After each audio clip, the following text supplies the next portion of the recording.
Welcome, ladies and gentlemen. Oh, I forgot to turn my light on. Welcome to Worth Damn Gaming. Here, as usual, is Street Rat Atlas. How you doing, Street Rat? I'm doing well. How are you? I'm good, and of course, your regular host, Jake Starvik. And today we're obviously, as we usually do, on the live side of the YouTube channel and on Twitch. We will be streaming some Baldur's Gate. But first, what have you been playing, sir? What have you been up to? How are you? Oh, what haven't I been playing? Let's see. So, wait, just very quickly, because I got a Twitch notification saying that you were playing Lies of P. So I just had to check something quickly. No. Maybe I need to update that. That's interesting. Because I did just update it. Why would I be playing Lies of P?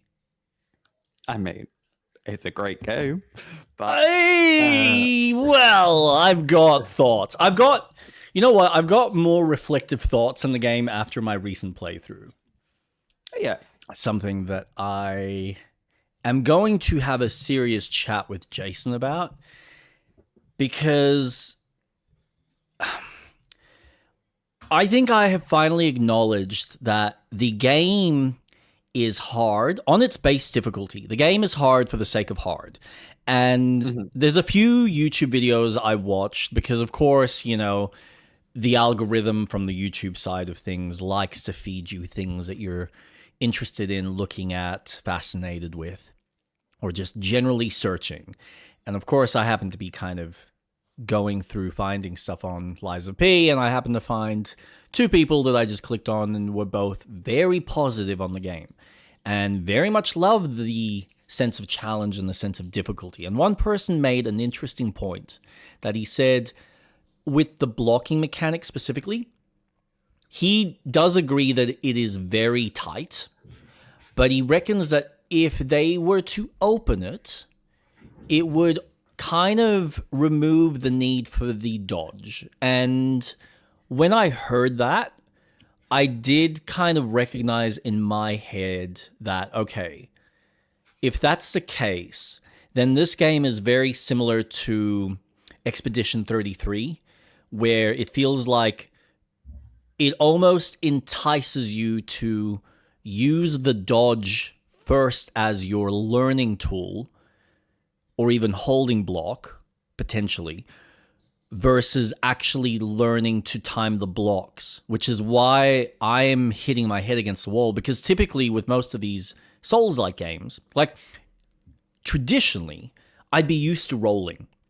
I'd be used to dodging. I'd be used to doing that over parrying, typically, because I'm not necessarily familiar with the timings yet. Versus this, where because I'm playing it like Sekiro, and Sekiro did it the opposite, where it wanted you to parry, versus rolling or dodging, where the iframes were actually smaller versus the actual blocking. So it was reversed. And I think that's where my head is struggling, because I'm wanting this to play like a Sekiro game, but it doesn't. It actually plays more like a traditional Souls game, and the parry timing is as unforgiving as some of the parry timings in the other Souls games. More so, in my opinion. Which is why I get frustrated with it, because I want it to be a little bit more wider. Not by much, but just a little bit. And a lot of the times I do get into these situations where I'm looking at when I'm blocking and it's successful, and I go, yeah, but the hit technically hasn't hit me. I'm actually blocking earlier than when the hit comes. Versus other times where I need to be right on, or it's like a second later. It's weird. So, and that's probably something more to do with the hitboxes, how they've designed them, where they kind of activate at what point. That you can't physically see as a player, which infuriates you in the moment because you're like, okay, there's the hit, so therefore I should be blocking now, but no, I've already missed my opportunity because by that point it's too late. And I chunk the damage. And if it's like a 3-hit combo, you're dead. That's kind of the unfortunate reality. So, yes, I think I am coming to terms with the fact that the game's difficulty is almost on the verge of being something like a Ninja Gaiden, where it is challenging and difficult for the sake of being difficult. Versus, we're going to give you the ability to find ways to overpower and have more ways to overcome these systems. That's not to say that there aren't. You do have the summon system in this, which is not another player, but it's an NPC that you can bring in. And I can drop the difficulty. So there are options there. But on a baseline difficulty compared to Sekiro or Bloodborne, without needing any of the extra assistance from a summon, I think it's more harder than a lot of those games, which it's hitting a lot of people really well and they enjoy that level of challenge. But I think anyone that's approaching this game as a first time and wants a far more smoother experience and to enjoy the story aspect, which I think is really good, chuck it on an easier difficulty. I mean, you experienced this yourself, that when you chucked it down, the state of aggression had lowered. So you had more opportunity for night and attacks. day. So, yeah. But what I want to know, I don't know if you recognize this. It's something I'm curious to play around with, if I can be fucked doing it. But do you reckon that the parry timings are also widened a bit on that difficulty? Oh. That's my curiosity. I don't think it's the parry. I think it's the moves themselves. It's the animation. Yep, the AI. Yep. Because I noticed when I had my run-in with the illusion woman boss, her fight after trying it was whack, whack, whack, whack, whack, whack. But then as soon as I dropped it, it was whack, whack, whack. Oh, so it literally slowed down. Yeah. That's incredible. So I personally felt that her moves were a lot more approachable in parrying perfectly or guarding in time. And I almost felt like it was easy mode. And I only dropped it to medium. Yeah. But as soon as I dropped it, I went in. I thought it was going to be, okay, it's still going to be a challenge. No. Her moves were slightly slower. I was able to parry properly and take her down quite quickly, as opposed to the previous attempts that I had that was a lot more, okay, she is hostile. She's not going to let me breathe. She is going to do her combos and they're quicker. So you've got to be fucking on it. Yeah. As soon as I dropped it, no worries. It felt like I was playing an arcade game. It was night and day difference. Not to mention... Hello, Impulsive. How are you? Welcome, Impulsive. Sorry, go on. Not to mention, I counted how many attempts it took for me to do the crocodile. 21. Yep. Number 22 was a lower difficulty on the medium difficulty, and I got it. Yeah. It's so look, I appreciate that this game is allowing people to have the opportunity to say, hey, I don't want to have a masochist experience. I want to experience the game. I'm not that, skilled at Souls-like games. Easy mode and medium mode, 100%. I fucking endorse it. Yep. If you just want to experience a story, play easy. You will go through this game with no issues. It is purely there for the story. You want a bit of a challenge? Put it on medium.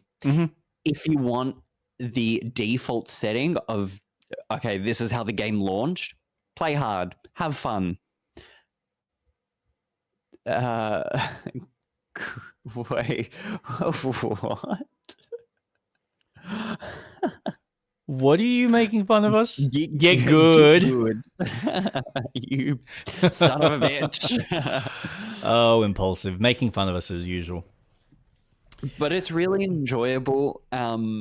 So now I'm in the greenhouse. So I streamed on Wednesday. I've modded my game. I'm going to admit it. I've modded my game. Okay. How so?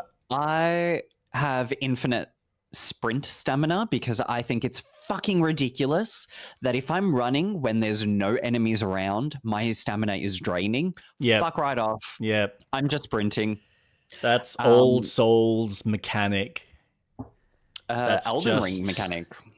Elden Ring, no, because Elden Ring, if you jump, as long as there's combat, when you go into combat, yes. My idea was, I don't care. Stamina is not linked to my sprinting anymore. Don't give a fuck. I'm now moving around the levels at a comfortable pace and not having awkward moments of sprint. Okay, let it heal up, and I'm in this dead zone of nothing going to attack me, and then keep running. No. It hasn't changed my experience of the game whatsoever. Yep. If anything, it feels nicer. That's the only thing I've done. So I've played Liza P, which I'm really enjoying. Then what else have I been playing? Let's just go into my Steam. Impulsive Magician writes, how are you guys today? Hope all is well. We're doing well, mate. We are doing well. Doing pretty well. I caught up with my folks today. Had lunch. It's a weekly thing that we do, so it was nice. We played some Rummy Cub. It was great. Nice. No, today we just went past the, what's it called? The tip. We had a couple of things that obviously we got a new mattress and a new bed for Piper, so she's all established now in her room. So we obviously threw out a lot of that old stuff and a couple of other things that we had lying around the house that we didn't need. Some old paint cans from when we first moved in that are all dried up. So yeah, a lot of that stuff just went to the tip. That's about it.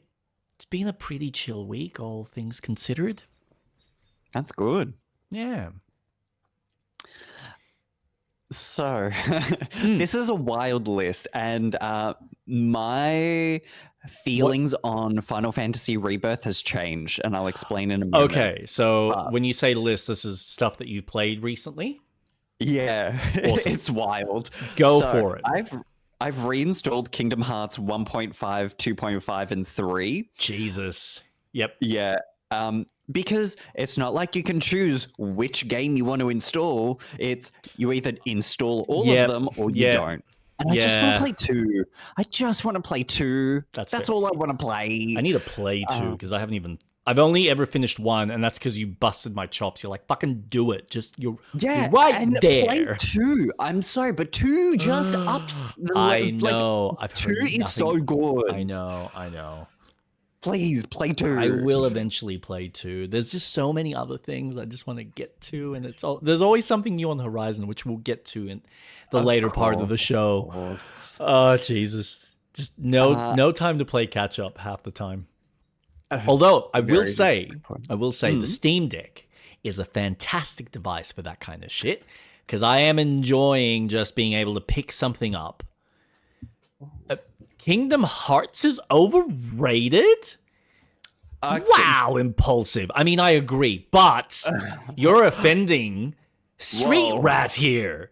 Like, I agree with you on the side. I think it's a piece of shit. But it's not. You shouldn't say such things. Not in front of Street Rat. But just, I'm letting you know, I agree 100%. It's okay. He's got a lot of copium. He's, Disney bunnies that he believes in. And, he still believes in the mouse. But no, you can't say such things. It's Disney. Everybody loves Disney and anime. It's awesome. Kingdom Hearts forever. Forever and ever and ever. No, I want to kill the darkness and bring love and light to the world. Shut up with you. Anyway. It's awesome. Anyways, I could spend hours talking about it, but I won't. And you shall. Welcome, ladies and gentlemen, to the Kingdom Hearts podcast. Could you imagine? 2 hours of Street Rat talking about his experience replaying Kingdom Hearts. Oh my god, we don't want to watch this. Kingdom Hearts 2 for the 111th time. Yeah, I think that's about accurate. Because, actually, there is a game that I've installed that I have played multiple times, but I've also purchased Yumigari, which is a chiller game, which he does a lot of horror games, Japanese, but this one is a different type of chiller game. Yumigari? Yumigari. There it is. Yumigari. Official launch trailer. It is really fun. It's not what I thought it was going to be, but I watched a demo on the Game Grumps videos, and yeah, it is fucking weird, but it's really fun. You catch fish in this ocean, and you sell them to upgrade your boat. Okay. And you get a radar to find things. God, I love how you just chuck the fish literally in the grinder and then use that to bait more fish. Mm-hmm. That's... Oh, wow. Yep. A single hook and you can grab like multiple fish. This is an interesting game. But go on. So it's quite horror focused, because, there's other things than just the fish. But what are the fish? And you're kind of discovering that the fish is something else. Fishiest fish of a fishing game? Yeah. I just want to ask. Afterlife. There might be souls of the dead. There is some supernatural shit.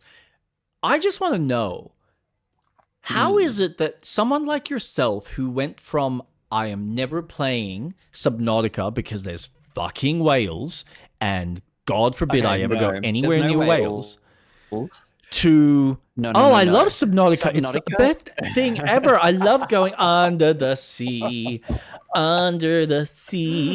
darling, it's better down where. Anyway, so, and then you're playing this and going, yeah, that's fine. I love googly eye fish that are just staring at me the size of, what is his name? Monstros? Monstro? From Pinocchio? Monstro? Yeah, from Pinocchio. There we go. So yeah, how did you conquer your fears?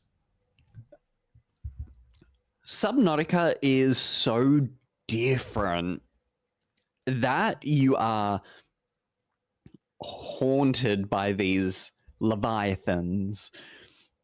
And it's so different because once you get to a point in the game, you're like, oh, nothing's really scary when you conquer the ocean that you're in. No fucking shit, but, go on. So, my submarine that I have can deter the Leviathan. So it's like, they're cute.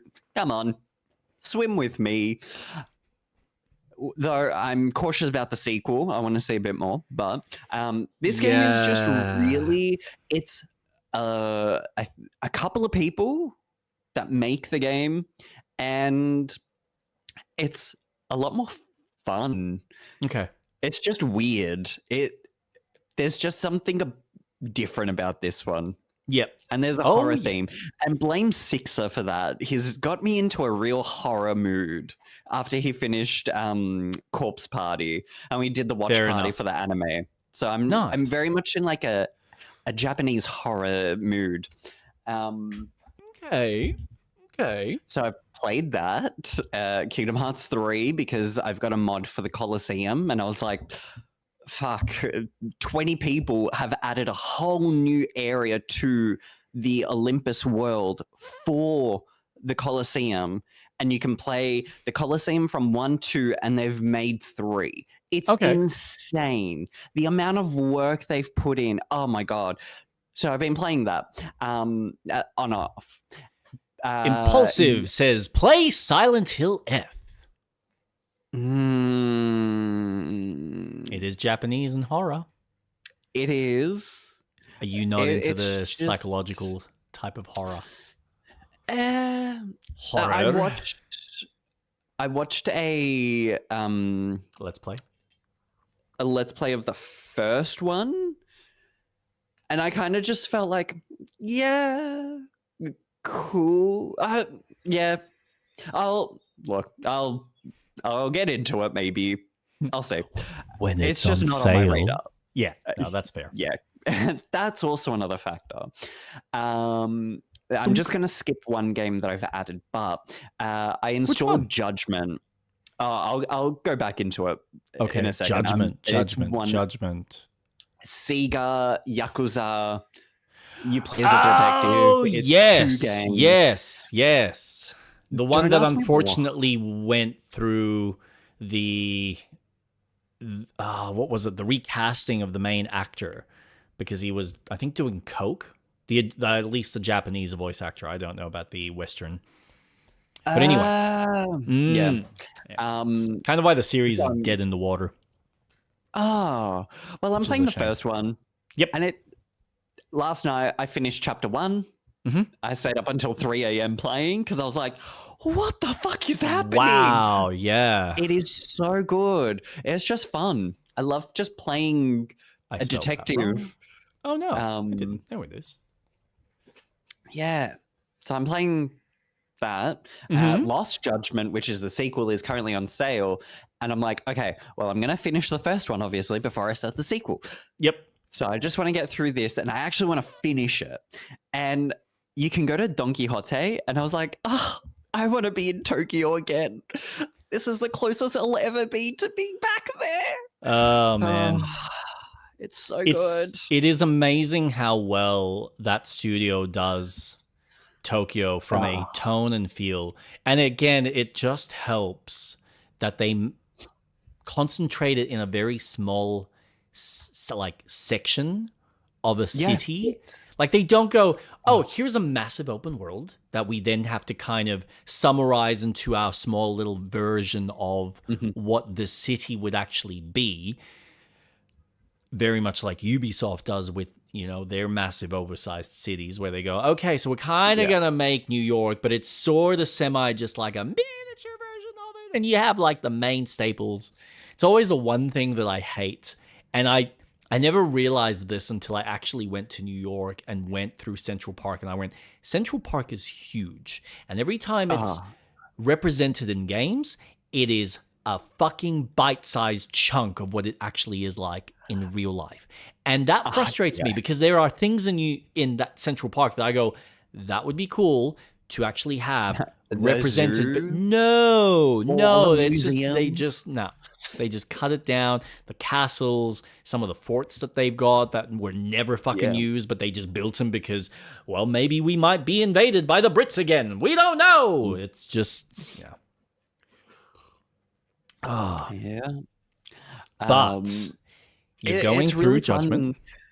Yeah, just playing through that slowly as Prototype from PS3 did the Park Justice. Oh, yeah. Oh, I agree. I would have to go back and try that. I don't even remember. Fucking hell. Prototype was insane. It was pretty good for the time. That was the era of really cool fucking superhero games where we had Infamous, Prototype. We just had cool games, man. Like, I don't think people don't really. It's like we take for granted how creative that era was, because, and granted, not everything fucking worked, but there were some really cool, unique titles that came out around that era. Mm-hmm. And some of it was really good. Some of it was just donkey ass shit. But for the most part, we had these cool little products that came out of left field. You know, your prototypes, your Infamous was a little bit more of a bigger budget. Into the Darkness, that's the other one. You had the Darkness, so you had like the Darkness. Mm-hmm. You had,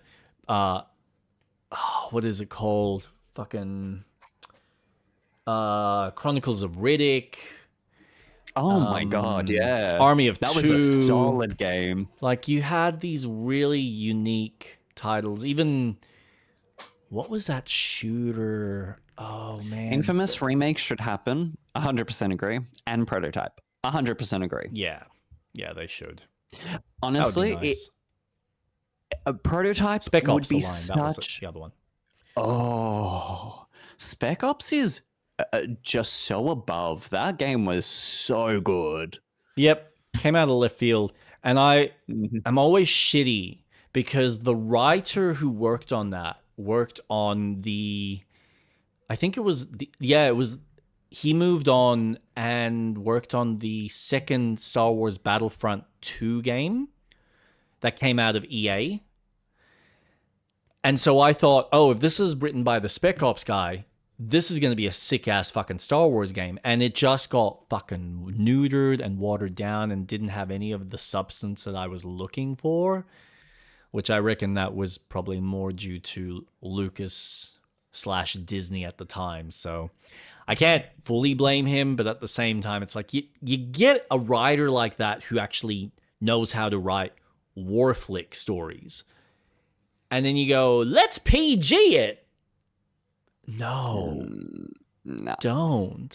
So yeah, it was fucking. I remember that story arc and that quest. The single player content was just garbage. Just garbage. Yeah, Star Wars is a weird IP.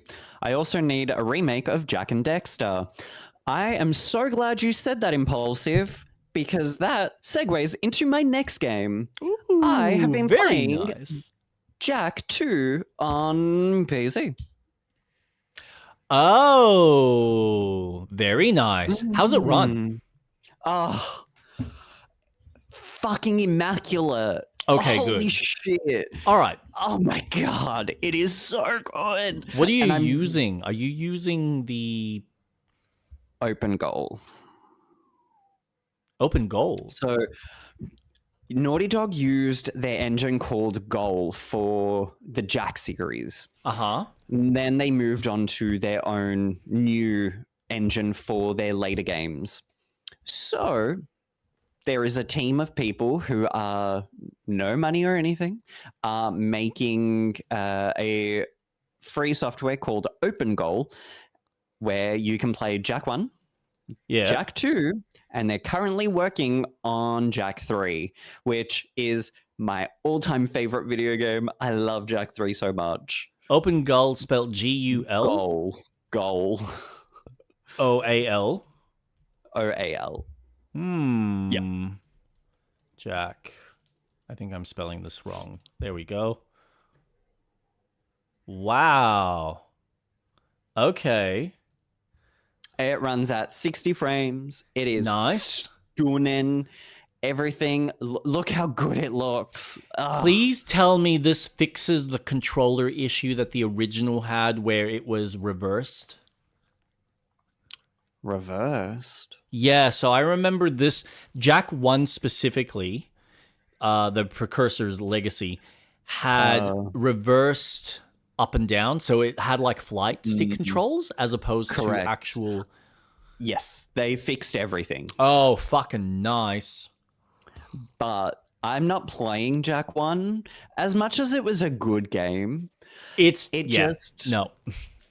2 is an open city. It's so fucking cool. I never finished and 2. you can turn into Dark Jack. And then 3 is a fucking epic. You drive cars. Yeah. So I've been playing that as well. Nice. But I'm trying not to play too much because I do want to make that into a stream game. Yep. But this looks good.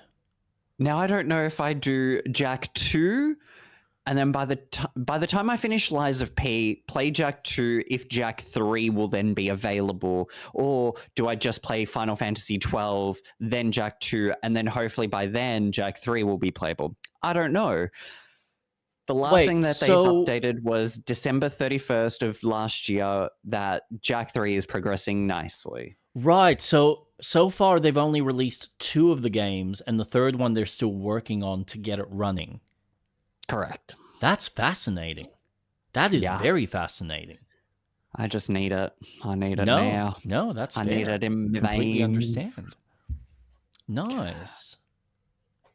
But Final Fantasy Rebirth. Oh boy. Oh boy. Do I have changed opinions now? Good or bad? Negative, unfortunately. Really? What's changed? I think it's because I'm playing Lies of P that the kinetic fighting isn't clicking for me anymore. And it's pissing me right fucking off. So I've done chapter 12. And did the arena battles and the black materia. And the base enemies, absolutely fine. I don't know how much you want me to say about the boss battles of that chapter, but there is one particular boss who has a gun and a dog. I'm sure Impulsive knows exactly who I'm talking about. So it's just you, Cloud, and this one guy. Yep. And you're fighting. Blocking so you can't animation cancel with a block. You commit to an attack. And it's so frustrating because you'll go attack, attack, attack, and then the enemy does a counter attack and he just shotguns you, and it's like, fuck off. Like, fuck right off. Stop. I'm blocking. Stop. Yeah. And then he does these shots that, fuck, I tried to wipe it from my memory. I was so fucking frustrated. He does these shots where he jumps in the sky, shoots down at you, and that pushes him back, and he'll shoot again. And if you block and then block again, you get damage. I don't know if it's my timing. Honestly, I don't know. I really found that whole interaction with the Don, with the Turks, very frustrating. Very frustrating. I did not enjoy it as much. And I nearly uninstalled the game and I was like, I think I'm done. But I'm not, because I'm at the end. I'm at the end. Right. And there's no more sorry to interrupt. There's no more ability to grind to make yourself stronger in any way. Oh, I'm only in my 40s. What's the max? Is it 50 again? 99. Really? Okay. But yet you're near the end, so I'm just wondering whether there is some ability to... New Game Plus. Oh, is that how... So it's designed... So they've done the same thing that they did with the first game. You're supposed to just dodge him until he reloads, then tax. rinse and repeat. See, what I did was I was trying to perfect block, so then I could then go in, pressure him, so then I can do my combos, but then he'd stop my combos and then counter and then fuck me off. I never dodged. Wow, I'm having the same problem. I don't dodge. I think we are both learning something today, that I need to learn to use dodge more in Lies of P to actually have a better time with it. And you need to learn to dodge in Final Fantasy Rebirth. God, I must admit, just looking at this game, it excites me that I want to play it. Can I just say, you can dodge, but you will still get hit. There's no iframes for dodging, and it's so fucking annoying. Oh, okay. So you can dodge an attack, but you will fucking get hit, and it's like, oh well, then there goes my rhythm of moving. Ugh. That's fascinating. And I don't like playing as Cloud. I think he's so clunky.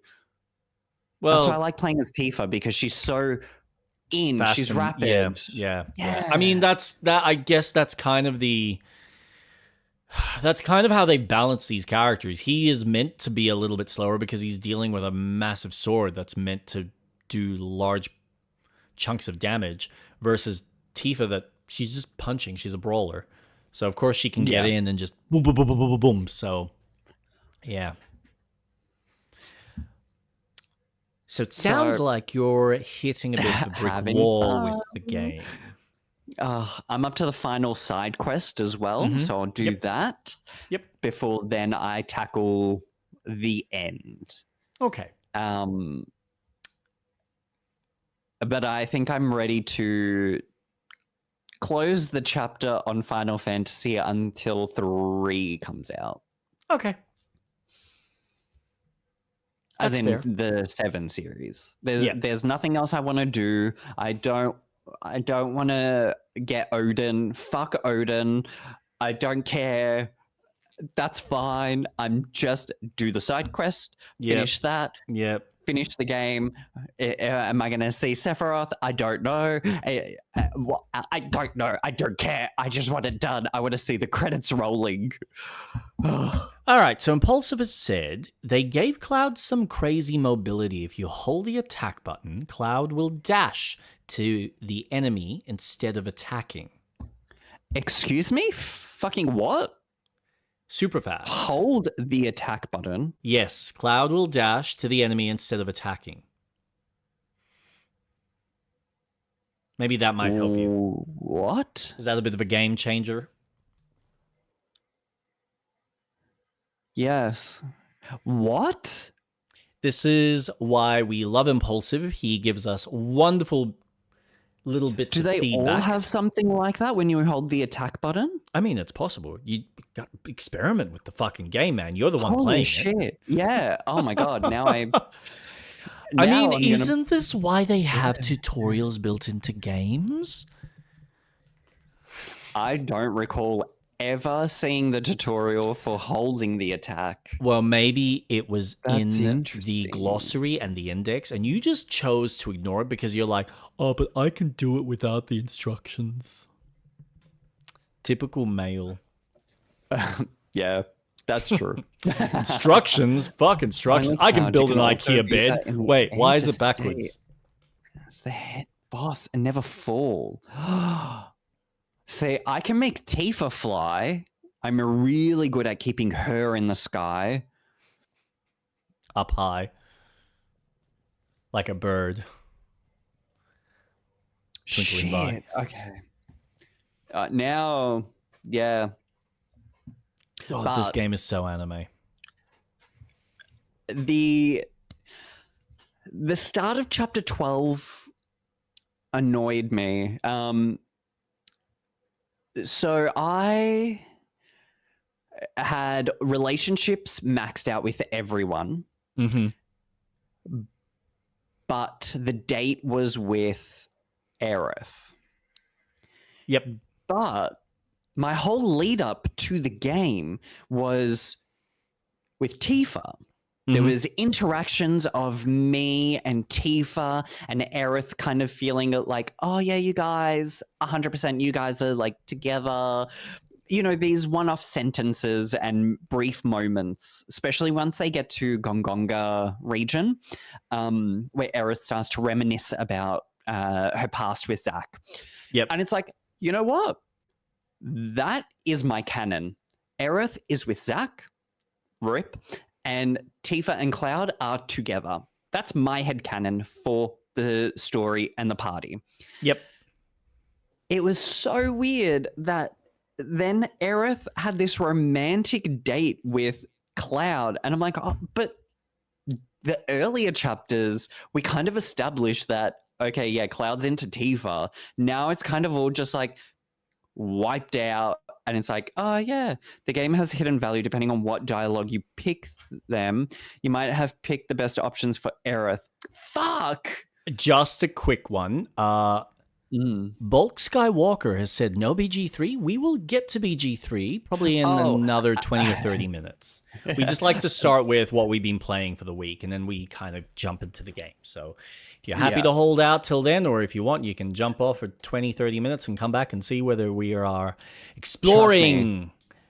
I have Baldur's Gate 3 running. It's ready to go. Moonlight Speaking of which, Towers. I should actually disable my mods. So yesterday I did the multi-stream, and I was playing my Dark Urge.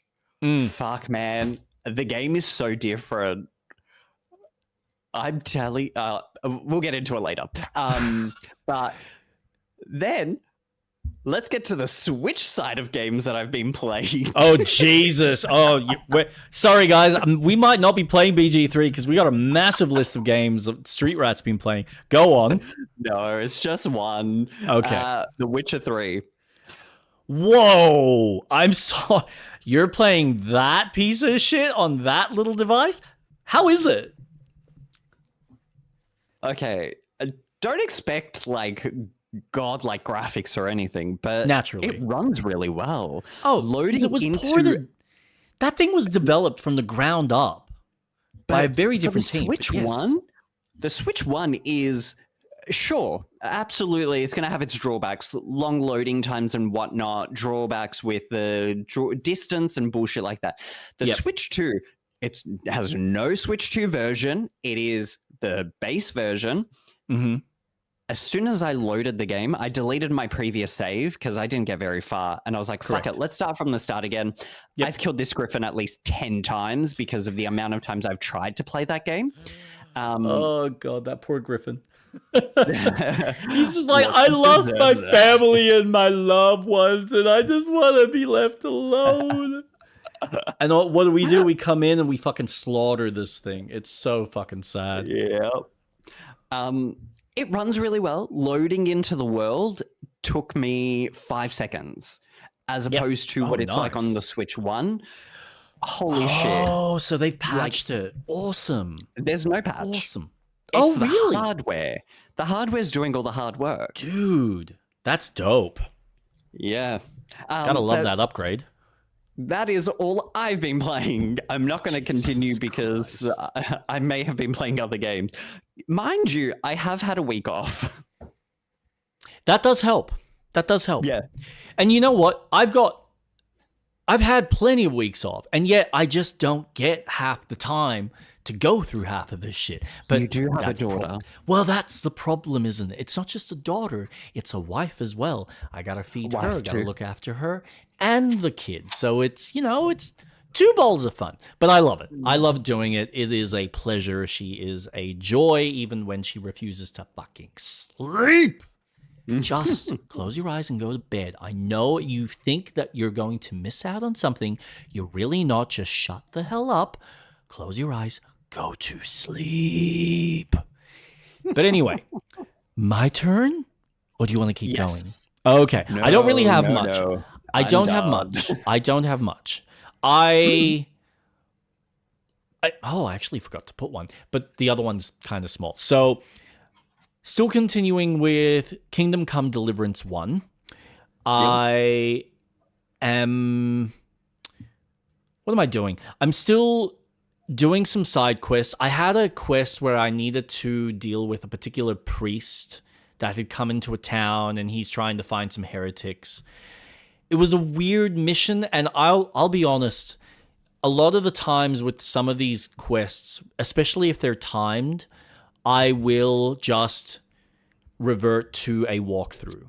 Because if I feel like I've spent 20, 30 minutes running around trying to figure out, because the guy basically says, all right, here is a book from a guy that we essentially tortured to get information from.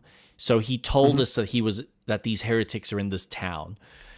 And so you're reading this book, and the guy that's written this is high as a fucking kite. And he's talking about how I went to where the local inn was, and it's where all the demons and the devils are. So I left there and went past and saw this massive tower that was obviously there in the Lord's name. So I turned right, and then I came across a path, like a crossway path, where I didn't know which way to go. And so the Lord's finger pointed up and guided me. So I went left and then continued down that path and saw these massive teeth coming out from the ground and something. And it's very like wild. And so, of course, okay, so yep, he's gone past the inn. He's seen the church. He's turned right there. He's gone down towards where the sun rises or the sunset, which obviously is in line with the actual game, which is really cool. And then the god pointing the finger up was like a little statue with a cross on the top. So, okay, cool. But some of the cross, this little statue with the cross, I miss that detail when I'm actually following down the path. So I didn't pick up on these little things. And if you don't, it's very easy to kind of lose yourself in the world.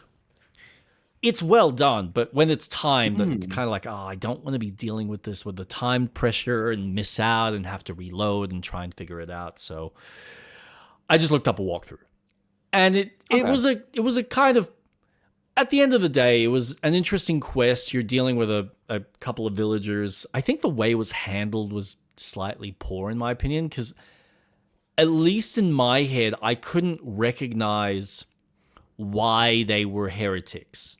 Because they were still praying like a normal, like they were still praying to the Lord Jesus Christ and Savior and all of that. And they weren't doing anything abnormal in my head. But obviously something about the way that they were praying or something that they were doing was reflecting in the game world that, yes, they are heretics. And then I had to convince them to run away before the... And you could choose, like you could either be an asshole and just say, oh, I know the family. I know exactly who they are. And go tell the priest, and he'll obviously get his men, and you can see what happens to the family. Or you can warn the family and convince the wife, who wants to confess and is happy to confess because she's been hiding under the thumb of the religious sect there for so long that she just wants to believe what she wants to believe. And then you're trying to convince her and say, listen, do you want to die and all of this goes to waste, or do you want to continue your faith so you can at least pass it on to other people? So it was really interesting. It's really cool.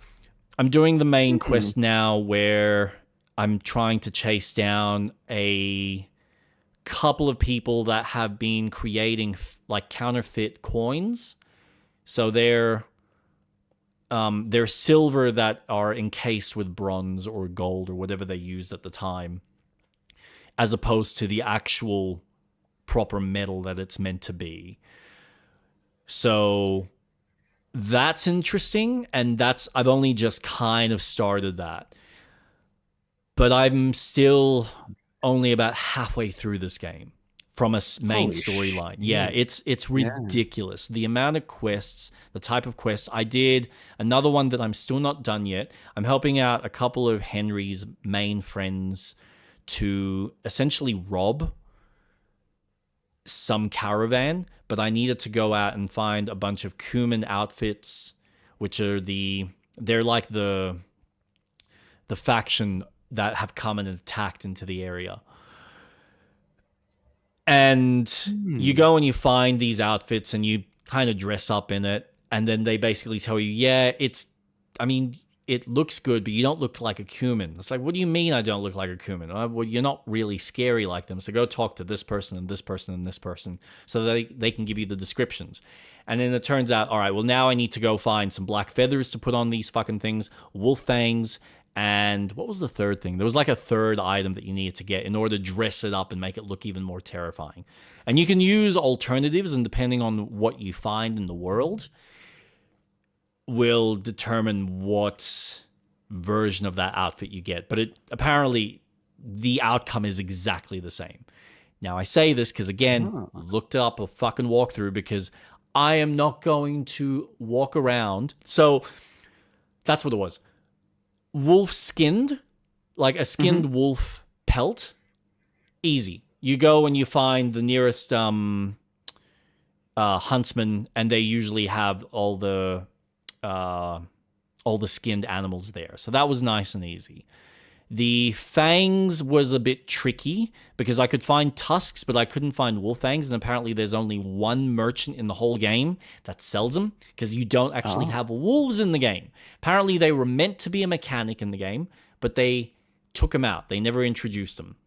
So therefore, they are an item, but only sold by one merchant.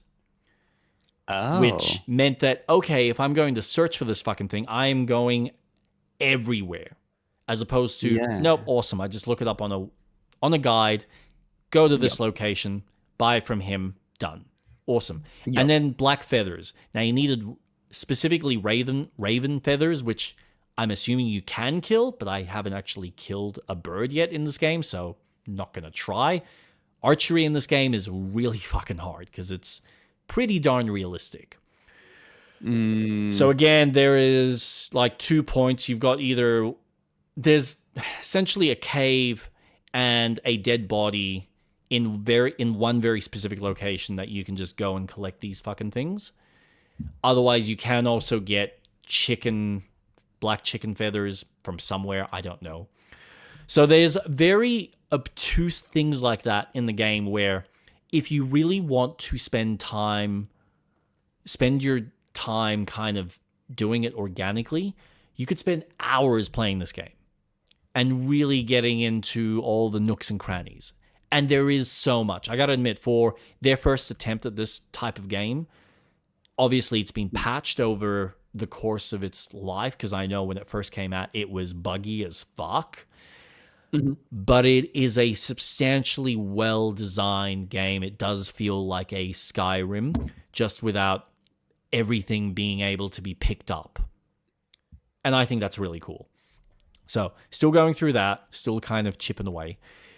I finished, actually, before I get to that, I played the demo of, why can't I think of the game? Sifted. I will see it on here because I know they've got... I too played a demo of a game. That's right. What did you play? Well, I'm looking. I tried the Monster Hunter Stories 3. That's right. What did you think of that? Really enjoyable. Very enjoyable. Though I don't have a grasp on the combat. Okay. Oh, don't need that. So, Replace. This is what I played the demo of.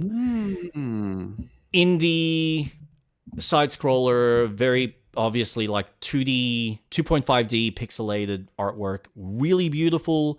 Coming out in 3 or 4 weeks. The demo is very short. It's not very long, but it gives you enough of a taste of the tone and the feel. The combat, I would like it to be a little bit more responsive. It has more of a slower paced, clunky feel to it. Not a bad thing. In the end, it does come together well. It's just it's a little bit too animation heavy, if that makes sense. Like, you would probably understand what I mean by that, where it feels like they've got a few too many animations and it doesn't feel as snappy as what you want. It is when you when you press, say, the counter attack, when you see an enemy throw out a counter, he responds instantly. Yep. But then when you're doing attacks, it feels like, all right, he's got a really, like, there's a weightiness to his attacks where it's like, all right, now I'm hitting, now I'm hitting, now I'm hitting, now I'm hitting, as opposed to feeling like, okay, every press he's kind of going dunk, dunk, dunk, dunk, dunk, dunk, dunk, and just bashing them with his little club that he's got. But it's really cool. The world building's interesting because it's set in an alternative future where America, instead of bombing Hiroshima or bombing Japan, they bombed themselves. And so the culture around their society is all around them trying to survive, them trying to rebuild, them trying to foster some level of cleanup within their world. And so things like Monopoly, for instance, doesn't exist. They've got something that's, I don't even remember what they use, but it was like an alternative name for the board game, which was all about ecology and rebuilding and restructuring, as opposed to Monopoly as a, hey, it's all about capitalism. So a different tangential universe in this kind of future. And the character you play is an AI that somehow got his body stuck, got his conscious stuck in someone else's body. And he needs to figure out why. So he's going back to the origins of where he was created, like his maker, in the main city in order to figure out what the fuck's going on. And then obviously during the course of the game, you will be immersed in this world and figure out what's been going on with these various little dossiers and documents that you find in the world that give you some history and context to the world building and how the whole city is structured and what the political climate is and how all the different factions war against each other for power or for survival, whatever it may be. So it's looking not Returnal. Why am my brain is just I'm not even remembering what I just looked up. Right. Replaced. Jesus Christ, my brain cannot replace. So yeah, I played the demo of that. That was fine. I'm looking forward to seeing more of it, but it is so far what I've seen, it looks really promising. My only criticism that I had was the dialogue does kind of go a little bit too fast for how quickly I typically read. I'm not a fast reader. So for me, it was just a little bit too overpaced, as opposed to just being able to control. Not that I saw. Maybe that's something they'll adjust or fix. But yeah, as far as when you're in a slow piece of conversation, it's fine. When there's more of the pace is moved and dictated based on the cutscene or how it wants to be read before you get through a sequence, it's a little bit too quick, and it doesn't give you any control over that. But I'm looking forward to it. So that's coming around the corner. The last game that I have just finished last night, I was up till 11:30 playing, which was Styx, Master of Shadows. Oh, yeah.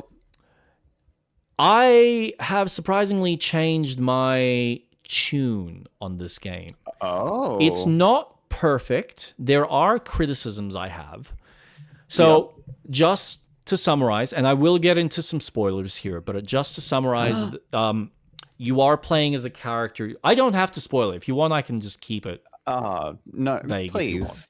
No. But I think it makes it a little bit more interesting. This is actually fascinating. So you're basically playing as this character named Styx. You're established that there is essentially, you have him being interrogated by a particular governor of this city. Now, I didn't realize that the city or this fortress is floating in the air. This is one thing I didn't know. I thought this was just, it was built up into the clouds. No. This thing is apparently hovering above the clouds. It is in the sky, and it has, it holds this, like the heart of this, like ancient, of the tree of life, or like the ancient tree, whatever it is.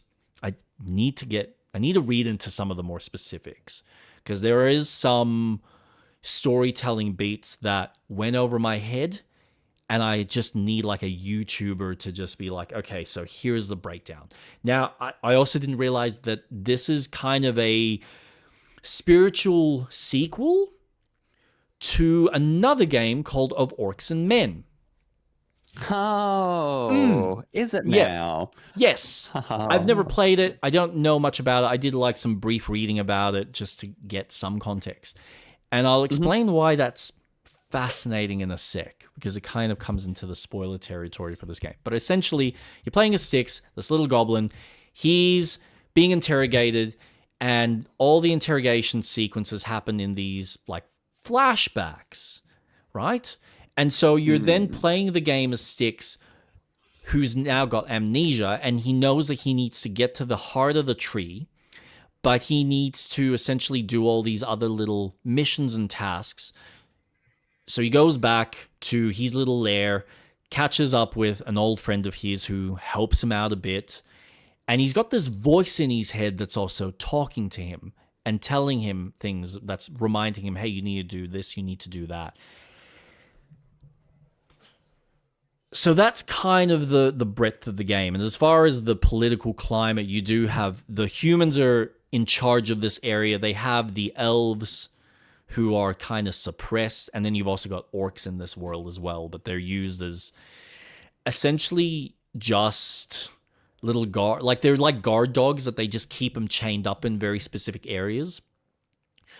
And the general gist of the game is, as Styx, you can clone yourself in order to use the clones to get through very specific channels and gates so that you can unlock those gates on the other side. You can use the clones to distract enemies so that you can then go back into your normal body and then get behind areas.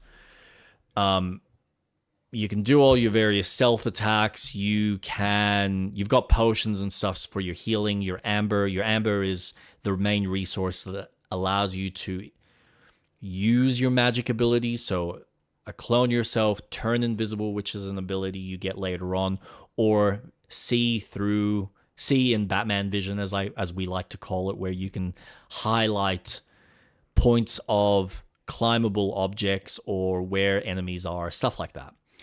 And you can enhance those. There is the ability to enhance them as you level up your skill tree so that you can then see all the enemies in the world. So you can actually see further or see through walls, or have it so that the potions actually replenish you to max as opposed to just a small percentage. Very basic skill tree. The platforming is actually really good. As I stated last time, it is a little bit more freeform. You actually have to platform. It plays like a traditional platformer with very only specific grappling points. So it doesn't have the kind of stickiness and the proper climbing that Assassin's Creed does. It's kind of a mix, which is nice. I appreciate that. There's a bit more of a risk reward to when you're jumping. I did have one bit that kind of glitched out when I was climbing up an elevator shaft, and for some reason he wasn't grappling to a very specific point. He just kept falling down, so I had to keep repeating that sequence. But luckily, this game has a really great save system. So that's the general game. Stealth-based, hide in the dark, take advantage of lanterns where you have to cover them, avoid getting seen. You can obviously kill bodies. If you kill people, you're kind of incentivized to pick them up, hide them either in chests or in cupboards, whatever it may be.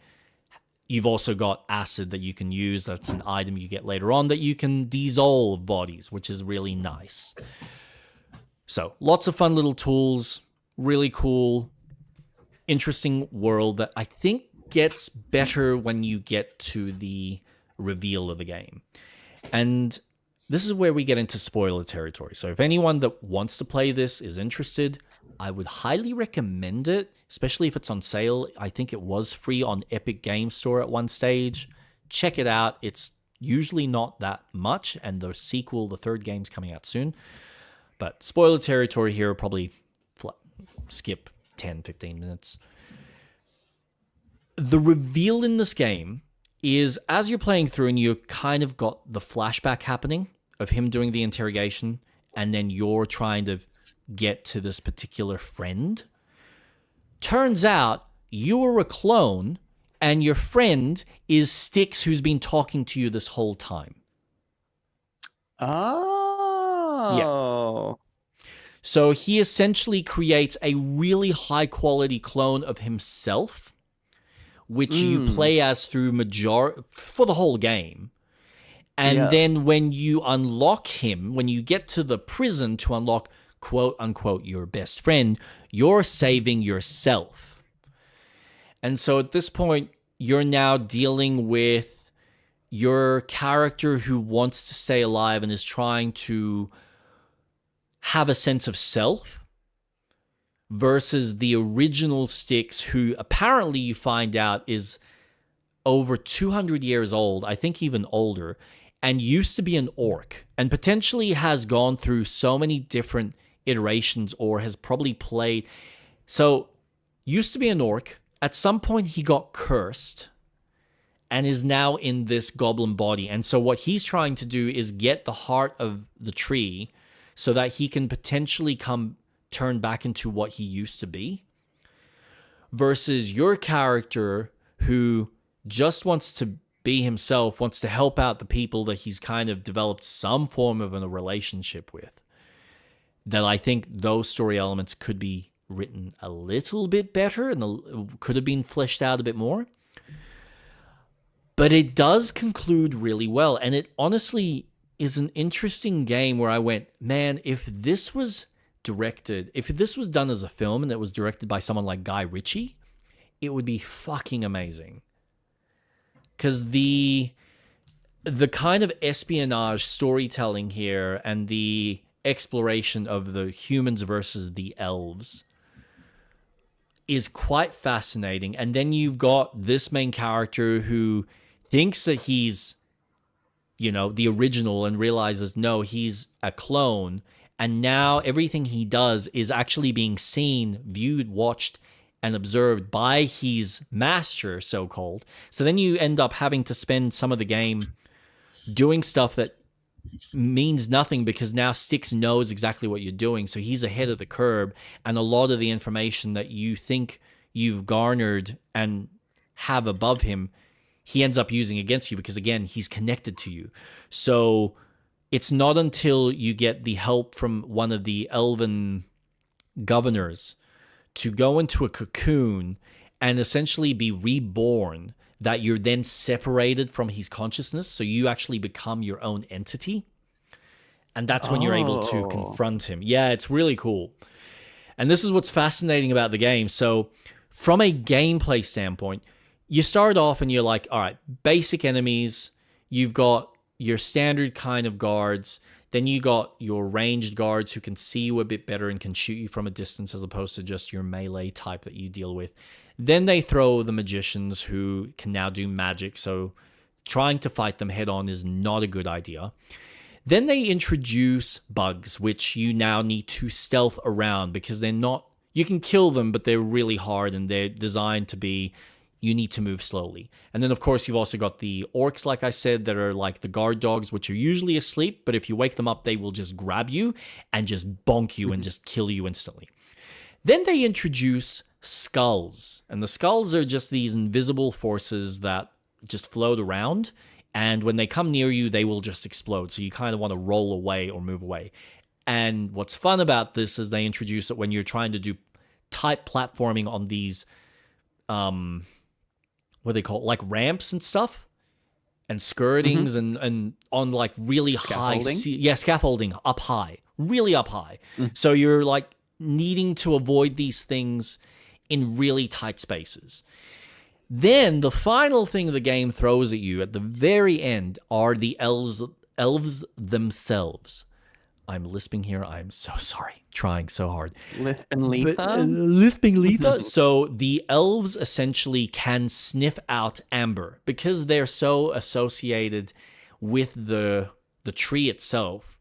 They are familiar, and they also can communicate via the mind. So this is one of the fun things, that the elf ambassador actually talks to you with his mind. And he, like, at a certain point, Styx is like, mate, if we're going to continue this relationship, I'm happy to help you. But first off, you need to stop fucking talking in my head. He's like, yep, sure, no worries. Says that out loud. But they can sniff you from when you're close to them. So they become a lot more dangerous, because most of the enemies you can just skirt by. As long as there isn't much light, they won't see in front of you too badly, at least on a basic difficulty. And they're easy to just get behind. With the elves, the moment you're within 5 meters of them, or 7 or 8, they're like, I smell amber. What is that? Where? And they will just search for you. They will look for you relentlessly. So they become quite threatening in that sense, because you need to keep your distance, and usually staying up in the scaffolding, staying up on your little rafters and your gargoyle heads and whatnot is usually the best way to avoid any of them, unless you want to use some of the other abilities, which I try to do without, because you do get better rewards and more XP if you go through the game without, say, killing, or go through the game without being seen, or there's even an achievement for not using any items through a level. So, yeah, they give you little rewards like that through the whole experience. And then you get to the end of the game where you destroy the heart. The boss battle itself is kind of cheap, in my opinion. It's just like, okay, yep, here's 2 waves of a bunch of enemies that he throws at you. There's no real encounter, because, again, they've never really built a proper combat system to this game. So it is just, here's just another small little deal with these enemies in this tight space. Yep. But essentially, the game ends with you not just destroying the heart, but also throwing yourself into the amber, which kills your character, because he's just so spiteful by his master, by his creator, that he's like, you know what? Fuck you. I'm going out on my own terms. So he jumps in, and Styx is like, no! So he's essentially fallen apart. Oh, no, hasn't fallen apart. By jumping in, he's then allowed the amber to multiply himself. So he then suddenly creates all these versions of himself that just come out of the tree, climb up, and just demolish Styx. And by this point, because of this whole situation, apparently, and it doesn't really look it in the game when I went back and watched the cutscene, but ostensibly what is supposed to happen is the whole fortress comes crashing down, and then all these Styx just wake up. So the last cutscene is Styx is kind of recognizing, who am I? Am I this? Am I the real one? Well, I am me. I recognize that I'm me, and I'm gonna be me and do what I need to. But essentially, he's got hundreds of himself that have all just populated, which is fascinating. Holy shit. So how this game continues, I have no fucking clue. But the world is... I think there is something about the world that's interesting. I don't think it does a good job of showing you clearly what the fortress is, why it's there, establishing some of these main pivotal points before then going into the character and exploring what his story is in all of this. So, yeah, it's... And then the only other criticism as far as it being a first attempt at this type of game, you do really only go through, I think it's 5 or 6 very specific locations. Anywhere between 2 to 3 times throughout the whole game. Okay, so it's a very confined of where you go. Yes, all they're doing is changing the layout of the enemy placements and the types of enemies that you're fighting. Sometimes there might be some other obstacles that they put in the way, but for the most part, you're exploring the same spaces. You're typically just going through them backwards, or you're entering them through a different location. For the most part, it's just, here's this map in reverse, or like you're going through it in reverse, and now you have a different objective. So there is a lot of repeated content, but it does, to be fair, it does build a sense of familiarity with the world itself to make it almost feel like it's a space that you're going through and that you're needing to get from A to B to C to D, and then going back through those spaces because that's how big this world is. It's not meant to be a large-scale world, which almost makes it feel like, could you have done this as an open world and just let me kind of go through? But maybe they just couldn't figure out how to link it all together. So they really just have this hub world, this hub space that quote unquote connects to all of these places via this whole underground sewerage system. So it's interesting.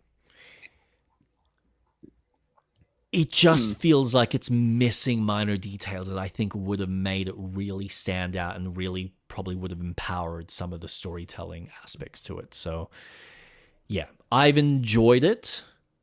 It was a little bit of a, like I was kind of bonking my head at the end because you kind of just want to get through sequences and you keep getting caught. So I'm like, fuck, I got to reload. Nah, fuck, I got to reload. But overall, it's yeah, it was a fine game. I wouldn't say it's an amazing game. It is, if you like stealth games and you want something a little bit different, worth checking out and worth spending a bit of time on. So that's about it for me. Now, Wow. shall we get into some Baldur's Gate? Because I'm sure a bunch of people are like, oh my god, when are they gonna fucking play? Finally. Okay, so I've been playing The Dark Urge. Holy fucking shit. It is so interesting. Okay. There are moments. Okay. You know how you go and see the brother and sister and their brother died and we ended up killing them? Yes. Right. So I'm playing very differently. So I'm choosing different dialogues and shit. So different things are happening. Anyways, they fucked off into the owlbear cave and I examined the dead body of the guy on the floor. And all of a sudden, my character levitates the character and the narrator's like, you want to inch closer to the worm in his head. Oh my god. And you can choose what to do. And it's like, oh, can I take the tadpole out of his head? Do I talk to the tadpole? Do I leave it be? Don't commune with it. And I was like, no, I want the tadpole. Because I think I want to delve really further into this whole darkness. Evil run side of things. Yeah. Yep. I want to have fun. Yeah. So and that didn't happen when we interacted with the body. So there's different elements of how you communicate. There's evilness to so many things that you do.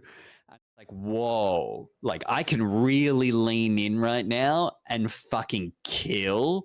Yep. Or, hey, let's resist this. I don't want to do it. It's so fucking cool. I'm loving it. I mean, it's what we appreciate. Okay, so did you want me to bring this up now or leave it for later? About the pacing of the story. Post. Let's wait until we do this because, as you said, it might change. So that's kind of what I'm curious, and I think it reflects on something that I remember Impulsive specifically stating, that a lot of people are 50-50 on this specific chapter. And I think I know why. But I'm happy to leave it for later. So, oh yeah, we just did that massive battle. Right. Now I remember where we are.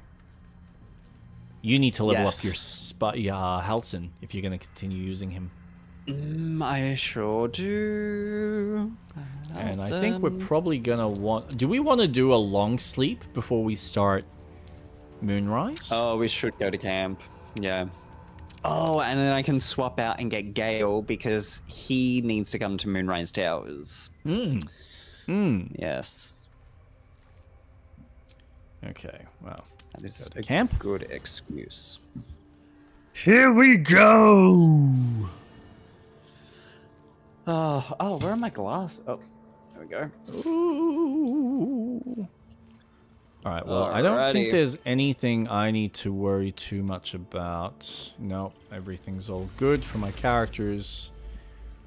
So I'm just going to go straight to... Oh, you're...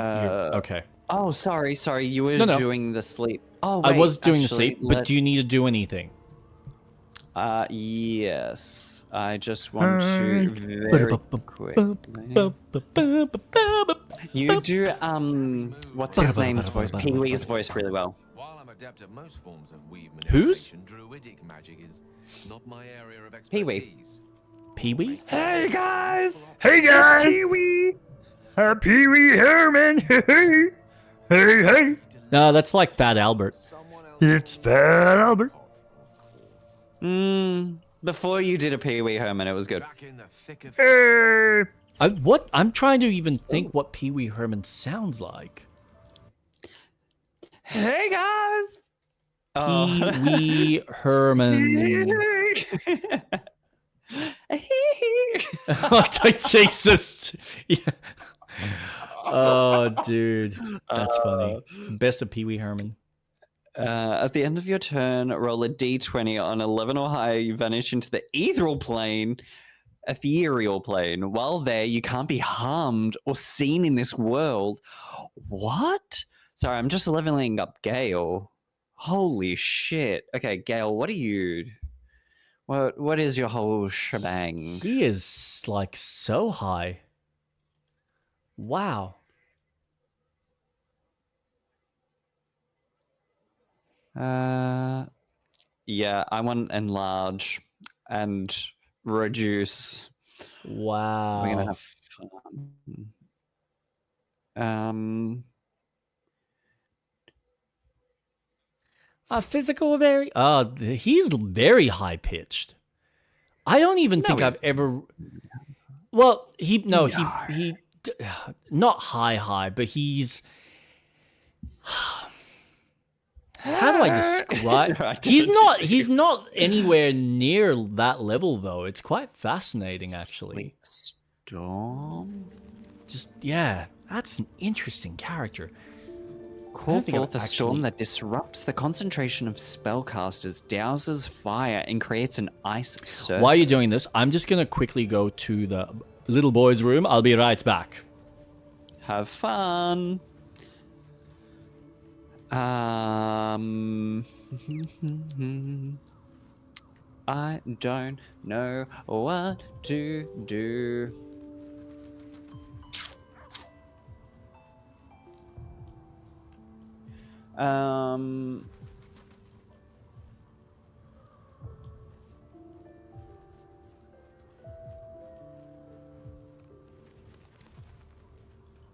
Okay, let's see.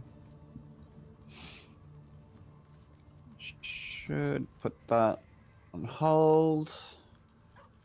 I don't know if Jake knows, but the sequel to Styx is actually co-op. Add it to the list.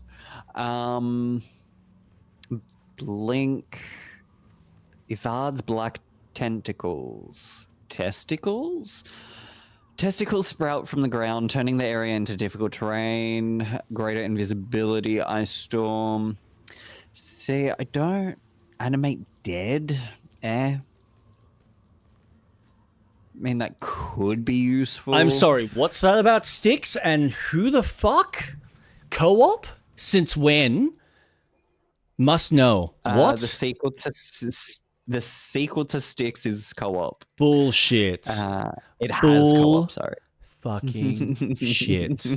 You are all smoking. What are you guys smoking? I have not seen such blasphemy. 6, not Blades of Glory, Shards of Darkness. Shut the front door. What? Yeah. You're fucking joking me. How does co-op work? It makes sneak your way alone or with a friend in co-op mode. Climb the dizzying elven city. Traverse perilous territories of the dwarves and survive vast unexplored lands filled with lethal dangers to fulfill your mission. Failure to succeed could have huge consequences for your kin. Jeepers. That's cool to know. And fuck you for bringing that to my attention, because yes, I'm going to want to try that. Jesus Christ. Yeah. Thank you, whoever that was. Me. Yes, but who brought it to your attention? Me. Oh, did you just look that up? I was like, no one tell Jake that the sequel to Styx has co-op. Add it to the list. The fact that I didn't even know that is surprising. So, yeah. Holy shit, Battlefield 6 is on sale. 72. Yeah, $72. My god. Can I just say, some of these games that are on sale at the moment, I am so close to just buying, and I'm like, oh, nope, gotta hold off, because I've got 2 potential big titles that I actually do want to play. Well, 3. One's gonna be an indie game, so... Oh, it's painful. It's painful! Yep. Oh, shit. Another 2 levels? Alright, here we go. Alright, you tell me... Oh, have you not leveled up your character? Telekinesis, seeming... Dude, I can't believe we're level 9. No. That's insane.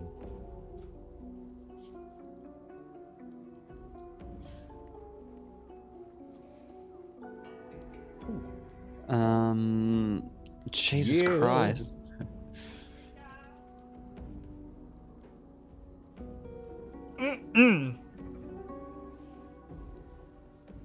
Bow, bow. I mean, an elemental could be good. Could it? Dominate. Will it be good?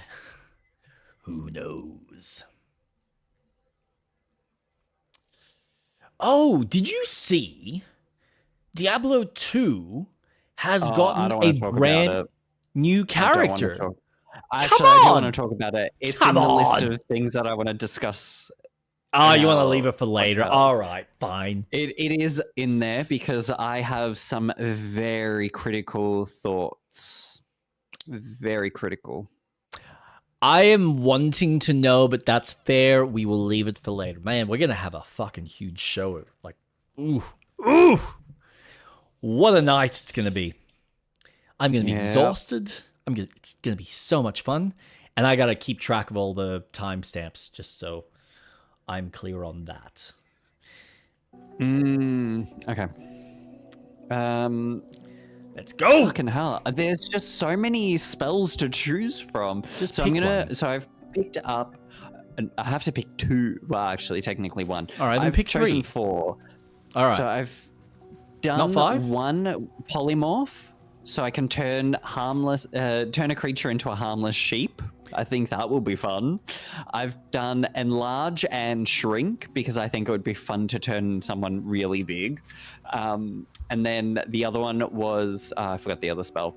Now I'm just choosing one.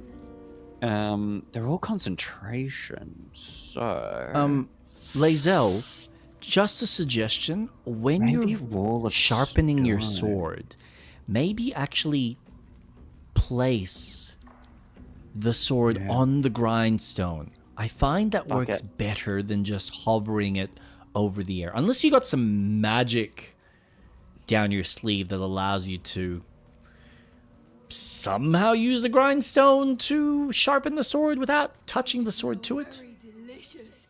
I will not bite you. Oh, that's cute. So they eat human flesh. That's also terrifying. Oh, I watched it eat its mum. That was fun. Wait. Oh, dear Lord. Why? Nice here. It was hungry. Like rotting meat. Okay, but why its mom? Did you tell it to do that? No, You did? I killed Oh. its mum and it ate its mum. He was like, I'm hungry. Nom nom nom nom nom nom nom. Oh my But I had god. to make sure that the brother and sister wouldn't attack it. And I'm like, don't you fucking dare. This is where I cross the line. Animals, I won't be evil to. Don't fucking attack the cub. But we Yep. killed the mum, and then the bear ate the mum, and I was like, okay, be happy. And now it's, I don't know. All right. Yay! Yep. Finally! Are we finally going to do the tower, or are we going to have issues tonight again? No, everything is running spectacular. Thank the looking Lord. Yep, stream is at excellence. Man, if I had Everything is money to running splurge, I would happily just build you a brand new rig. You can use the same Oh my graphics God. card, but at least like a fucking decent CPU with a good amount of RAM. Those, Auto select. that's what I need. The RAM is fine. I've got enough RAM. It's really the CPU, isn't it? I reckon. Yeah. Oh. Like what's that? graphics card maybe, but your CPU. Hurry towards the sound. Leave it. Hurry, No, hurry, I'm yeah. gonna. Yeah. Hurry towards the sound. What is Let's it? Oh. Aww. Oh my god, my heart.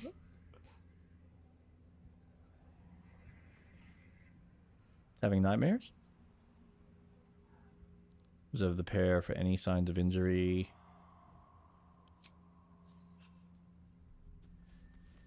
Oh damn, you can't talk to them. No, I cannot. Damn. Hold Scratch's gaze. Well, that's good.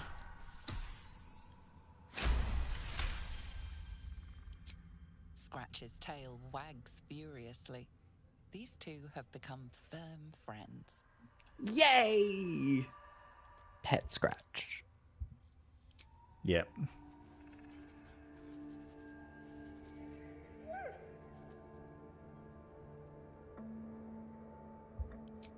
Pet the owlbear. Aww. That's cute. I will protect them. And the owlbear is like, don't worry, I'll eat it later. Yay! That's awesome. I love how everyone's got some aura and my character's like, no.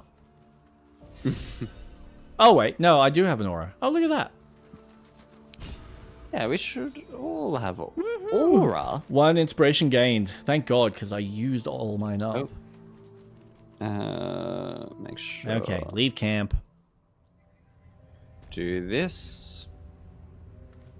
The dog is unable to speak through the small bag he holds in his mouth. Oh. Why does he have a bag? What have What you does got? he need the bag for? I don't know.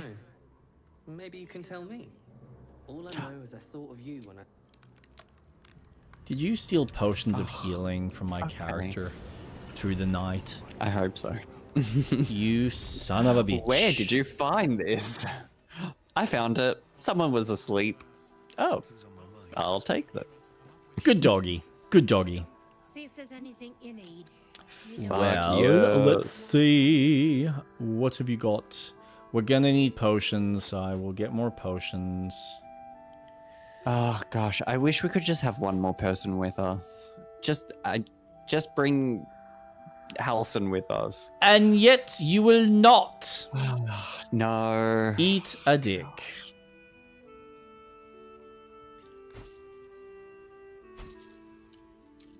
You do not get that kind of luxury. No, it's fine. No, no, no, no. No, no, no,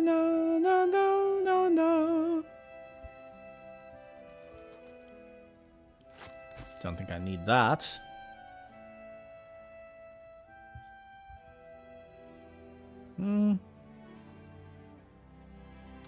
Is there anything else I could use?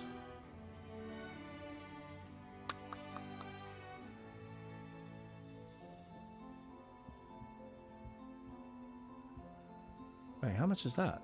Oh, is that it? Okay. Organic No form. worries, kid. We'll kill Gethric Storm.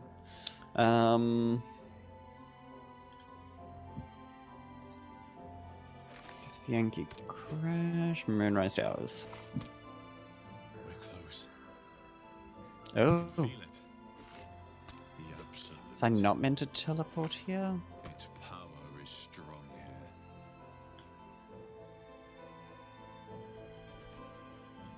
Yeah. I think we're good for that. So I'm Necrotic. still a bit confused between what the absolute is.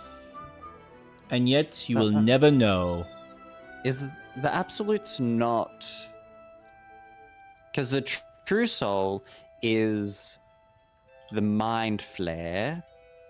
The absolute is something else. Then Saloon and Shah are sisters. One, Saloon being light, Shah being of the darkness, so yin and yang. But it's just, who's the absolute? Where do they fit in all of this bullshit? You know? Hmm. Who is she? Or he? Or they, Take them? care now. Were they them? I don't know what they identify Yeah, as. well, that is true. 2026. That is true. It's an A ultimate power, fine. not meant to be defined in any human sense. All right. Stop. Did you want to Save. save? Yep. I started crossing and I was like, oh, wait. Better It's all save. good. Oh, fuck. Here Is we this go. the only I'm way to gonna get stand back. in? I mean, it looks like It it. is possible. Oh, level 8. Wow. Hello. And there's some ghouls. That's far enough. Wow, everyone has a fucking worm in their head. Jesus His fucking thoughts invade your mind, Christ. probing for purchase. Your parasite purrs in recognition. Hers. Oh my god, what is it? A Blessed cat? like myself. Meow. What news, true soul? Little from the field. What's news inside? I might ask the same. Why is one of our rank on guard duty? I've infiltrated the encampment of Harpers, protected by the cleric of Saloon. Great news. I'm here to take your head. You know what? Little from the field. What's General news Getherick's inside? advisor went off on a field trip. Zarel's in charge till he gets back. You'll find Zarel in the audience chamber, true soul. She'll be wanting to hear from you. If it's an audience she desires, an audience let us provide. Okay. In her name. Oh, that's all 100%. Okay. Okay, we've In her infiltrated. absolute. Alright, I'm just gonna turn the volume I'm up just gonna- on the stream side so people can hear the gameplay.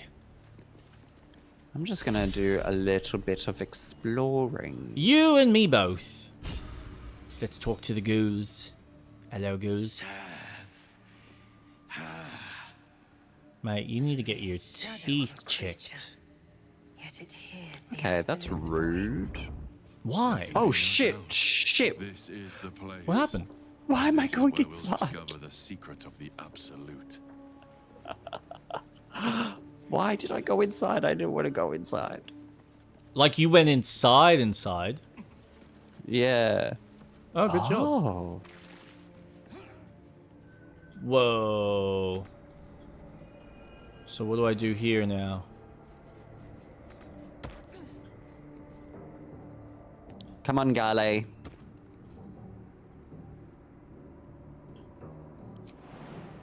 Holy shit, what the fuck is happening in here? I'm in the kitchen. There will be a lady that asks about Astarion. If you bring him to her, you get a potion that gives permanent buff. Oh, right. You want me to jump there. Trousseau. You use a spoon to stir the soup, Barnabas. Forget the axe, my darling. Aww. Little cutie. Cutie. Now, Dirty. how can I help you? Alright, you have that conversation. Never seen it. Okay. What the fuck? No. Don't climb, you dumb. Bloody. Down the route. Thank you. Over here. Thank you. Jeepers. Heart One thing. You've One actually said thing. before the absolute.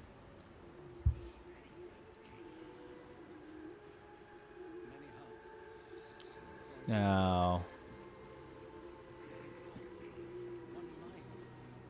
Where does that go? Is that... Okay. Enough space. I can jump there. I can't really jump anywhere else. How about a dance? Okay.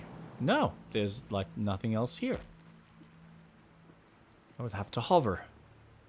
Or fly. To stand this close to her power. There can be no doubt. This is the place. This is Sever the connection, right? Another trousseau. The disciple. Oh no, okay. Okay. Sever her control once and for all. Alright. Let's do this. Let's get an Lantar. advantage. If you have coin, then Lucky.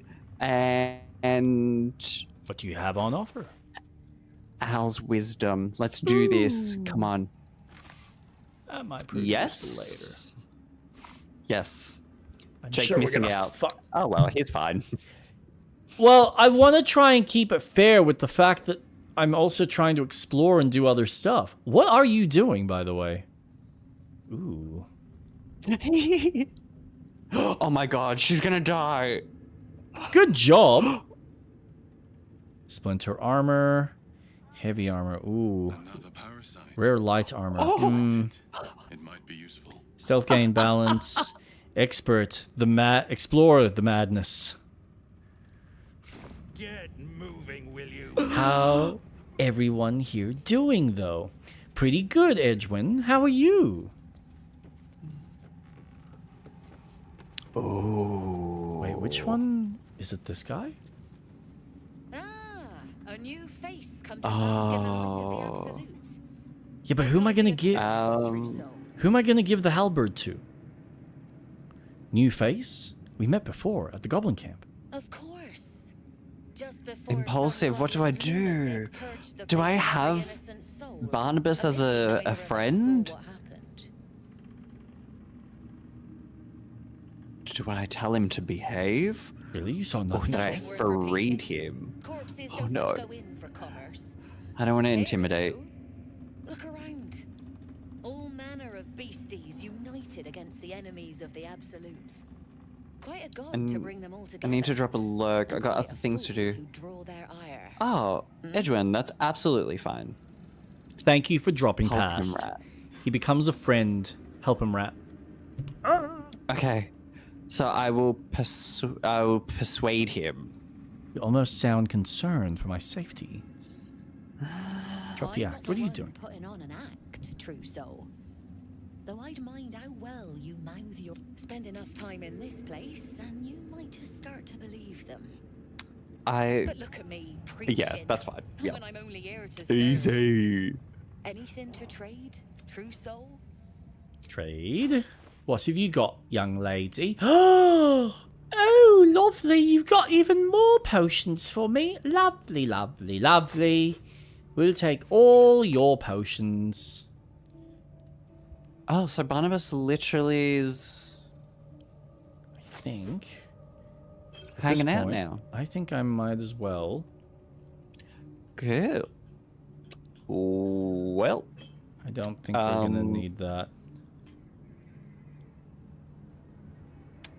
Yeah, just get rid of it. Probably should. Did I not just pick up kept it, and- but that's fine. It's fine. Now, have you got what is that? Exotic material. Add your full dexterity modifier to your armor class. Whoa! Sharpened snare. Creatures have disadvantage on saving throws. Nope, that wouldn't work for my damn monk though. God damn it. Fuck, that would actually be pretty cool. Chainmail, half plates.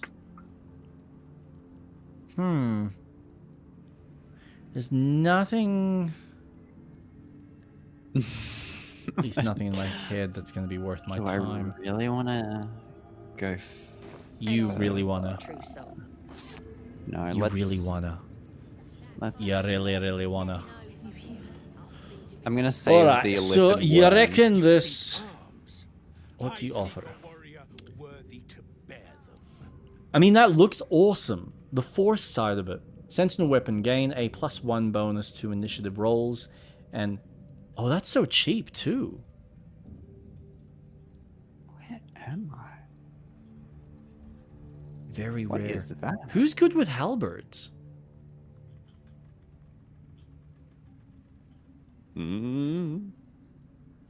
Extra reach, Laser. halberd. That's what I'm wondering. But she's got the damn really good sword. That does like 22 damage.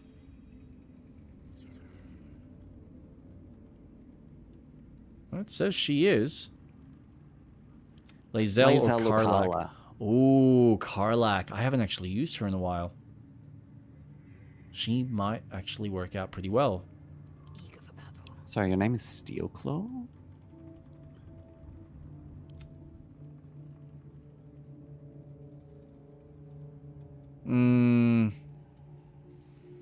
Oh.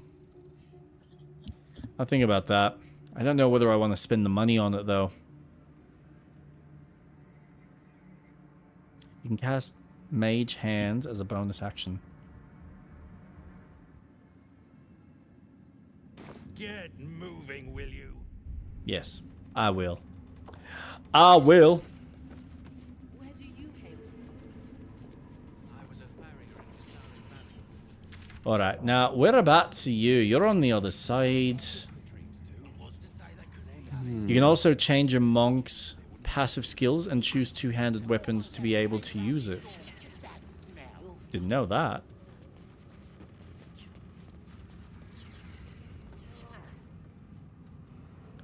Although I'm pretty happy with my general setup at the moment. It seems to be working.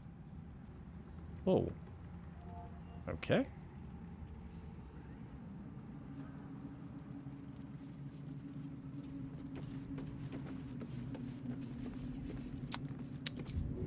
Nope, nope, nope. I want not dash, I want jump. Flippin' jump. What is that? Cracked wall? Through a narrow crack in the wall, you hear something shift against stone. The pulse of a crawling, living thing. Oh, that's not going to go well.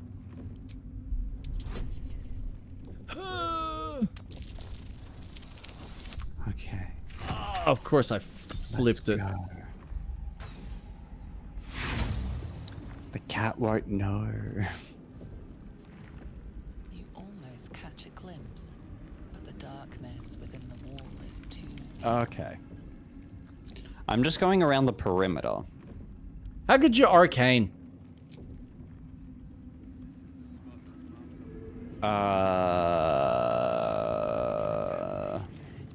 Character sheet.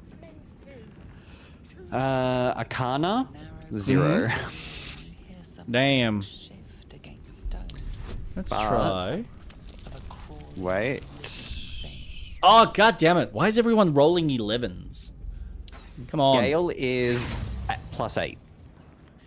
I might need you to come up here and look at a wall, because I want to know what the frack this thing is. Sure. Where the fuck are I'm you? up in the rafts. Oh, there's a cracked wall. Do you have laser? Yeah, good. I do. I'm gonna need laser. Okay. Oh, for fuck's sake, stop going that way. I want you to go this way.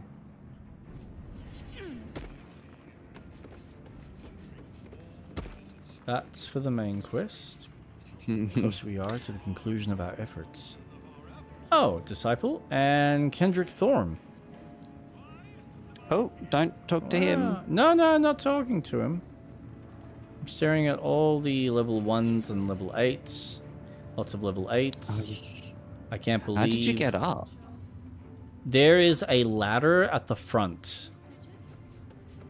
A ladder at the... Oh, the tree? Wait, where are you? No. Are you still... I'm back in the kitchen. Oh, you're in the kitchen. Okay, so kitchen... You So many want to things to go explore. through that next door, just in front of you.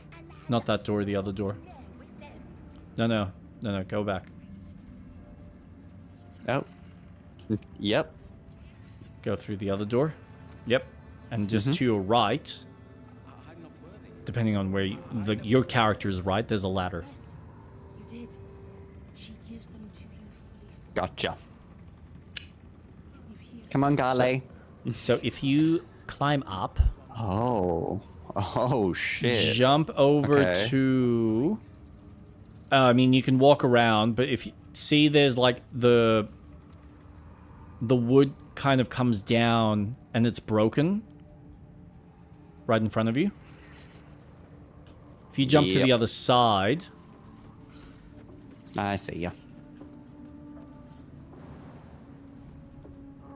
now right in front of you there should be a cracked wall. I don't know if your perceptions picked it up.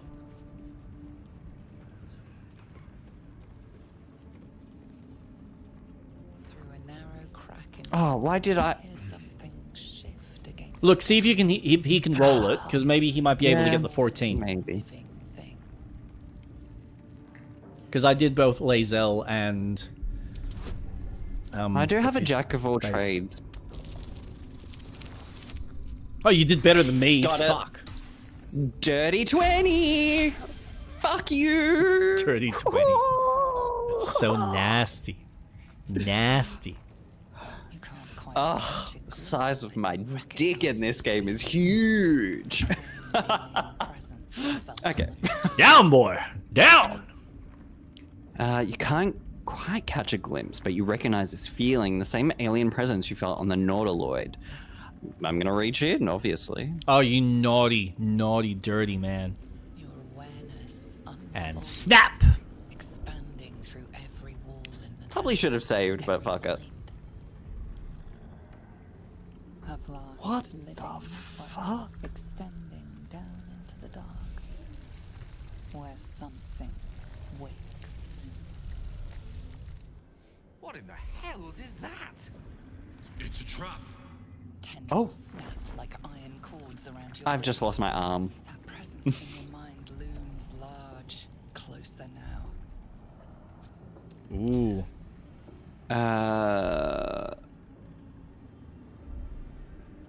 Sleight of hand, go limp and write it out. And then you get eaten up. Jesus. I'm so curious. How much do you want to repeat? It kind of is a shame that we didn't save. Yeah. Jesus yeah. Christ. This is going to be interesting.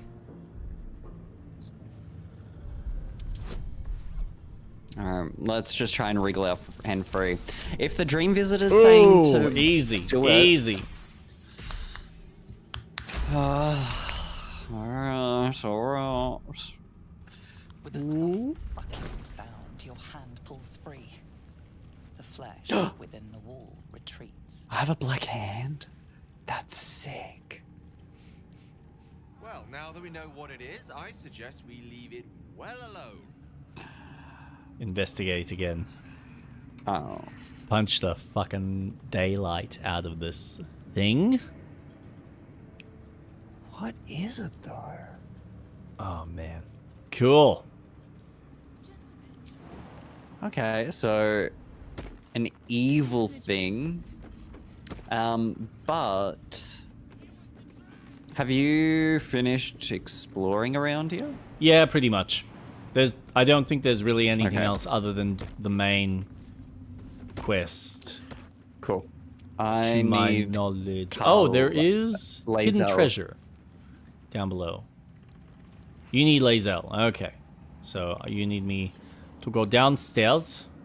Do you mean you can't reach? Oh, of course I can't reach because someone is in the way. You there, Atlas? Hey. Get out of the way. Yes. Gale, man. move. Ah, blasted magician. Poor Gale. Gale. Oh, no. So- Sorry. This way. It's the bottom. The mucus. Blood dripping from above.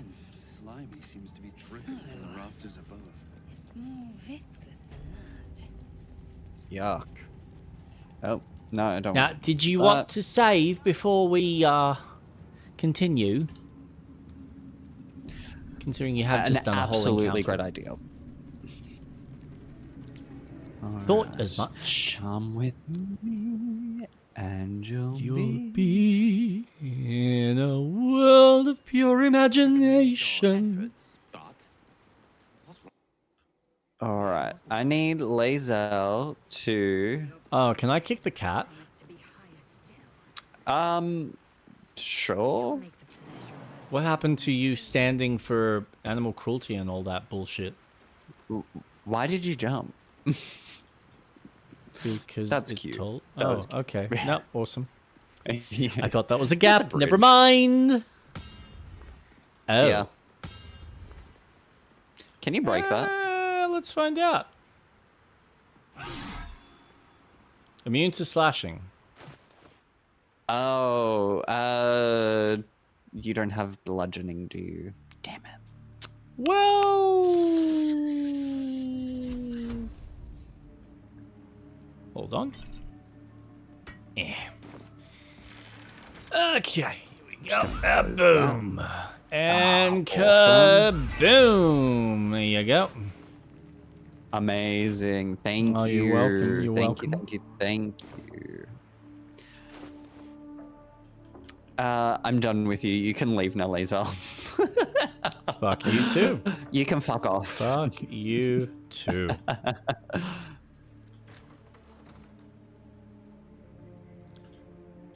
Holy shit. 49. I didn't know. No, that's so mean.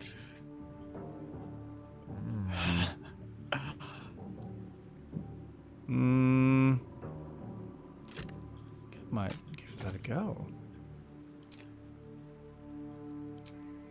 Moonrise Towers. No, what am I main doing? floor. Ah! Oh, you got what you wanted. Okay. You literally used me and abused me. Such a 100% man. Use and abuse. Oh shit. Oh, I'm on the other side of this. Okay, cool. Well, that looks familiar now. Now we're back there was here. no- So, where was that? should we go back on the rafters? I think there was more. Okay, so this is actually a small space. I thought that there would be a lot more to this. I have a feeling it will be. Probably from This a is a combat pretty perspective. significant. I think it goes either higher up or lower down. Possibly lower. Or higher. It's a Because tower. then my next question goes is, if this is it, Do we then want to continue what's her name's quest line? Shadowheart? You did. If we do, all I know is that part of the quest in Moonrise Towers will be locked out. Remind your sister why I pay you both so That's fair. How So important is that we part can of the do it. quest? I mean, I feel I'm like not we've sure. I already didn't want to look missed. too much into it. That's fair. That's also fair.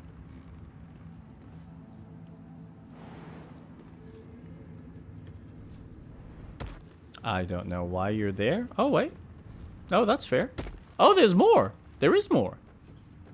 Oh my god. Yeah, this goes up.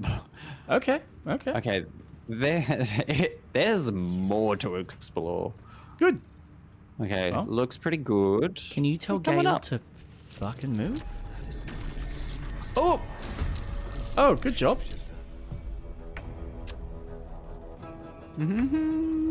That was great. Cool. Well, all I can there's a do is mimic up here. get up Yep. and maybe help. Oh, it's a Cool. mimic. Oh, that's so cute. Look at him. And he's like the bigger version of the ones we fought. How much? Damn it.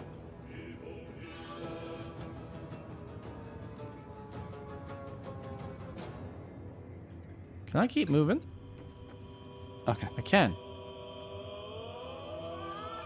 Yeah, it's your...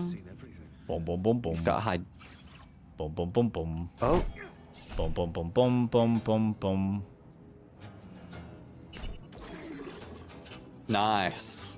Thank you. Boom, boom, boom, boom. Wait. I should examine this guy. Oh, just acid. Immune That's to necrotic. fine. Oh, That's acid. fine. Ah, Have watch some myself. fire. We're gonna stick.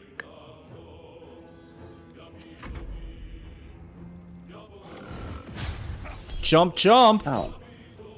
Now, be a good boy and chillax. Oh. Amazing. Thank you. Thank you.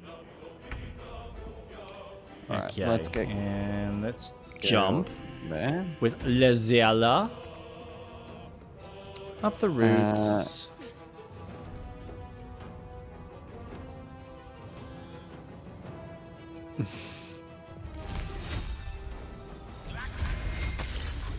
Ooh.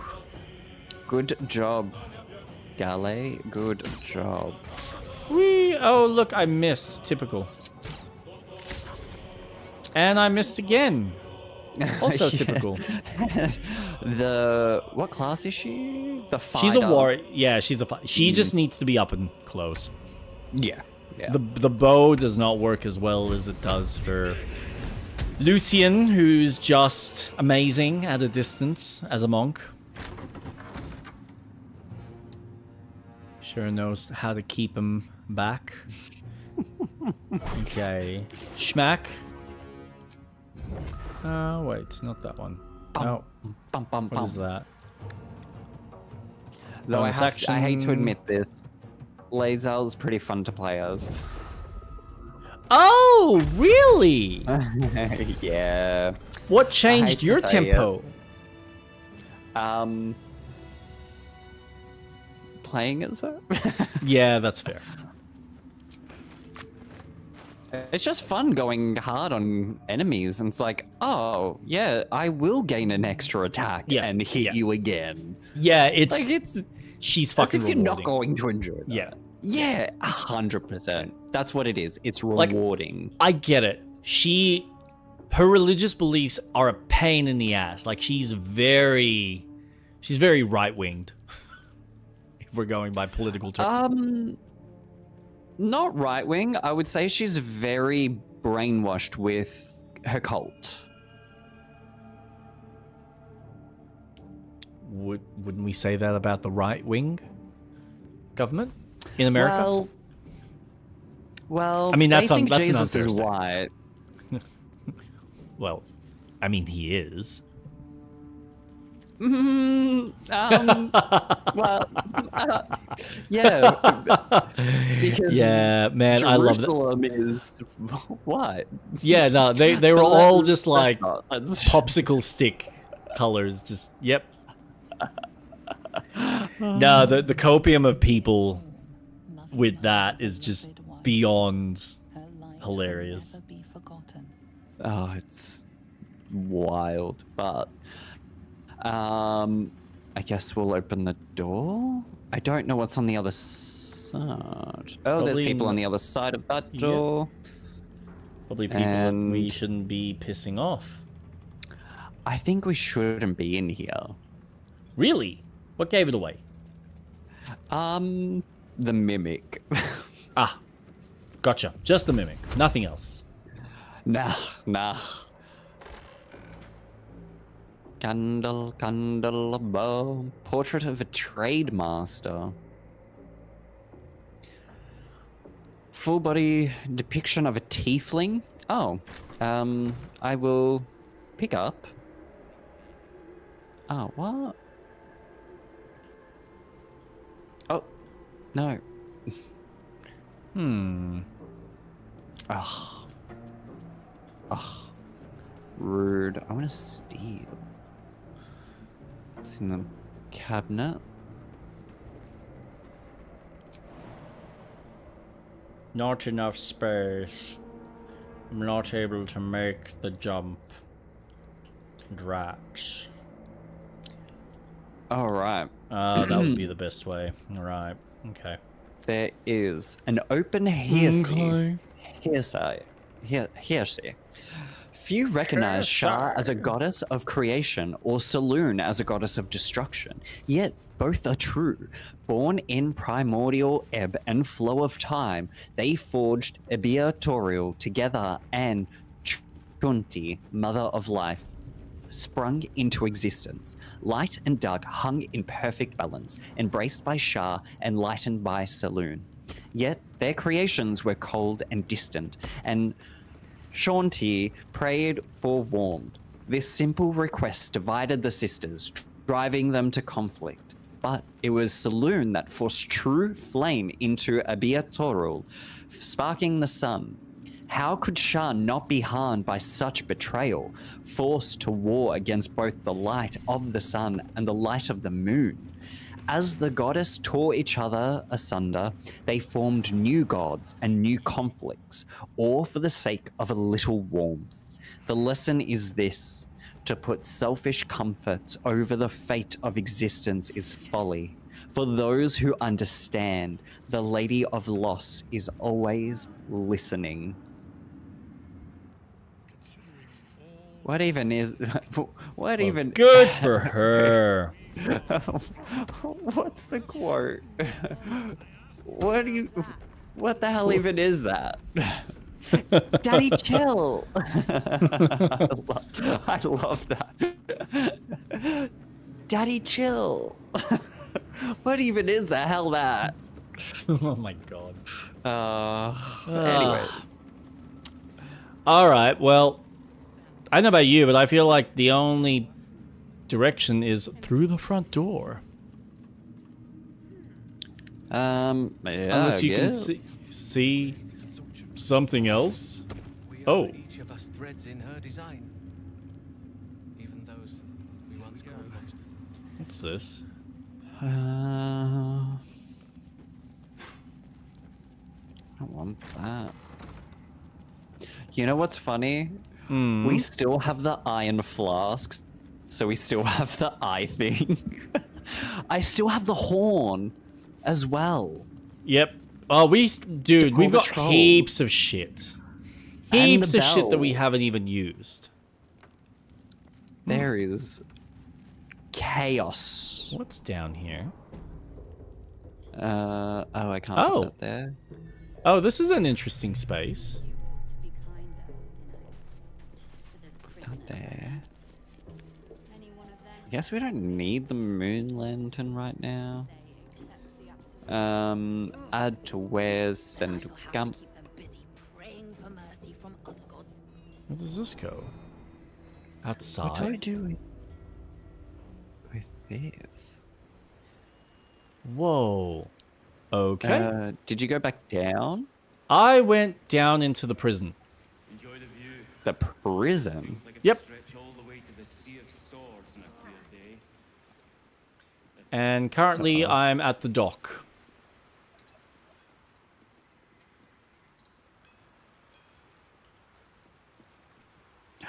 What's that? Holy moly, there's a whole bunch of people here. Fuck, and they're all like high level too.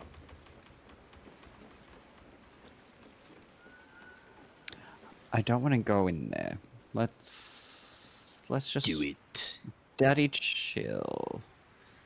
Oh, I found a Steady cat chill, hole please. if you want to go through as a cat. Oh, do you want me to make you into a sheep? Into a sheep. Yeah. Can that fit into a cat hole? Mm. I feel like that's a bit too Never big. saying never. Oh, there's a scrying eye in here again. Ugh. There's so many of them. Okay, so that connects to that. That attaches to this. Okay. All right, I've got my bearings. So I'm basically at the bottom of this place.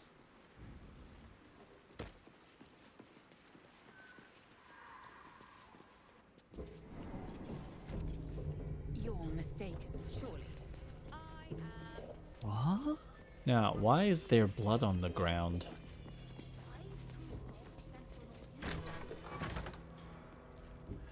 Oh. Why is there blood? Don't mind if I do. A torture rack. Chilling to behold. And even more so to imagine the horror its victims must have endured. Scroll of hold person. Scroll of speak to the dead. Since I am not technically stealing that, I will take it. Oh, 100%. Take what you can get.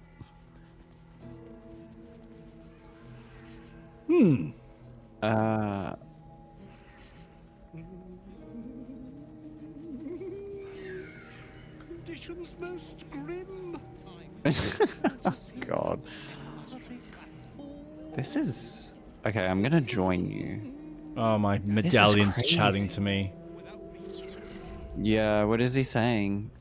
I heard he was saying that it's all creepy because of Ketheric Storm. Conversation has been cut short. The tieflings! We found The them! disciple Balthazar's attention only. What the fuck? Ooh. Hello.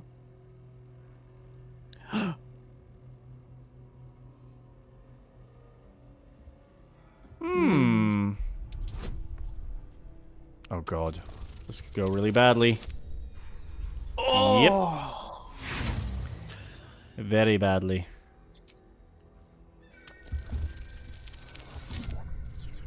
This is just not getting better. Not getting better at all. Yes! That's a bit There we better. go. Almost a dirty 20. Almost. Your reasoning is hard to argue with. You're free to speak to the prisoners. Yay! Fucking retard. You want to help. I'll allow it. The gnomes have themselves down up to something, and we're in. I can't read bloody minds. Go on, before someone sees.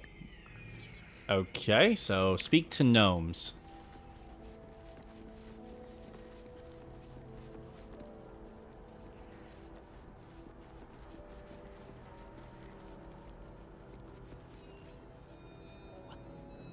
What's up here? What is up here? Oh, what the fuck? Oh, we've just uncovered a whole fucking cavern to explore. Jeepers. That's the escape route. Oh, you reckon? 100%. This is going to be similar to how we took Sava out. Okay. Let's jump here.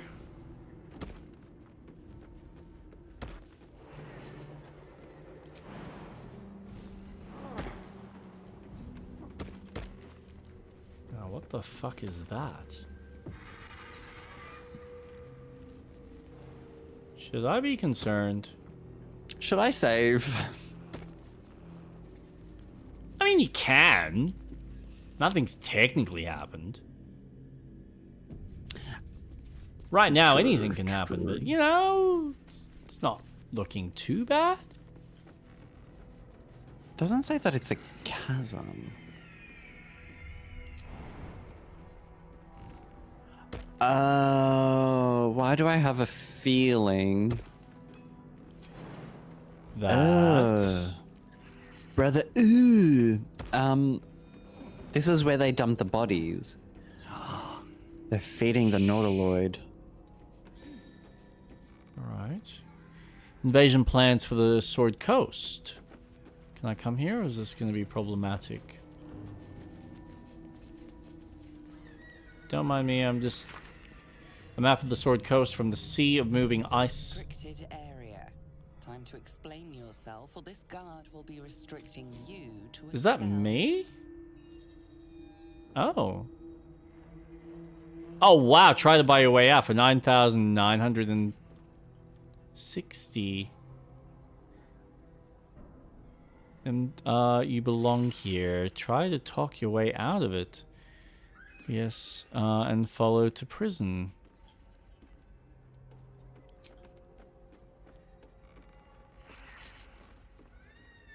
Deception. Oh, no way! No way! Oh no. Oh, I need to get at least like 20 or 19. This is not going to go well. Oh no. We did save, so it's all good. That is true. I got one more shot. One more shot. Oh. Nah. I think I fucked it. Your best, but your best just isn't good enough. We don't Attack! have money. Wait, what? What did you think was gonna happen? Is it just you and her? There's no one no, else? No, it doesn't look like there's no one else. Okay, amazing, amazing. For now. Push that bitch. Oh yeah. Actually, that might work. No, don't, Yes. don't. Bye. Did she die? No, she didn't die, but she certainly got knocked out pretty bad.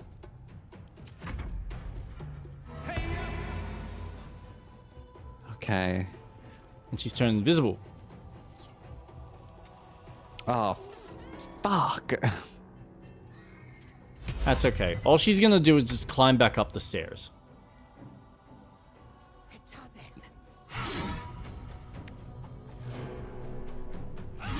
Boom. That was nice.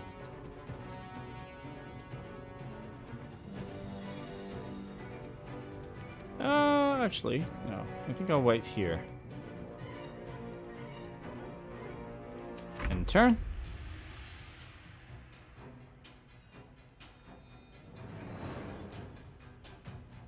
And then she sounds the alarm. I mean, that's also a possibility, yes. Oh. Domino? Oh! Oh, she moved very far. There she is. No, no, no, no. Hello. I'm doing nothing. I'm all good. Fuck! Oh, shit! What are you doing, crazy bitch? Here we go. I really didn't want to bring the fight out here. Oh, does she now... Fuck. Did they not activate until she walked out? Yep. Really? Yep. Oh, damn. That's a bit of a shame. And I just killed her too. Amazing. Yep. I mean, we can reload if you like. No, that's... Nope. What do we do? Fuck, what do we do? I mean, we do have the upper hand. I mean, it says temporarily hostile, so it might... Hide the body. Don't waste a step. Can you hide the body? I mean, I can loot it. I'm gonna end turn. It's got a bunch of keys and stuff. We did nothing. Oh, cast Guardian of Faith. Call forth a divine guardian that attacks nearby enemies. Every time it deals damage, the guardian loses an equal I love how amount you have of 3 hit versions points. of a counter spell. It's like, do I want to use version 3, version 4, or version 5? I'm just gonna do level 3. Fuck, it didn't work. Yeah, of course. These are level 8s. Why are you using a weaker spell? Don't be cheap. High defense. Path interrupted. Wizard.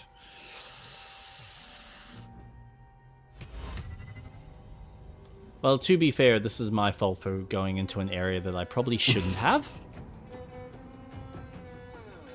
I mean, we were exploring, so... That's the point. Yes, I know. But I also did go into an area that I probably shouldn't have. Yeah, I'm just gonna move in, I guess.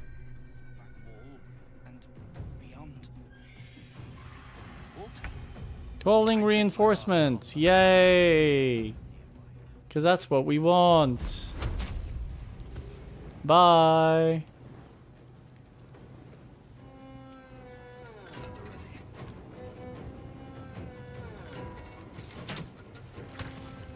Oh, that hits it. Oh, awesome. I love that. Amazing. Way.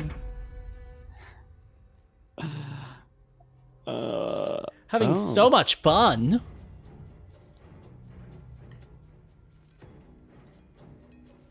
Oh, You okay someone's there? got a You little bit of an issue. Can't decide whether they want to sit down or get off.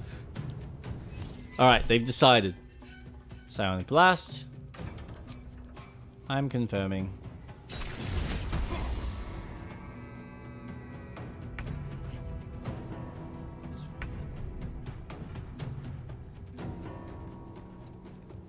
Oh, you bet me to it.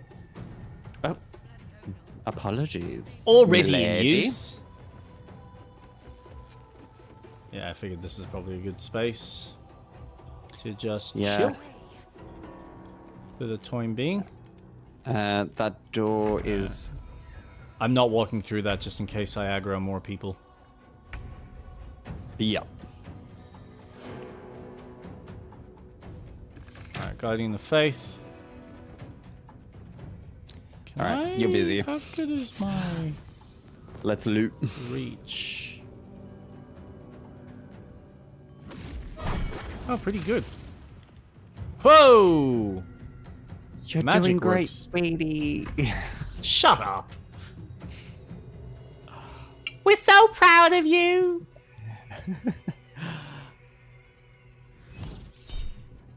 Psionic Backlash. Sure.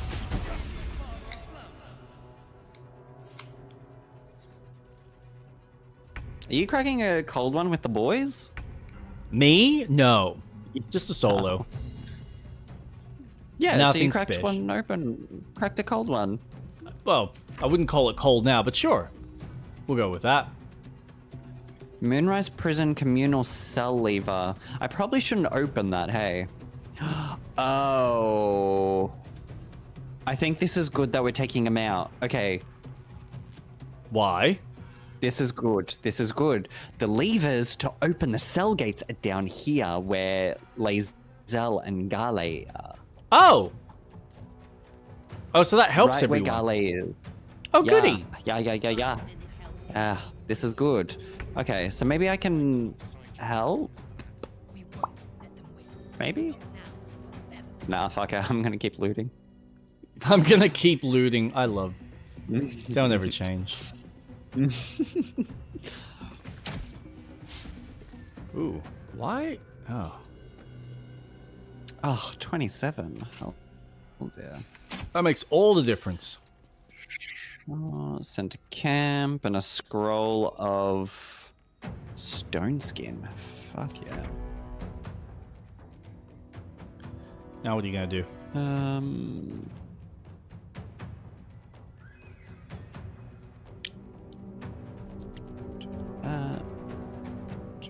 Oh. Sorry, I forgot I was in battle. Oh, there's a third person there now. Who? No, there's only 2. No, there was 3. I'm pretty sure there was 3. Oh yeah, it's showing 2. That's weird. Anyway. Told G. Oh, she is going to come through the door. Who? The guard. Oh. How do you know? She's making her way. Oh. You see someone? No, look where she's positioned. Nah, she's not coming through the door. Nah, no way. No way. Famous last words. Shut up. It's not happening. Oh, you know what you fucking do? Move What? the fucking furniture in front of the door. I mean, that's an option. Absolutely. Fucking do that shit. Nice. Nice. Small shovel. I mean, a small shovel could be useful. What am I doing? Yep. Evidence chest. Well. End turn. Your turn. Come on, do something. Do something. Oh, a 30. Fuck yeah. Alright, what's in the evidence chest? Bro-beaten circlet. Bro-beaten. The wearer gains a +1 bonus to spell save DC while threatened. Sure. I love how you're inspecting chests while we're dealing with a couple of guards that we're trying to kill. Yep. Absolutely. What if there's something useful in here that we could use? That is true. That is true. Sometimes there's a scroll. Yeah, she's coming in. Perfect. Oh, did I get the spell that I wanted? I didn't. Fuck, I'm an idiot. I can't move any of the furniture. I really want to try something out. You can't move the furniture? Yeah. I moved the chair. There you go. Just for you. Hold on. Yeah. Oh, bro, yes. And put it on top of the chair. Oh. I'm just readjusting. Yeah, no, that's good. There you go. All right. That'll do.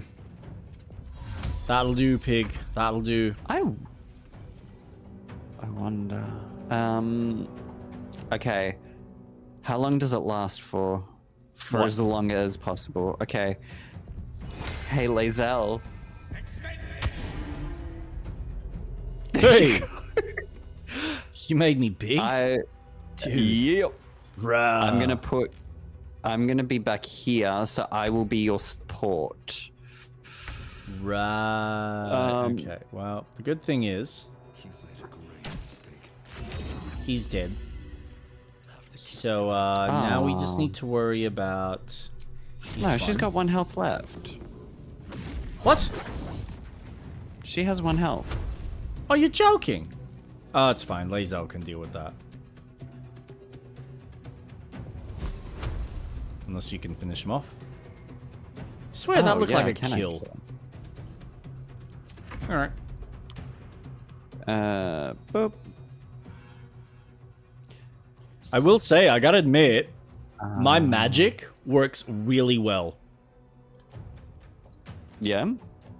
Yeah, so I think if I just add a few extra points to my intelligence or whatever I need, whatever the magic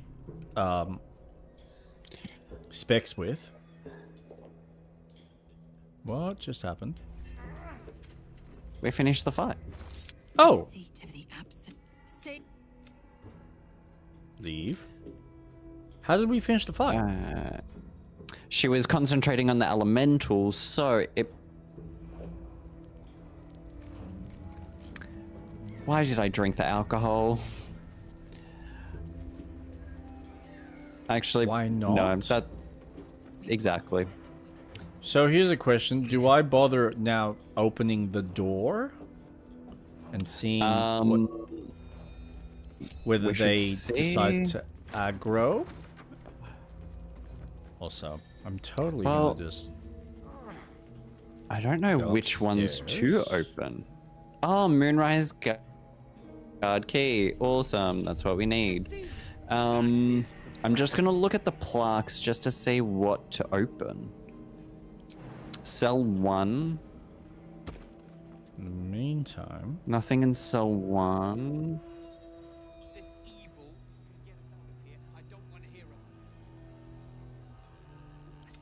Oh, this is the gnome.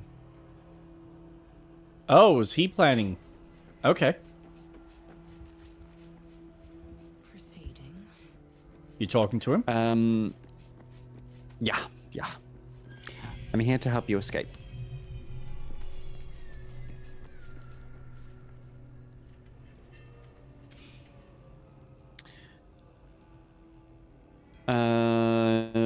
I know the tiefling's imprisoned here.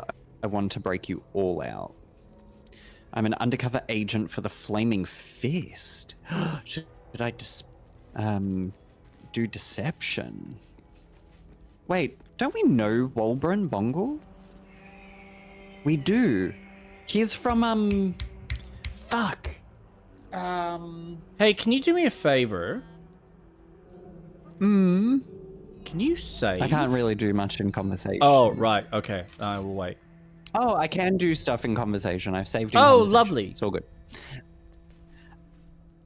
I'm assuming that creates a different save, or is that the same save?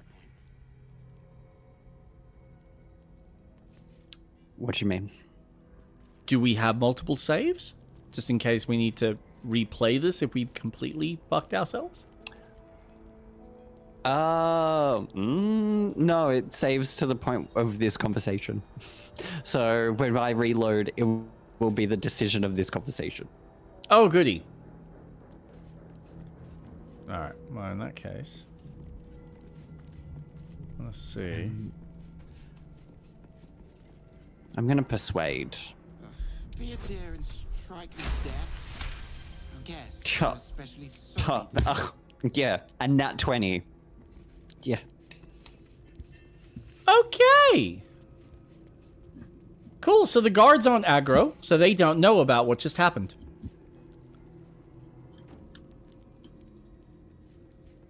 I'm Atlas. Pleasure to meet you. But I know you, Waldron.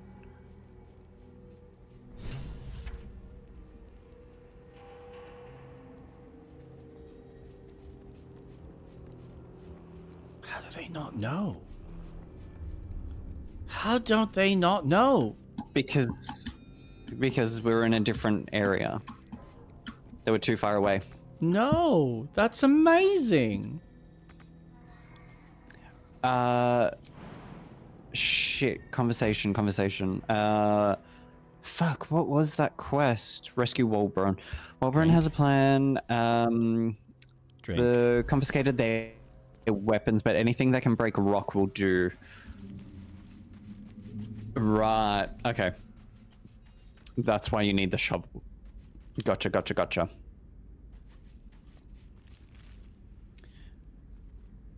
What are you doing? Whoa. I'm gonna wait for you for this bit, because there's like so much more to explore. Oh, and there's a boat. Walburn's hammer. What does an oil flask do? Creates a Oh my god, yes. Are you fucking kidding me? Gale. Alright. I don't know why I sounded like Tina.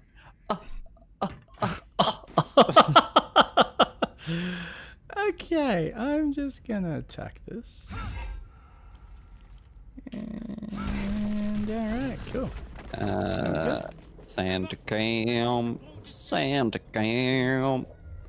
Santa Cam. Well, that was easy. So what is it that I'm doing?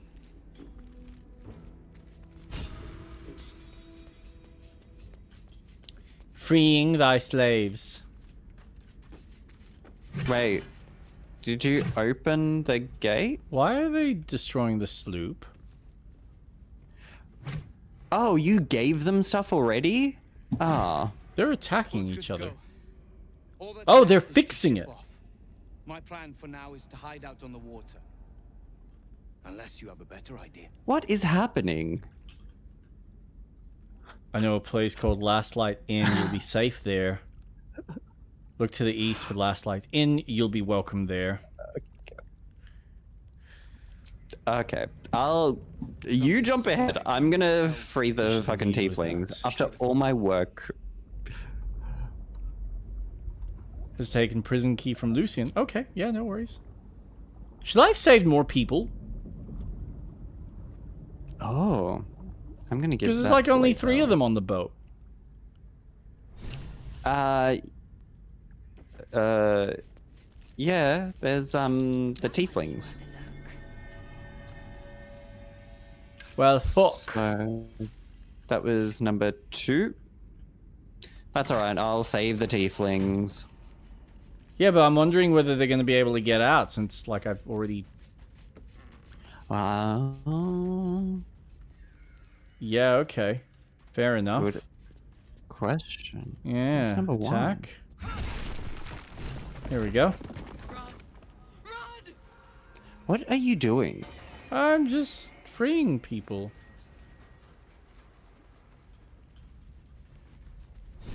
How are you... From behind! Oh. The way you're meant to.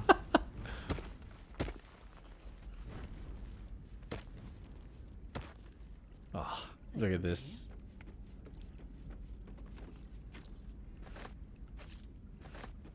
Is there anything in here? Just shopping, collecting stuff. Club, club, spear. Spear. Crossbow. Club. Club. So they're gone now? Pretty much. The tieflings went the other way, though. I don't know which direction they went. Wait, which direction? As in the direction you just came from. You didn't see them come past? Uh-oh. Nope. Because there was no boat. That's why I was concerned about their safety. Uh-oh. Did they go into the chasm? Did they go elsewhere? Oh, they're here. Oh, they're fighting. Okay. Oh, dear Lord. They're trying to survive the fight. Great. What fight? What is happening? There's a fight happening. They're dealing with a zealot, Nadi. Oh god, they're all about to die.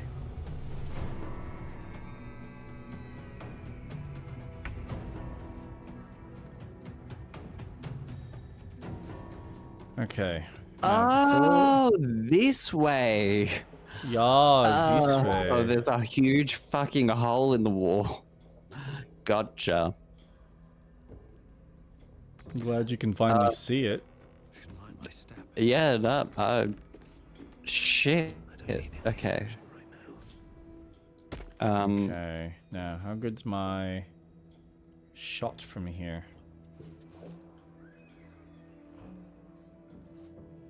Oh, sick. Actually, this might work. Can I then jump? Not enough space. Flip. Are you moving Lucian as well? Closer, yeah. I'm trying to see. Path is interrupted, though. Crap! Alright, so if I... Because you have to jump. No. There's a little jump. I'm trying to see... There. Alright, so I do have a good shot. Meaning, but I don't think... Oh. Yeah, that's the only problem. I'm not going to be able to reach him.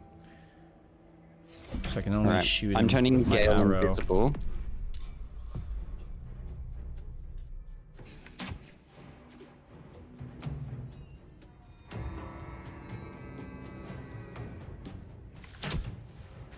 Boom. Oh. Now, I get it now. Lae'zel, I'm gonna have to dash.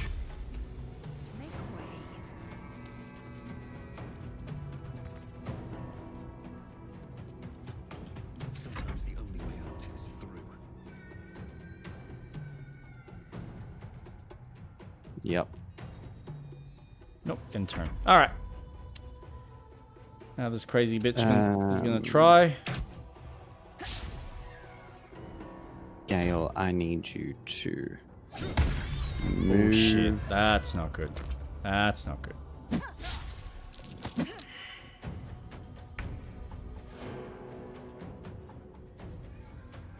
Oh, why'd I... Okay, you know what? Fuck it.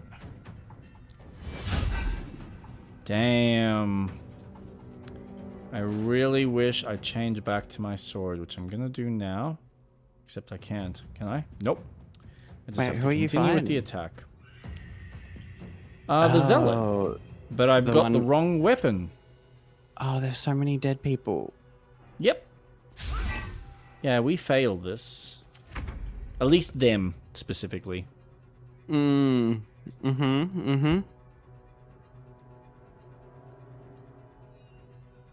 Target is too far. Alright, so now I gotta reposition myself. Oh, no, he's literally too far. Shit. Well, that's a problem. So the question is, if I jump here now, do I have better reach? Path is interrupted. Shit! Alright.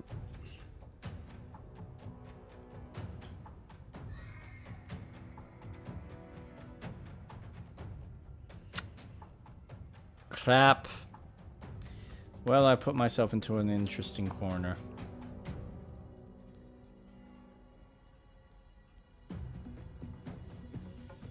That I can't really do much, so...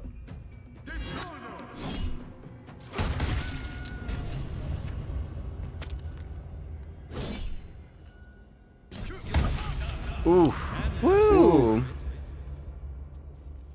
Yep. What I need to do, though... Well... For this to work, I need it equipped. Which means I miss out on that, but I can at least heal myself. And they're all dead. Unfortunately.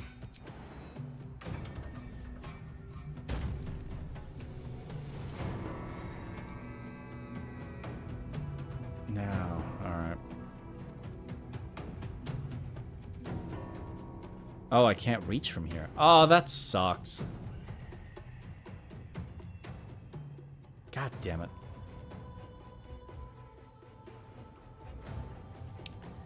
Grab baskets.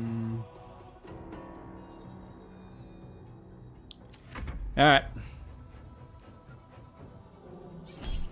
Lucian's just gotta be not useful for this fight. Where are you going? What are you planning? Fuck. Oh, did you turn invisible? Yeah, I was gonna sneak attack. Fucking dick. Short rest. Disarming melee. Damn it. That's alright. Ooh, okay. Here, take that.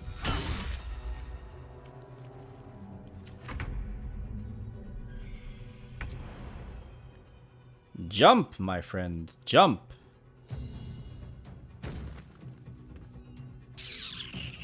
And that's about as much as I can do.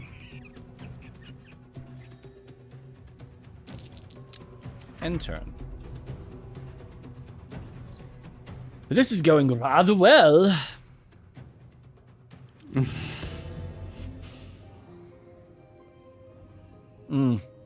Yes, serenade him. Maybe you'll put him to sleep. Oh, thank you. I do appreciate that. That's alright. Ooh. Oh, go Lae'zel. Oh. Completely demolished him. Well. Moonrise guard key. And some extra armor. Leah's to-do list. Hastily written to-do list for Baldur's Gate. Hit up Outer City for room and board. Join the Flaming Fist. Try not to strangle Roland.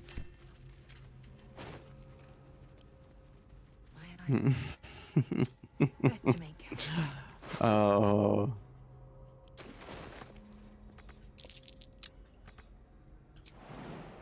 Oh no, don't. Ow. Dumb bitch. Alright. Drink. Drink. Drink.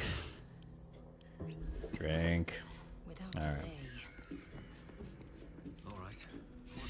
Oh.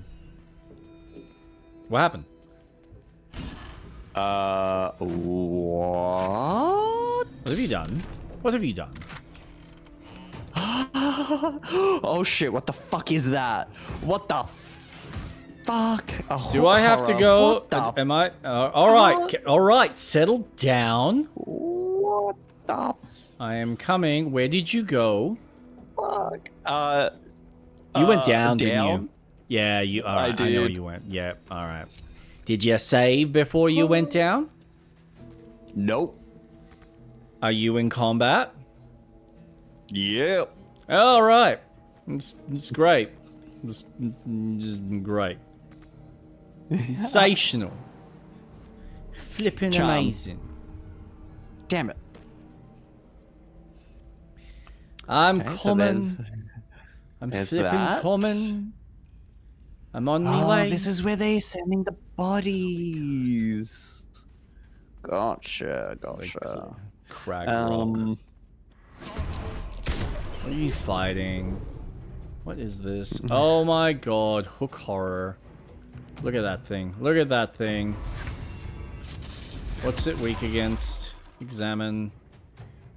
Conditions, not resistant to anything. That's good. So if I throw some of that its way, it's gonna hurt like a fucking truck. And come in for a punchy. And here's just one more fist for good measure. Boom.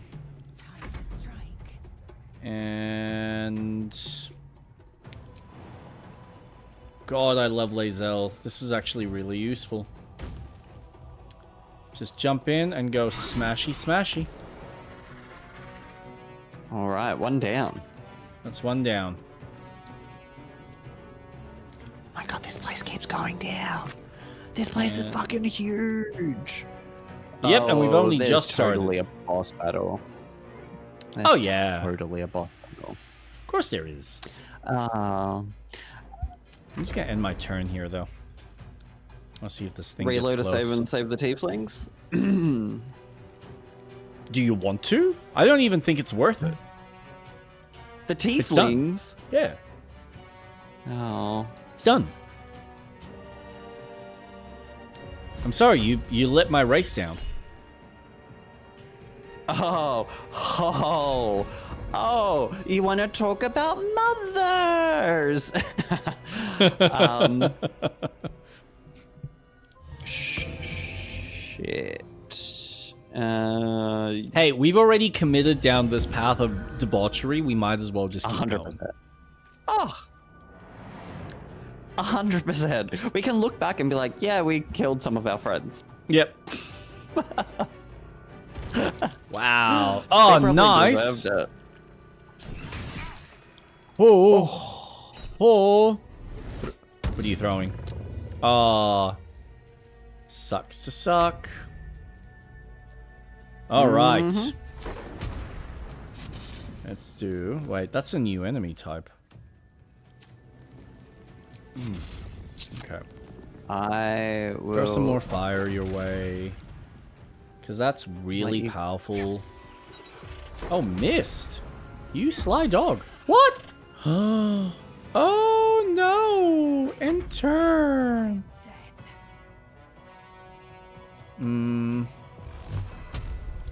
Lacerate. Oof. Ooh, yes. Oh, yum yums. Oh, not too heavy.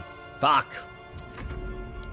He's got 4 health. Someone hit him for something. Anything.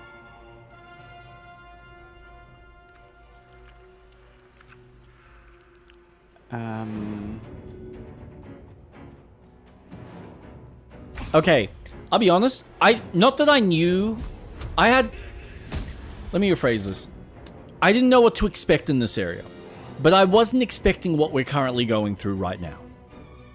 Not gonna lie. Yeah. I thought it was gonna be like...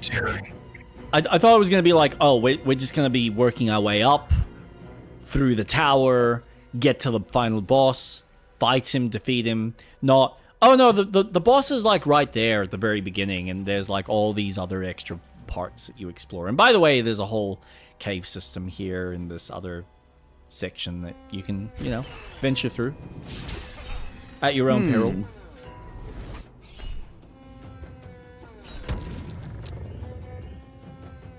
Yeah, not worth it. Nah. And he snarls, nah! And I go, fuck you. Yay. Oh. Whoa, what was that? Of these prisoners to die in mortal combat was stolen from them. Worst atrocity the Absolutes committed. No idea. Many, but by no means the least. Did you want to save? Yeah. Because we don't know what we are going to be dealing with soon. Please. Yeah, what's that? Some tasty stuff. Civilian? Okay. Oh yeah, they are definitely throwing people down here.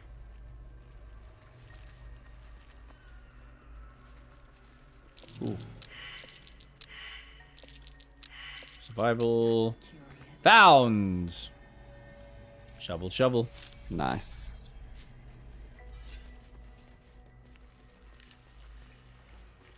Ooh. Okay, so it's not... I don't think it's as big of a space as you think. But there's definitely something. So this is the whole... What the hell is this place? Yeah, what is this place? Maybe we should do this first and then go to Kethric's. There's something on the other side. There's something. Kethric's. An illithid oubliette. Right beneath the towers. A colony must be close. That must be where the tadpoles are coming from. Oh. There's a parasite in that corpse, brimming with potent magic. I mean, take it. Wait, where? That corpse there? Wait, which one? Anything of use? Jesus Christ. Hey, there it is. Mind Flayer.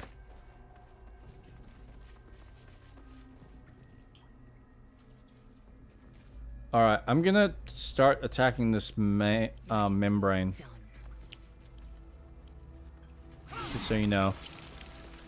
Proceeding. Goblin.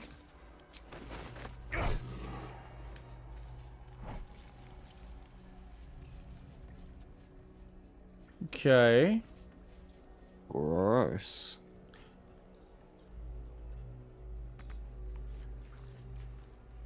Right, so this must have been just a secret area to get an extra worm. Yeah, maybe.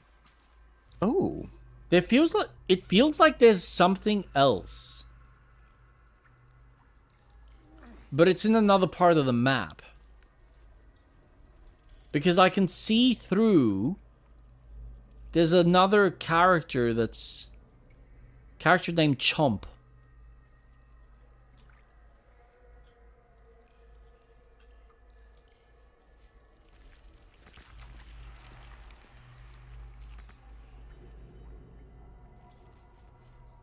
There's something up above. No. Here. Up, go. What?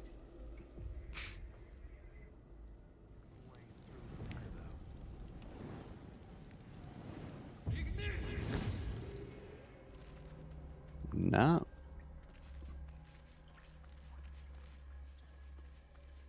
This is nasty.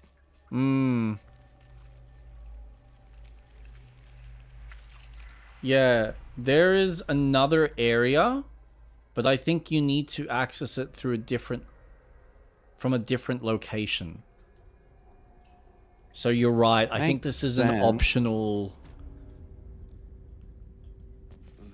Or I have a feeling, story-wise, and I'm just spitballing here. Story-wise, I think there's a part of the story where we get thrown into jail, and we potentially get thrown down into the tunnel into here and face a boss, similar to like a Star Wars. Oh yeah, that would make sense. That's the vibe that I got from that. Okay. That would make sense. Well, that was wild. Oh, that's... You know what that... Oh, no. Don't do it again, Lazel. Oh, thank God. Okay. You... What are they? I don't know why. Moving in. I'm making this so much harder for myself. That's probably what that hole is that we saw in the middle of the dungeon. So I think 100%. You're right. Yep.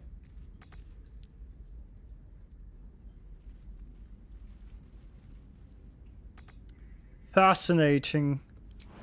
Absolutely fascinating. Come on, Lazel. I know you can jump. You're my best jumper. I wonder... Is there something... Can I throw anything? What if I throw... No. Is there a body?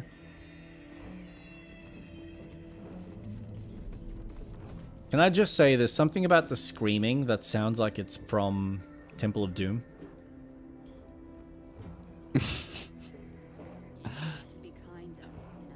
I hear that. Oh!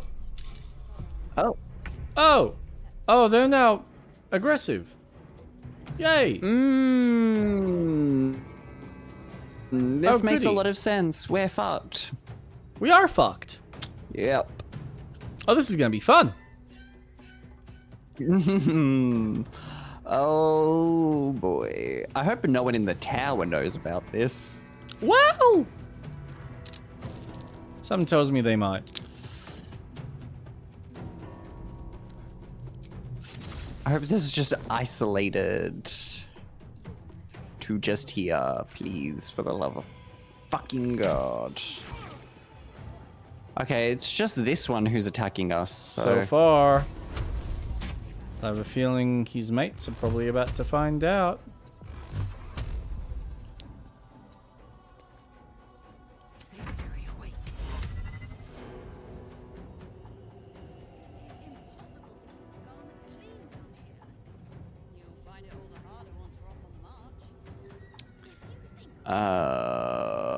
I just stay here then.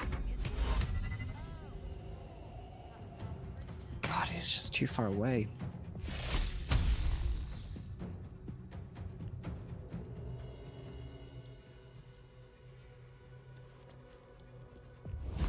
This could turn out very badly. I can't do shit. Whoa. Whoa! Standing near a portal to the dark between of the stars infested with unknown horrors. Takes 2 to 12 cold damage at the start of their turn and possibly 2 to 12 acid damage at the end of their turn as long as they are in the area. They are blinded and the area is difficult terrain. So basically just stands outside of it. Well, you broke his concentration, so... Lovely. Oh, target's too far. Okay, thanks. No. That's annoying. Why not? Oh, that was good. Okay. Thank you. Bye. Oh, shit! Nope. Ah, god damn that stupid zombie style move. Yep. Alright, cool. Alright. Now's probably a good time to save. Because I want to know whether the people on the side are going to lose their shit. God, I hope not. Oh, mate, don't. Please, don't for the love of pick it God, up. please don't. Yep. Fuck. Fuck. Yep. Alright, alright, alright, alright. Oh. It's alright, it's alright. We got this. I mean, that probably does then mean that the people upstairs are gonna lose their shit. Well, I'm gonna find out. Yes, we are. 50, No, like, 17. I'm finding out right now. Oh! You don't want to help me with this battle? Oh, I will, I will. I'm just sending Atlas up. Okay, everyone's cool. Yeah? Okay, everything seems cool beans. That's good, that's good. Hello, Zealot. Is this fine? Is this fine? Is this fine? Okay, isolated to the one area. Perfect. Oh, All good. Right, go to town. Go to town. Fuck them up. I was worried that it was going to be the whole fucking tower. Good. That was my main concern. God, could you imagine? I would have quit. Not gonna lie. I would have been like, yeah, I'm done for tonight. Jesus. Yeah, because it would almost feel like, oh, we have to repeat the whole sequence. Yeah. Boom. Suck it! Oh, still missed.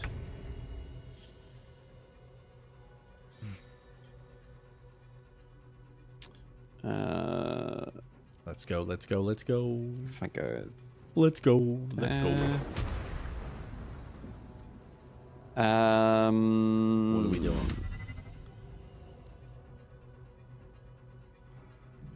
You know, it actually annoys me now that Lae'zel doesn't have the... like, she can't travel the distance that I'd like her to.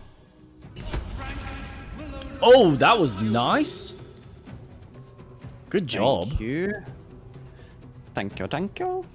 And Gale can move back a bit. Number 2. Oh. Okay, Gale's dead. Jesus fucking Christ. Alright. Take a flippin' chill. Oh, wow. You are tough cookies. Yep. I'm gonna take my extra action and punch you. Alright. You wanna play that? Oh, dude. Alright, so... What the fuck is... What is that? Short rest. Fuck it, I'm using this. Because I'm assuming we're probably going to short rest after this. Oh, yes. Absolutely.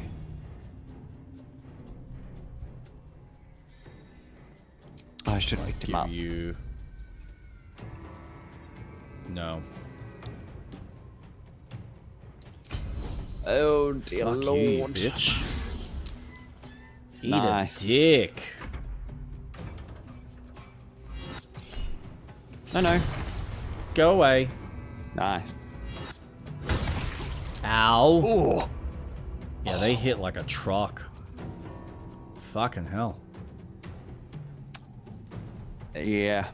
I mean, I can do what I did before. Tell you what, thank God we're not dealing with the other two little gnomes.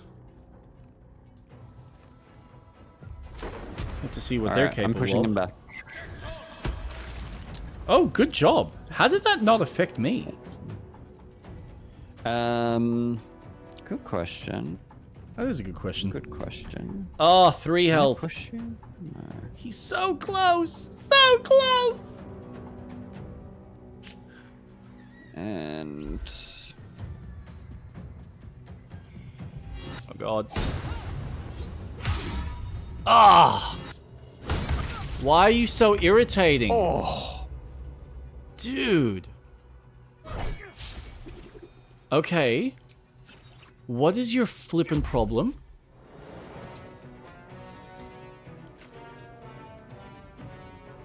Wow. That's good. That's good. That's good. I'm actually more accurate with my fucking arrows. That is fucked.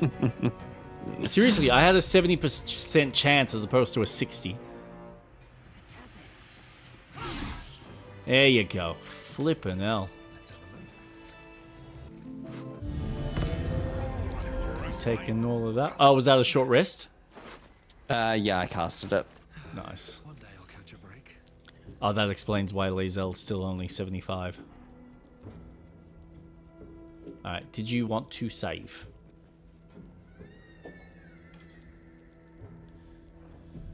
Alright, now, important question. Yeah. Yeah, what's through the heavy oak doors? Before that, did we want to deal with whoever these two are? Are they good? Oh, they're friendly. Let's take them out. Oh. No, they're friendly. Oh, this is good then. Okay. Do they want anything? Do they want to die? Can kill them. No, they don't seem like they're doing anything. One foot in front of the other. Make them fear you. Okay. Well, that's, all good.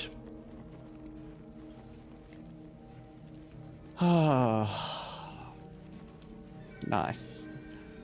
Alright, the heavy oaked doors just leads back out the front, but at the docks. The docks? Mm-hmm. So now we're at the bottom of the castle. Oh. Have you talked to the acolyte? I have spoken to no one here. I'm afraid you missed the ship, Trousseau, but there'll be another along soon enough. We're already stacking the cargo. Baldur's Where's the Gate. ship heading? They're going to Baldur's Gate. But we sent some friends ahead to smooth the way.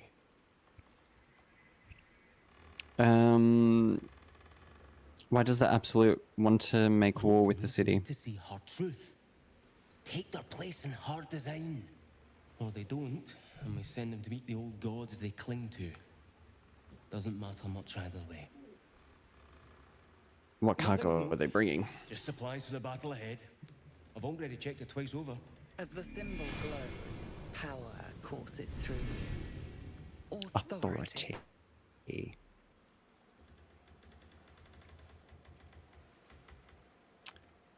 Oh. Oh.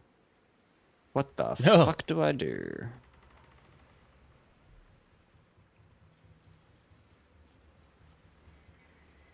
I mean, intimidation or persuasion would be the Persuasion. Way to go, I'd say. I mean, that was a good first attempt. That was good. That was good. Yeah, that was good. That was good. That's a bit better. That's a bit better. Oh, dirty 20. 4. Right you are, I suppose. Check away. So what did you just say to check? That we can check? Yeah, that we can check. What, the trunks? Oh, weapons. Potions. Oh, take the potions, take the potions. Oh, no, no, no, no, no. Good job.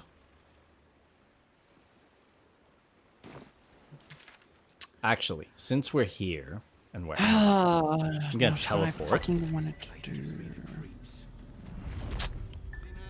back here. And then we're gonna sell me shite. See if there's anything you need. Well, there's always something. You don't need need any alcohol. Alcohol? What do you need alcohol for? Alcohol's a drug. I did y'all a favor. You did. Fuck. We're so grateful. Sell that. Sell that.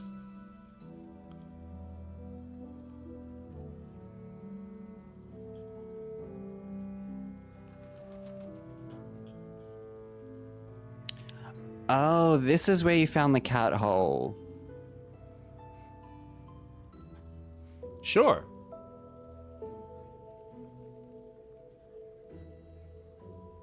Oh, yes, yes. That's correct.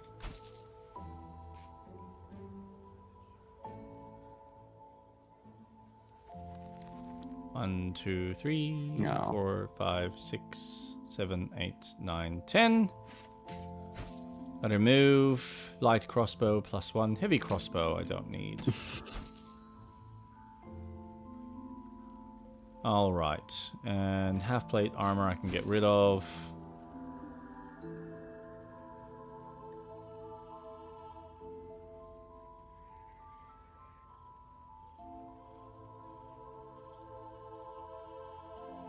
Mm-hmm.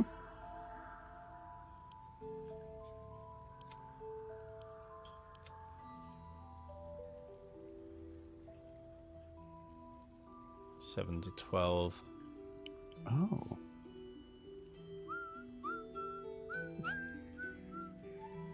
Oh, this is the other way.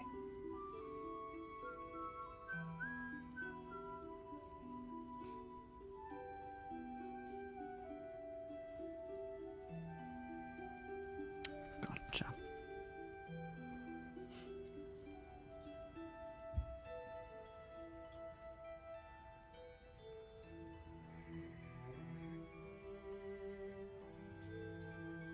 Really curious about that.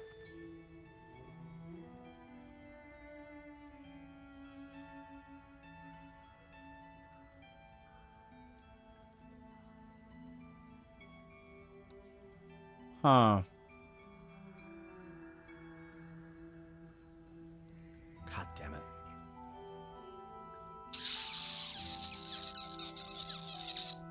Okay.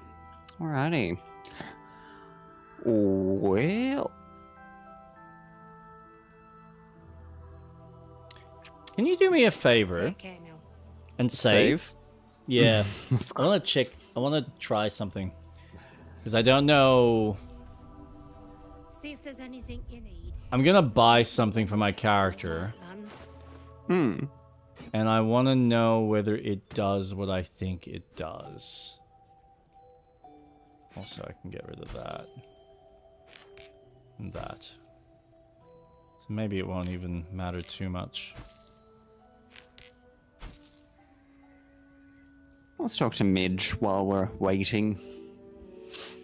No, and a gate. Take care now. Good boy. Alright. Incandescent staff. So does that now give me... Oh. Once every you? long rest. And that's just a general action.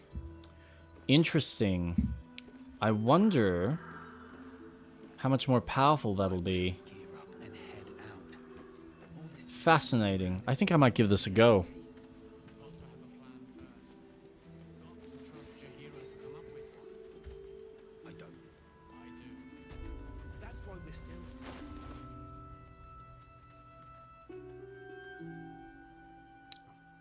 He gained +2 of heat.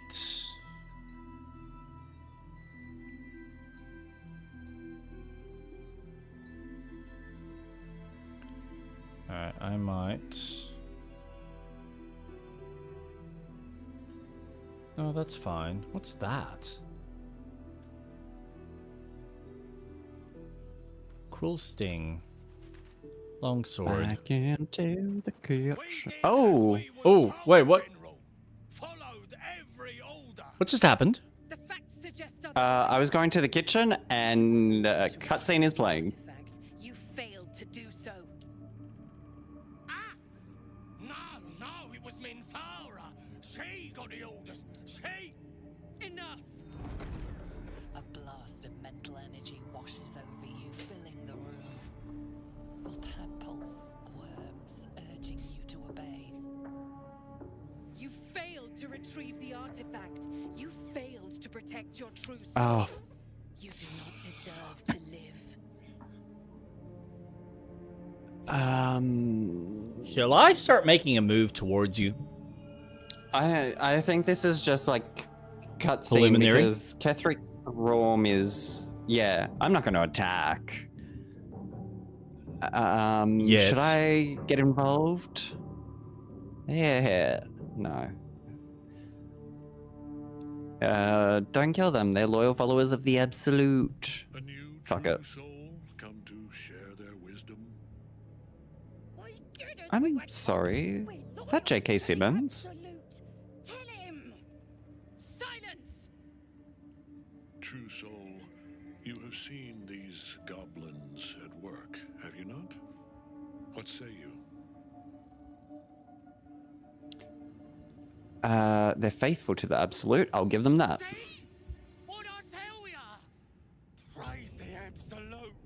Faith without action is anemic, sickly, in a word, useless. We are too close to the ending and the new beginning. I can coddle failure no longer. Kill them quickly. What? No! You creaking old bag of shit!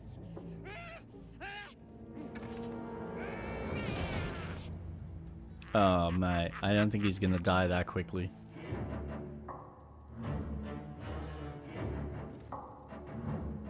Yeah, he's...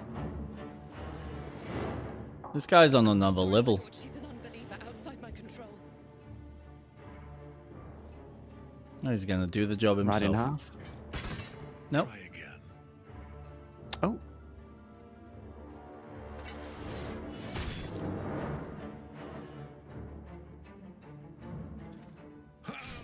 Oh, wow.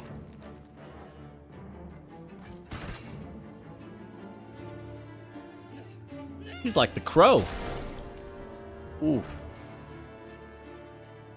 Dispose of the rest as you see fit.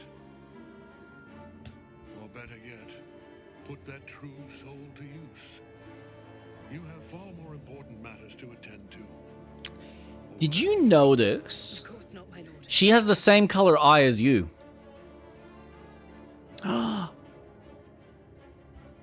She lost her eye to the hag. The goblins are yours. Wouldn't that be cool? Deal with them however you wish. I'm going to enjoy this. Here in the seat of the Absolute's power, your authority over them is complete. Report to me Oh. upstairs when you're done. Please, you gotta help me, for old time's sake.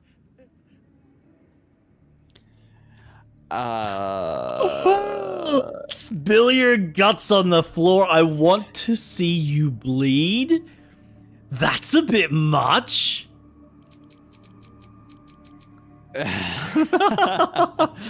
Not another word. In fact, not another breath from any of you. I'll give you a fair chance. Fight me.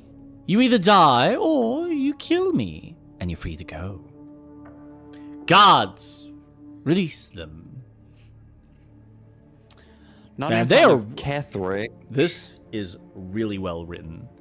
I will give this game this much.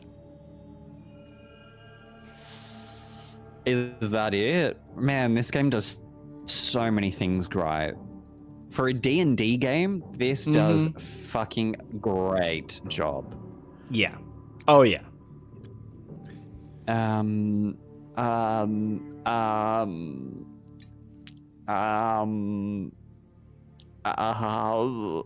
don't know what to do. I'm but a humble bard. I only want to play music. Not another word. In fact. Fine. Oh my god. Oh, you killed him. What the fuck? Oh. Oh my god, I've gone evil. No, I'm the I guess you Dark could have Earth. released them. Yeah. They're dead. Zarel will want to hear of this. The seat of the occupied by a general that cannot be killed, but his followers are flesh and blood.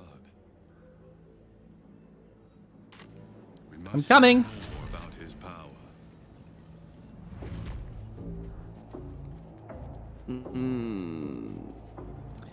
My, haven't we gone dark side? You know what's funny? And I think back to when we were creating our characters, I should have went the Dark Urge. I should have. You feel you would have gotten Because more the satisfaction? dynamic. No, just purely the dynamic between the characters.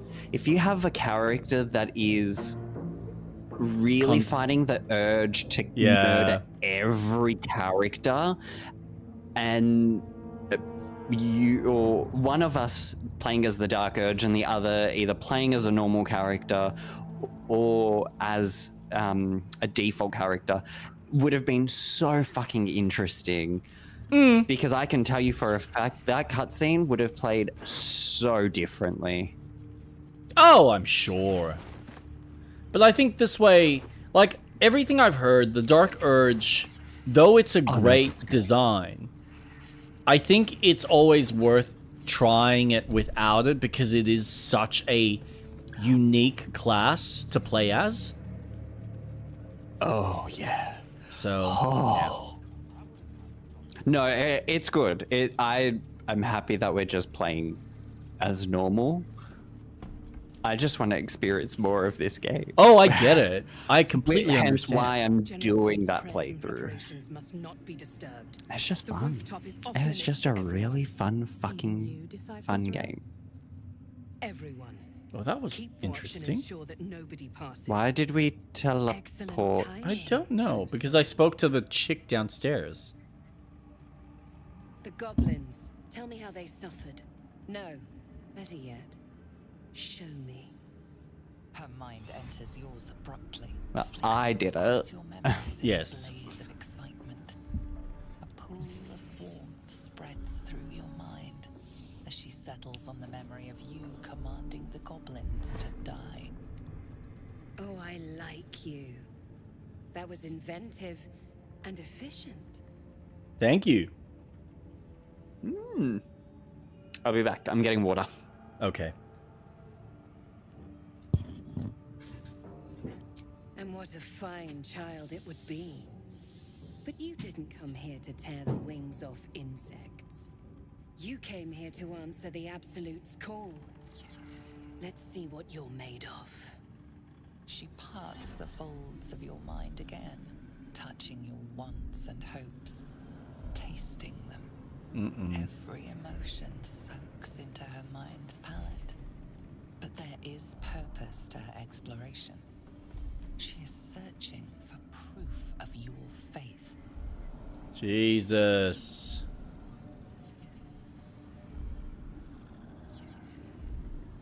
Ooh.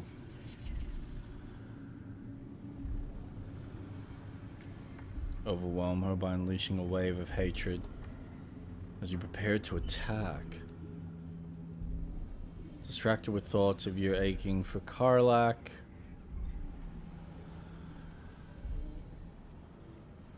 Ooh. Oh, this isn't good. Oh, this is definitely not good. Oh, this is certainly not good. Street rat. Oh, never mind. Never mind. Dear Lord, never mind. She is formidable. But how many days of passion will you get out of her? How many nights? The Absolute will give you something that can last. With the Absolute, your fantasies can become more real than flesh. The pleasures of the mind can surpass those of the body. I have already been blessed to stand in her presence. It was bliss. She gave me everything I wanted.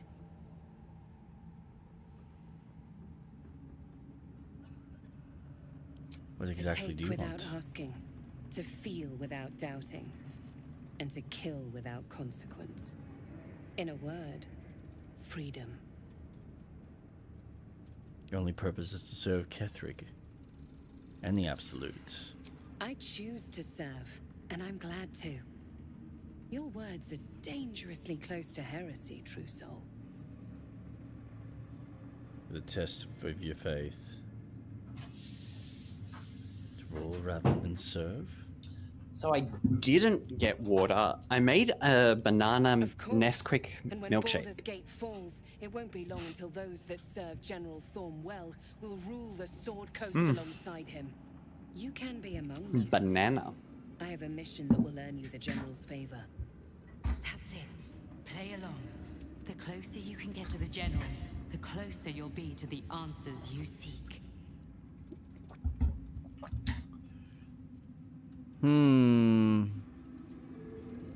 So what's happening? You feel her presence in your head again. Oh god. She grips your mind, squeezing until your No. vision blurs. I'm dealing with this crazy The ass Absolute's bitch. blessings have far greater value than any price you can Yeah, name. I know that. Be wise. Obey. There What is do I a need to relic do? that General Thorm requires.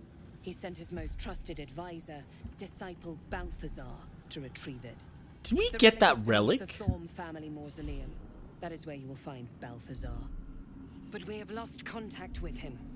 Go there, aid Balthazar if you can, and bring the relic home. What exactly is this relic? It is something that General Thorm desires, and that he has ordered us to retrieve. That is all you need to know.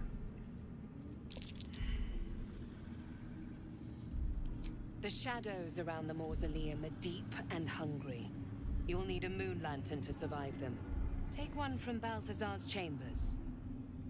But don't pry. The last person who snooped into his secrets lost their head. I believe he uses it as a chamber pot.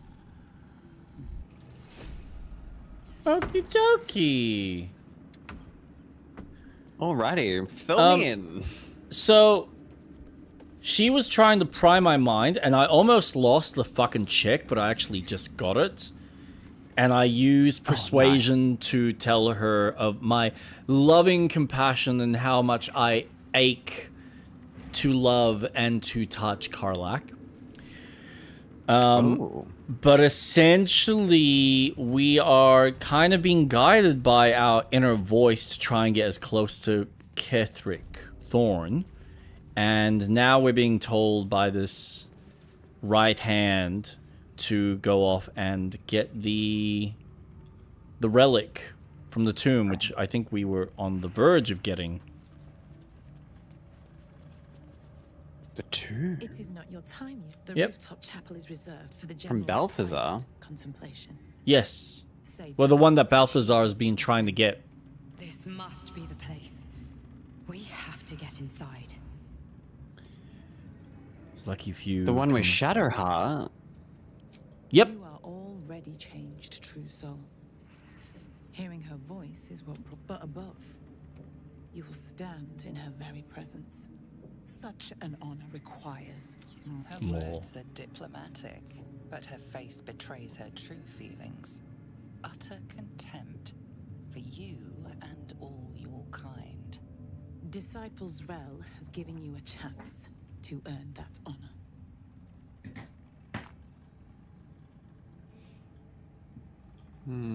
Ooh. You don't believe I'm worthy. What's with the skeletons? And if I choose to go anyway?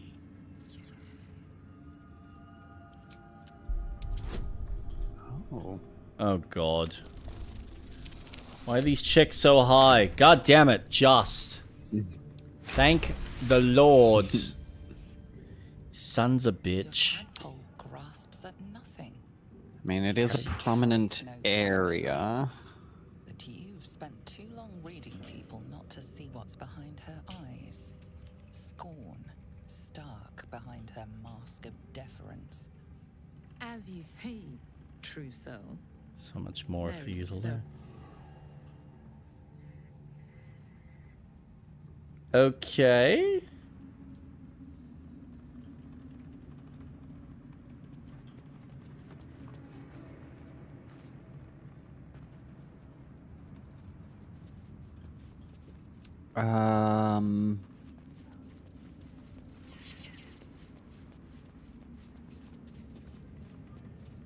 Right. So just.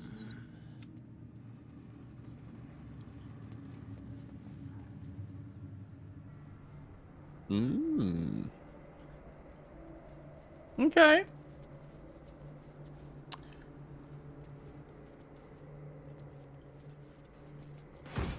Was that Balthazar in the Temple of Saloon? Or Temple of Shah? This is a Temple of Shar. Yeah.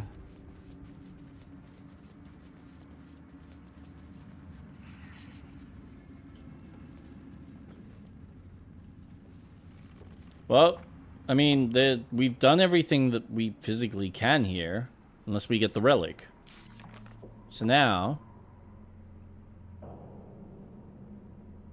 we found Balthazar in the temple below the Thorn Mausoleum. He asked us to help him find the relic for Ketheric.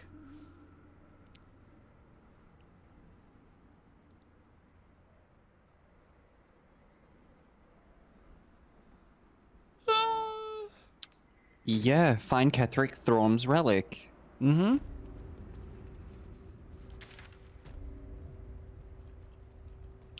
Well. I guess I'll bring Shadowheart.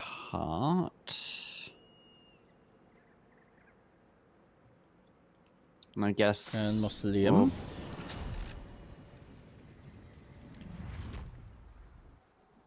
Get her to decide. These lands may not be under the thrall of Lady Shah for much longer. No matter. She wishes for Ketheric Thorn to be punished. Her darkness was a blessing offered before he betrayed her. She can redirect her powers elsewhere once he is cast down.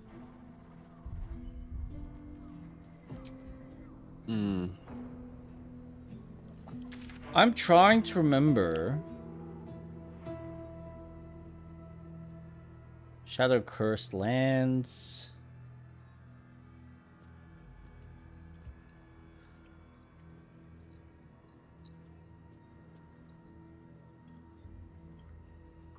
Gauntlet of Shar. That's what it was. I have no problems with Shah worshippers Find the relic. if that's what concerns you.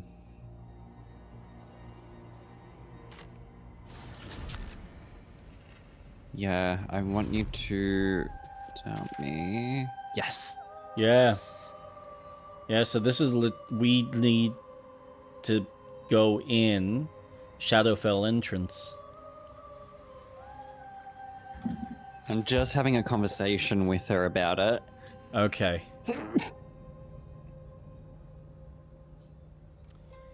So, shit.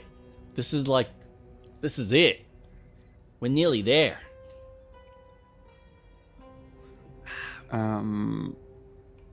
Honestly, your faith is your own concern. I won't judge one way or another. Nah.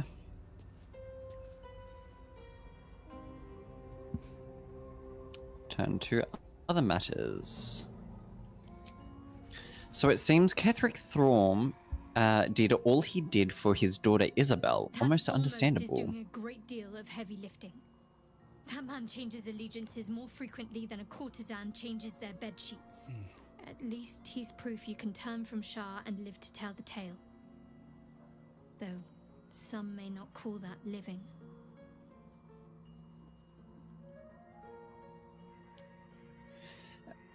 You said before that you wanted to become a Dark Justiciar. What does that mean to you? There is scarcely a greater way to fully dedicate yourself to Lady Shah, save perhaps if you become the head of her church. To become a Dark Justiciar is to become the Night Singer's sword arm, her implement with which she will cast down the unbelievers and win the final battle to restore her perfect, endless darkness. It's all I ever wanted. I prayed it was my calling. But Mother forbid me from seeking to prove myself worthy of the rank. She said I was not ready. Not my mother, I should add. The Mother Superior, head of Lady Shah's enclave in Baldur's Gate. Mother Superior, drop the Sometimes I wonder gun. if she would ever deem me Mother ready. Superior, drop the I owe gun. her everything, and I only wish to serve, yet she can prove Happiness inscrutable. is a long gone. Happiness is a long gone. Oh, now I feel like watching. Relent and make you... I don't understand. Why be so secret about such an across the universe? Ambition? Dark Justiciars are hated by many, judged to be ruthless fanatics. Crazy that it's 3 hours Even long. the few who would accept a follower of Lady Shah would likely bolt The movie? Justiciar in their midst. Yeah, isn't it really long? There's a Is it? simpler answer to your question.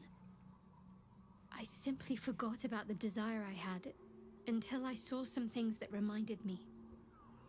Now, I can't get it out of my mind. Let's have a look. Do you think she'll ever relent? I don't know. Perhaps if I succeed in my mission... 2 hours and 13 minutes. Hope has... Why did I think it was longer? Don't know. Probably feels long. It's an illusion. A distraction. But for this, I hope my time will yet come. Thank you for sharing. Thank you for sharing. I had a feeling you'd be understanding. You must have got some nice brownie points from her for that. A bit crowded, don't you think? You'll I need to swap did, out someone if you want me. That was a very Gail can jarring deliver it. animation Beginning to change. feel a little left out. And she's leveled up. Kill. Now's a good time to give her a couple of extra boosts. Give her some love. Okay. Oh. Oh, there we go.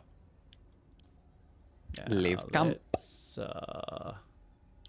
let us sing. Now, did you go in the mausoleum? I am currently in... What is that? Ancient Sigil Circle. The Verge of the Shadow. So yes, Gauntlet of Shar is what you're after.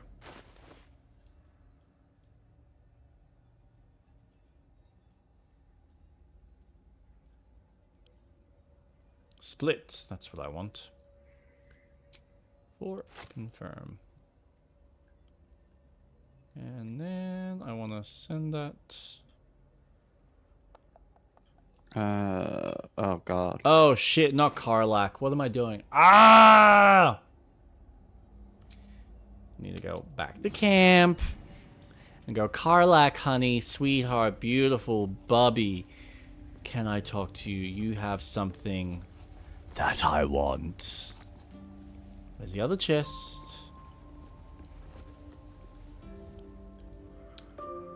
Oh, Karlak, baby. Oh, sweetheart. Oh, I can send that to Lae'zel. And you can send that to Lae'zel too. Awesome.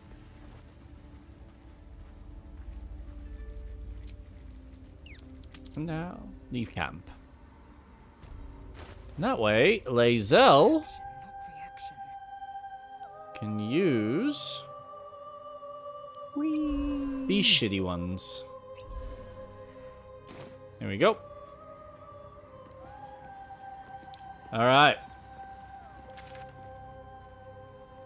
Where are you? Down. If you just teleport to Verge of Shadows. Wait, have you already gone down? Oh no, that goes up. Where are you? You really? Yeah, there you go. I moved down the corridor. Yeah, no, I moved down the corridor. Oh, here. All right. Let's do it. Let's do it. Lae'zel, you don't go in. I approve of today's progress. Good. Shut up. Stop complaining. This must be the next step. I need to pray. Dear Lord, we love our bread. We love our butter. But most of all, I want to fuck you in the honor. Oh. Use the power of the parasite. Feel inside Shadowheart's mind.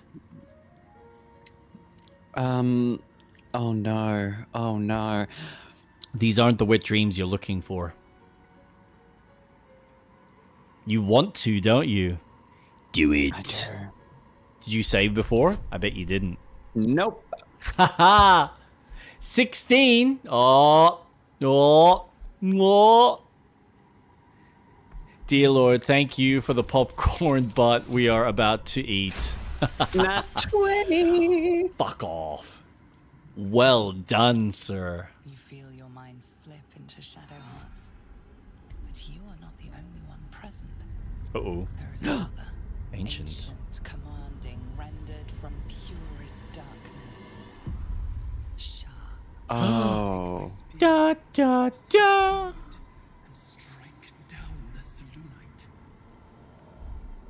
As you command, Nightsinger. Now go. Warm my blade with moon-crazed blood, and be wary of your companion. He pries in your thoughts. Oh. That wasn't for you to hear.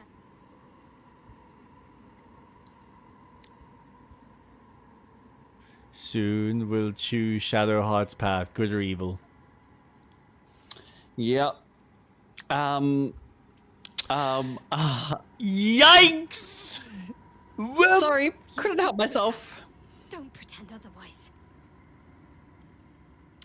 I deserve to know what I'm getting myself into. It's simple. My Lady Shah demands a sacrifice. One life. I highly recommend good, but the choice is yours. No, I want good. I want her to side with Saloon. Does one life is too high a price? It's not now that she chooses, it's the next part that she chooses.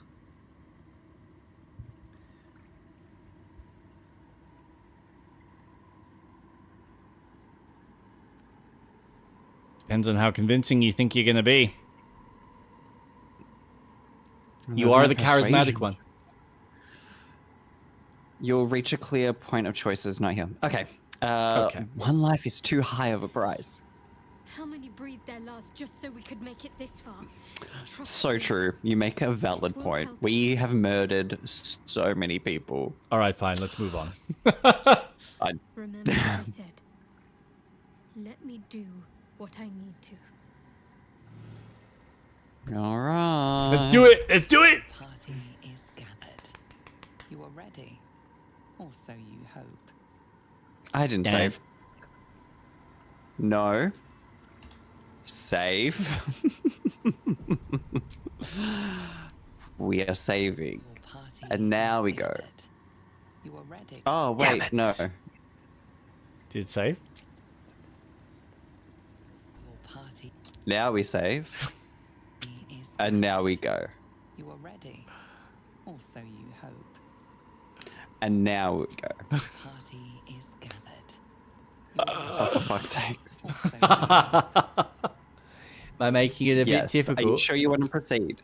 Depending on your choices, the state of the region could change and some active quests may become unavailable. Yay! I think we did everything anyway, so fuck it. Sure. Fuck it. Yeah. We're level 9. And We're near that's- the end of the game. This is what it is.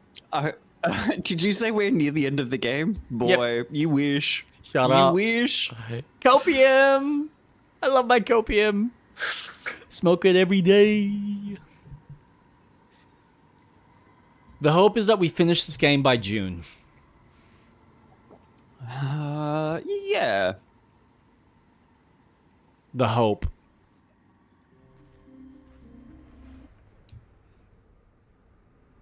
Oh.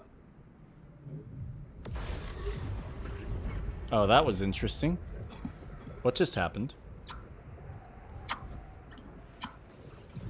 We're inside. Oh. Very cool. Love what you done with the place. This reminds me of a place we've been already. Mm-hmm. Lady Shah. I can feel her all around. This is her domain. All around me are familiar faces. Worn out places, worn out Better than spaces. Now, hurry along and bear witness to my masterpiece. This is the Dark Lady's domain. He does not belong here.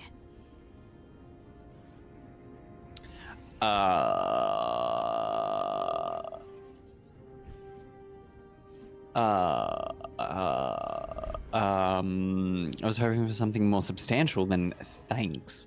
How did you get here? What is this place? I cleared the way to this place, not you. Why shouldn't I just kill you instead of letting you interfere? Lead on then.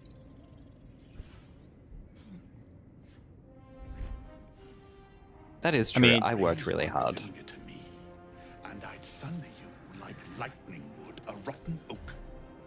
Now, enough dullard questions. Follow me.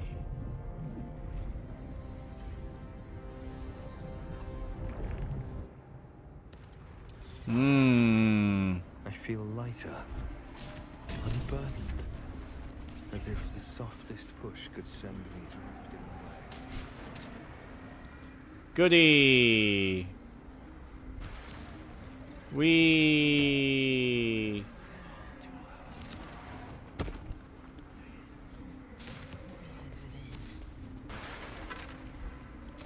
I'll take the money.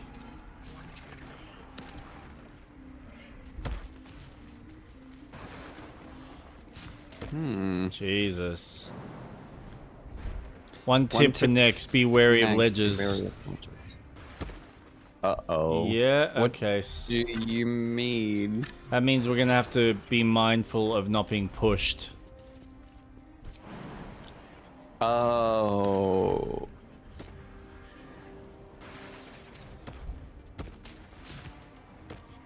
Holy shit, this is crazy. Crazy! Wow! It's like the other world. There's all these Selena, things flying all Selena. around. Oh, oh, oh. Okay. Oh.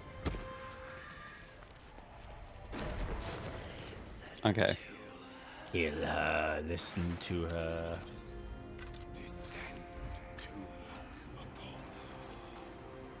Oh.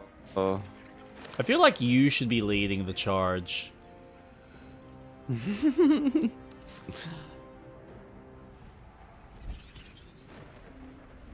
But I love how Lae'zel's like, no, I'm taking charge.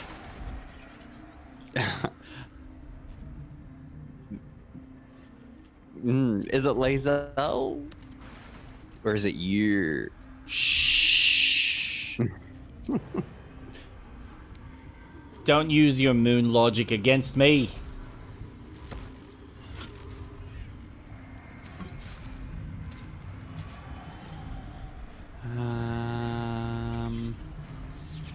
Alright, I think it's just one more jump. Path is interrupted. Oh no, there it is. That one. By the bones. Night Song!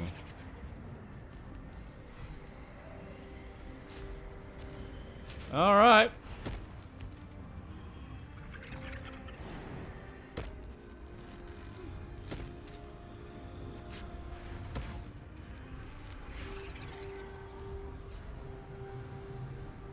Balthazar, come to add more bars to my cage?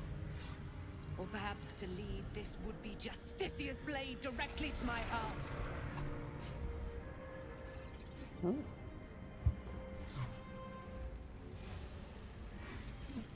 I invite you. Heap more sins upon your head. My retribution will be all the sweeter for them. All this time, and you still fail to appreciate the gifts I bestowed on you, Aelin. Sad to see a thing of beauty not recognize its own worth. But General Thorm, he appreciates you, and he wants you close at hand. So, I am here to whisk you back to him. Ketheric. I welcome the sight of him after these 100 years. He whose immortality I supply with my very soul. Oh, wow. Oh. I'm sure you'll be on your best behavior for him, but just in case, I've taken some precautions. Keep back. It will take quite some concentration to secure Aelin for her little journey. The Night Song is Shah's sacrifice. She's my destiny. He cannot have her. Has her own plans for this one. Stand down. Wait, the Night Song is a person? What are you gonna do to her? I can't let you take her, Balthazar. My companion has her own plans for this one. Stand down.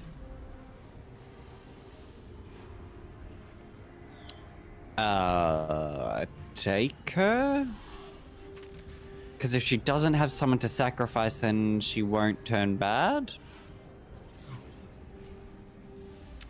I'm just gonna kind of fish for information. What are you gonna do to her? Bring her home. What else? Aelin is so much more than you comprehend.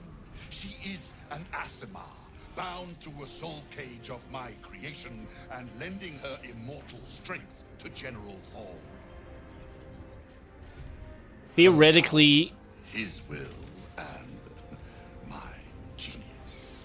An unsurpassable feat. Oh, we should have saved. I mean, we did save. We saved before. Yeah. Hold your tongue, But all that jumping. or I'll take it away I know. from you again. And you, no more questions. No more interference. If she's the reason Ketheric Thorm is invulnerable, you're not Leave taking We're a her. Dead Man. Leave We're a Dead Man. Go on and There's your take the Night choice. Song to Ketheric.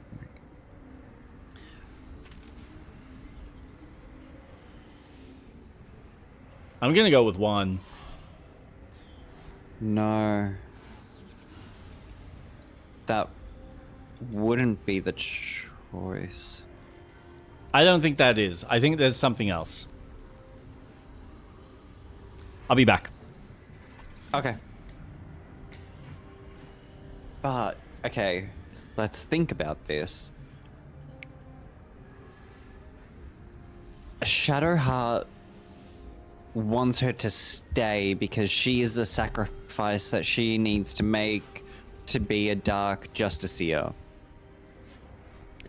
If Balthazar takes Nightsong to Ketheric, oh my god, the consequences of what we're going to have to fight later if he takes Nightsong is going to be annoying. Impulsive, can you give me a hint? Give me a 1 or a 2. Or a 3. No, I shouldn't attack him. Or do we? No. Oh, fuck. This isn't the penultimate.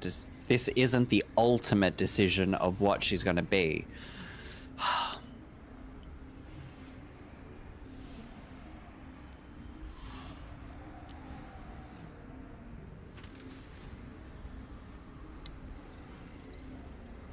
Oh, I don't want it to be a... I want it to be light. I don't want it to be dark. And I really don't want to Google. I won't. Save. You need to stop assuming that this decision dictates that she's going to kill her. And you need to remember that this game has corridor of choices. Correct. But we may be able to convince her afterwards that killing her is not the best choice. There might be more to that conversation. Right now, all we're preventing is her being taken and technically pissing off our companion in this current moment. Okay. You're right. You're right. And if he takes Nightsong to Ketheric, the fight that we have later is going to be much harder. more painful. Yep. Yep. All right. And I've saved it, so we can always reload if we need to. That's it. All right. Dead man, you haven't been paying attention, have you? Oh. Perhaps I'll revive your carcass. Not who I thought would approve. My retinue. Then you'll have all the time in the world to think on your mistakes. Well. All right, so there's our ledges.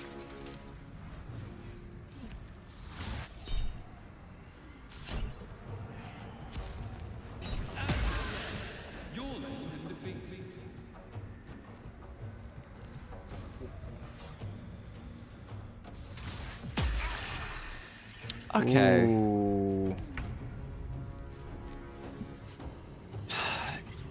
Fucking hell.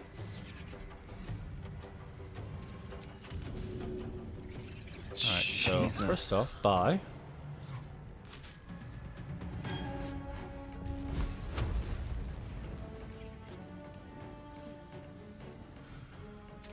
Second of which, bye.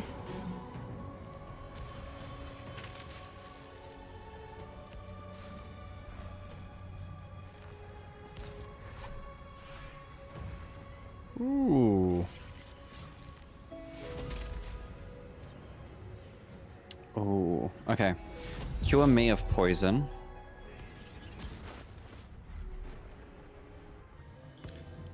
What are you...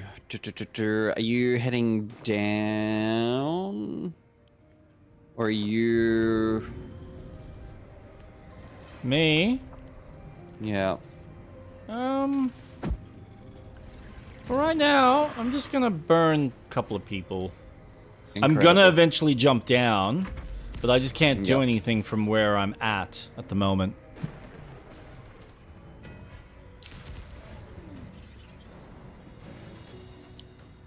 You just need to be mindful of the fact that you're on a ledge, so hopefully they don't try and push you. Yeah, the only problem is I'm just... I can't disengage. Yeah, I get that.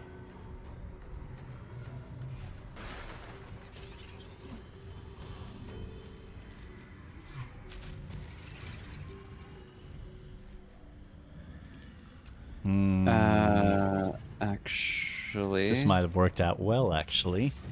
This will be fun.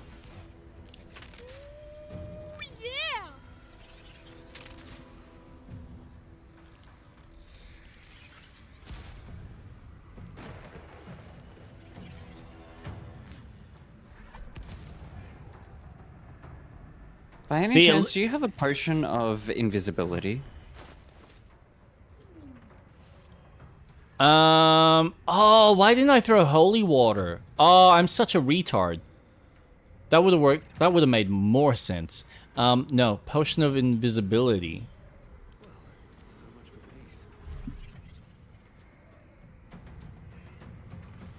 Not seeing anything. Shoot. Nope, don't look like it. Unless camp supplies, camp supplies. No, that's an alchemy pouch.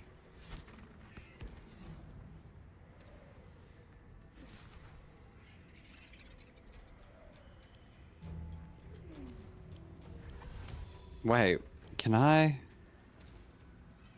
Yeah, I could just do this. Wait. Do I want to be up where you are? Is that a good spot? I don't know. Yeah.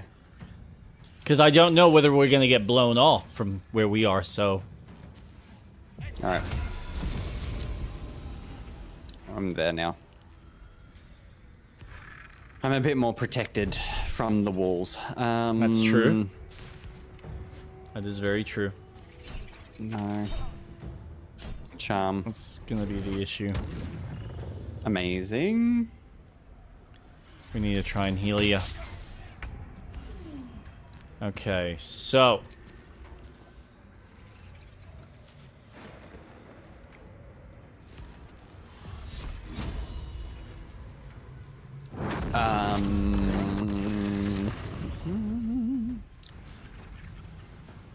Perfect. You go after them.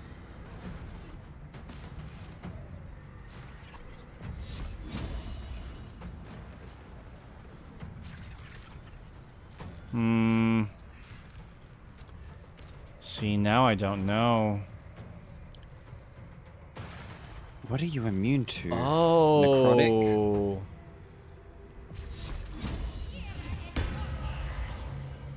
Suck shit.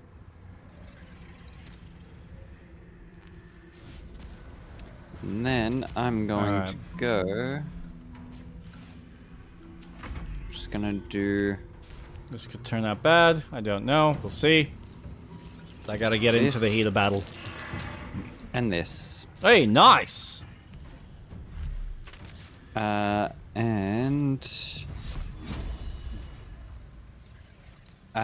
Sorry, I'm just gonna pump a lot of defense for Shadowheart. Yeah, that's fine. I'm just gonna cast that.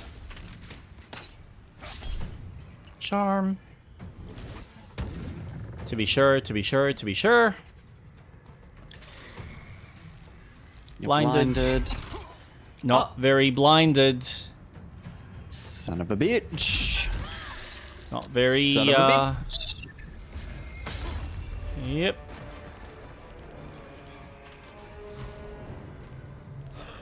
Jump. Yep. This is not good at all.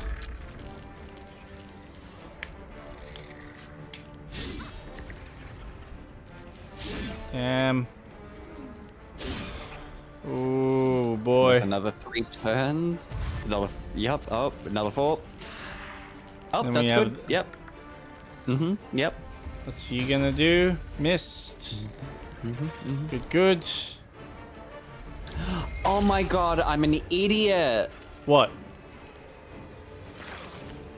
Oh, I've got to move for all of these fucking enemies. Turn undead.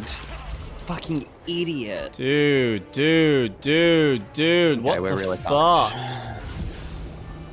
This guy is insane.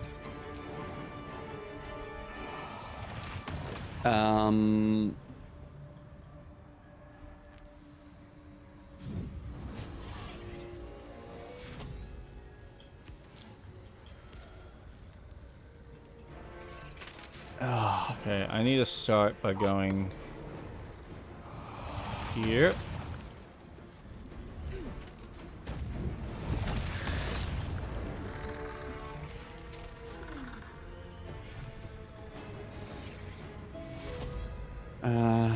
And then Shadowheart's literally about to die.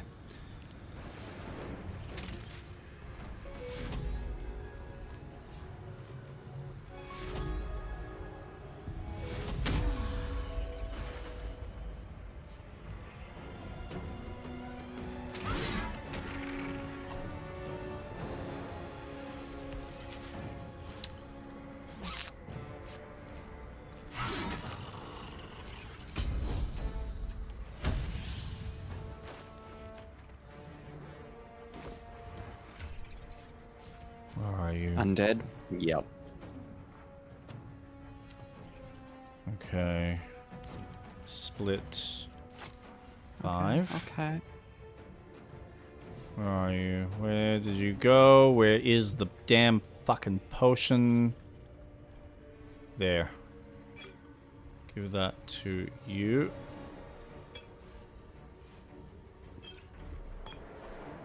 No, okay. Wait, why? What is wrong with you? Oh, did you already have some? I didn't know. What? Alright, so throw.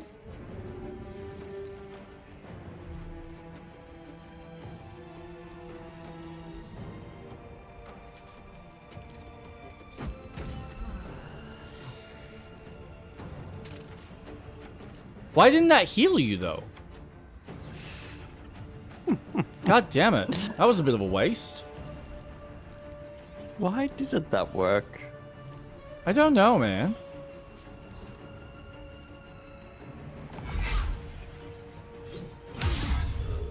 Yeah, go fuck yourself.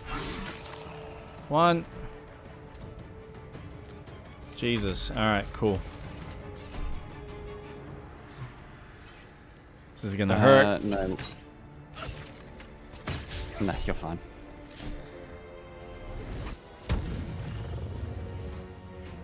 Alright. Okay. I just want to say something. How big of a...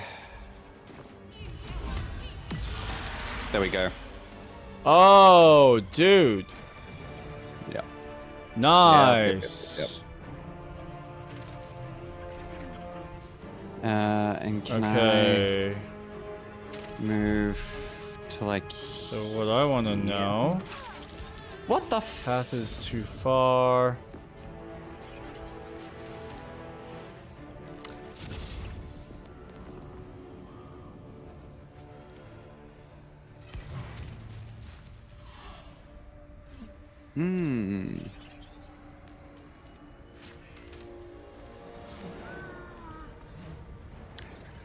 We need to target Balthazar.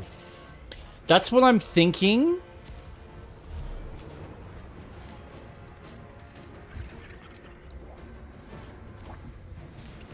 And I should have used Turn Undead earlier when there was more of a crowd. Yeah, it's all good.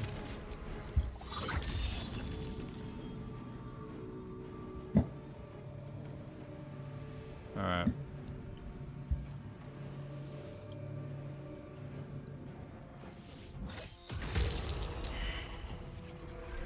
Ooh.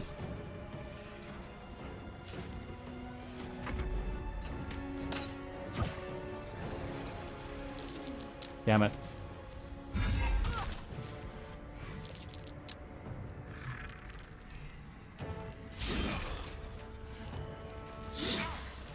Ah!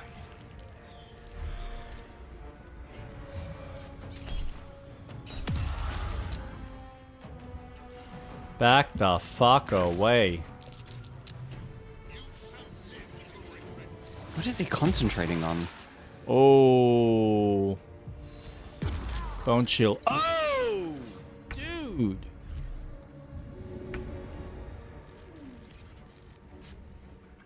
Alright, pick you up.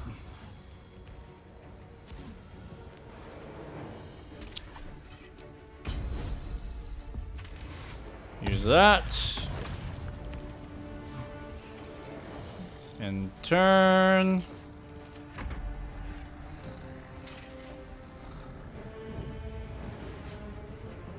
I don't know if that's going to be useful or whether I should have been focused on trying to get the apostate or Balthazar. Shit. No, that is good.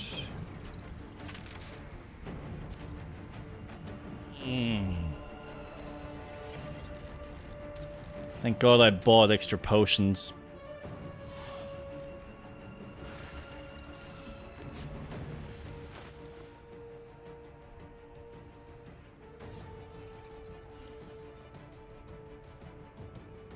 To I thought I had.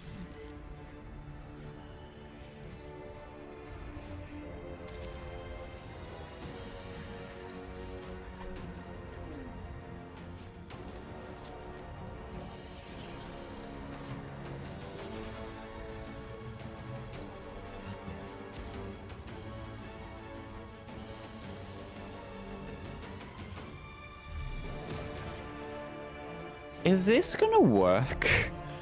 Man, I'm gonna try something. Hey. I'm just... All's fair. All's fair. No. Didn't work. What were you trying to do? Summon a golem. Oh, okay. Well, group heal. Mm-hmm. Run away! Yep.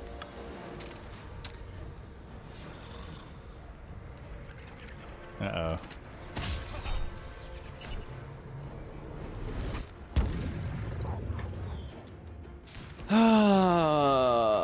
I know. Mío. Oh, dude! Yeah. Mm-hmm. Oh, come on! Seriously? That cloud is fucking us up. Fuck me!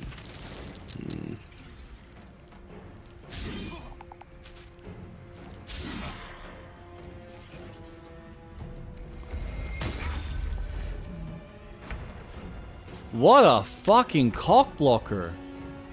Yeah. Yep. Yep, go on. Fuck you.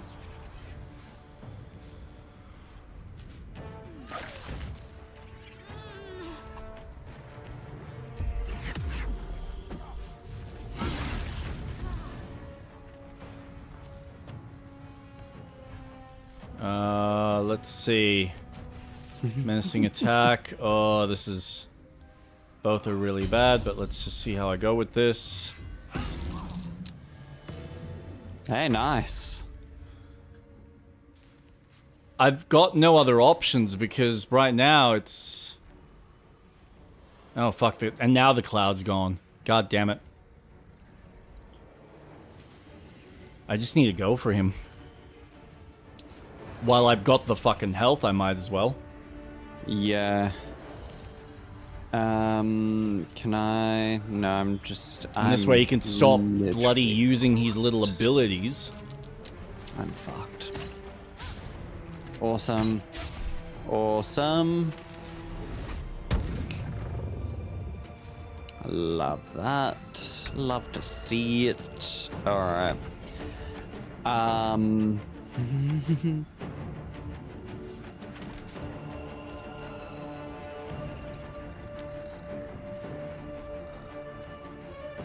can't throw.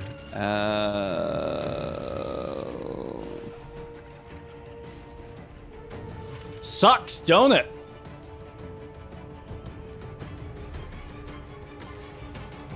I'm just gonna move here. I don't have an action to pick you up because I know. revived, It's all good. It's all good. Do whatever what you I can do.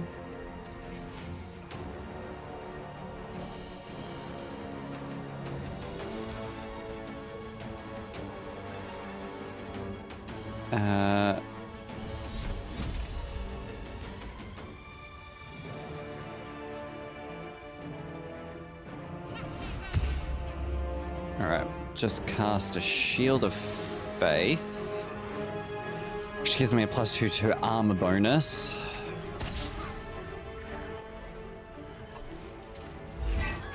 Ooh, Awesome. dude. Yep. Oh, yep, fuck off. Yep. No, you don't have to. Damn. Alright. Cure wounds. You're too Here far I go. away.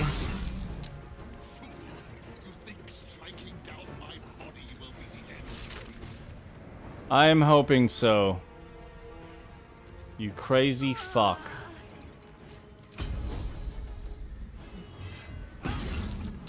God damn.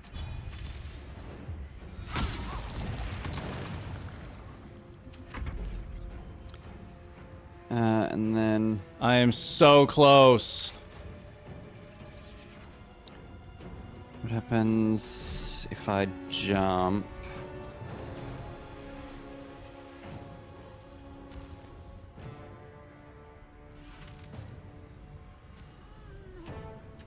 Oh. Oh. This is so close.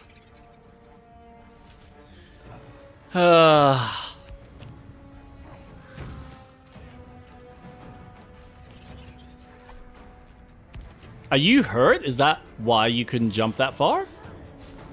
No, I've got Ray of Frost, which is reducing my movement speed by 3 Ah, meters. yeah, okay. But we That also have explains. Feather Falling. So just a bit of some distance. Okay, I'm trying to get a little bit closer to you.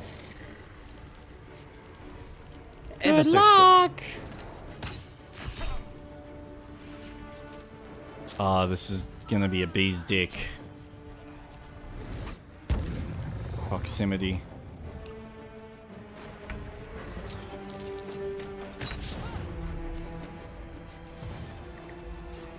Perfect, you wasted an action. You're gonna go for the attack. That's fine. Perfect. Use your actions.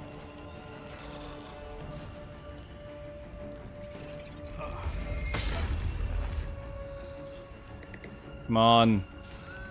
Come on, moving on. Let's go, let's go, let's go. Piss off. Alright, I've only really got basic attacks now.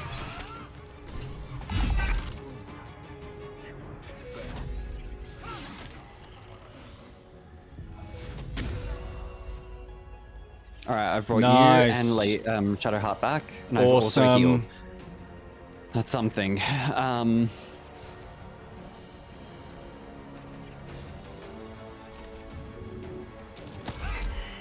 Ah!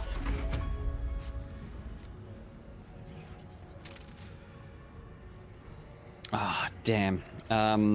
Sure. I was hoping to give that to Lae'zel, but she's just out of reach. It's alright, at least Balthazar's fucking gone. Oh, did For you now. kill him? Yep. Oh, Yeah, he's done. awesome. Alright, hold on.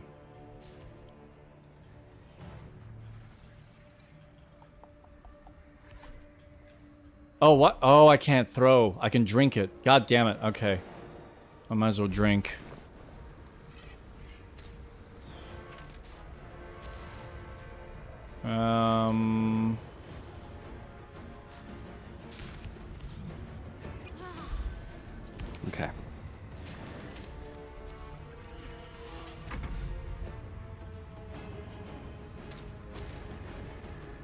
Damn. Damn. And I'm just gonna move there.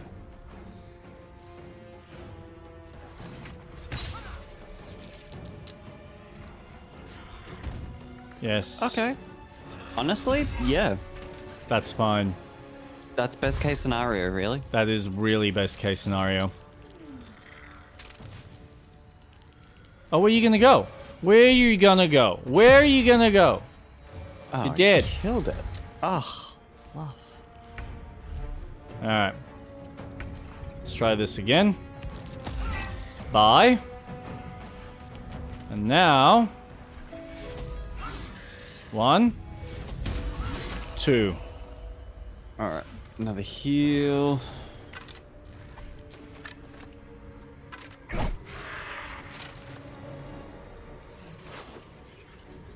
Soul Cage Research. Ooh.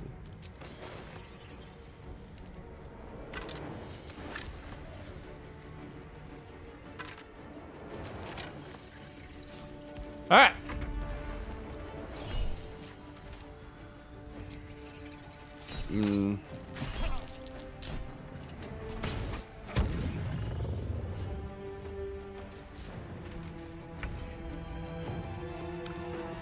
And then... I'm coming. Hold on, let me deal with them. Because they're close. Oh. Oh, you have 2 moves. I forget about that.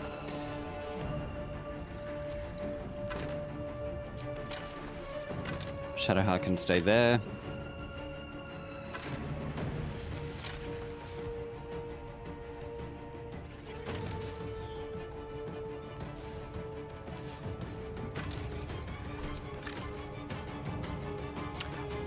Wild. Yowzers! But I can then do this. I'm just gonna go here. How about... It's gonna be your turn next. And make a move.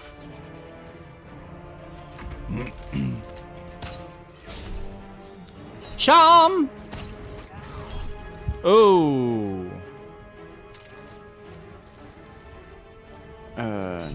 No.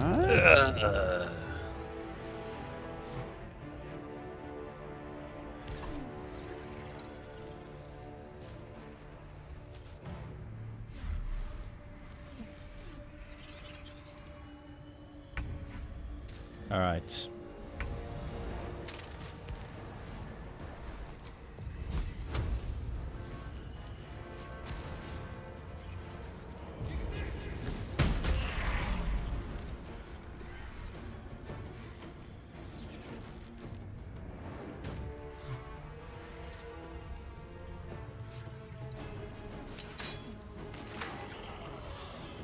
That's another one down. Oh, One that more. uses a whole action. That is pretty powerful, right? Gotcha. Go away. Go away. But what I can do is come closer. And...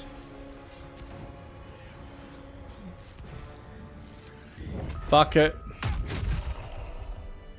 You can eat a dick. Oh my gosh. Alright. Yeah, that was pretty full on. I'm gonna save. And I would probably recommend maybe doing a short rest if we can. I don't know if we can. Oh yeah. And now we save. Yeah. Alright, Shadowheart, go talk to Nightsong. Balthazar has drawn his final rancid breath. A pity it was not my hand that brought it about. Can I just say? Instead, it was you. I wonder what would have happened if we used the bell. You. Nothing. I tried. Oh, really? Oh. Yeah. That's why I said I'm gonna try something. Oh, and it didn't work. Yeah. He didn't come. No. Damn. It only works in the gauntlet of Shah. Right. Okay. Yeah. Because I looked at it and I was like, oh, what if I can summon it here? But I think because we're in a different realm. Yep. Is to turn your heart from everything but loss.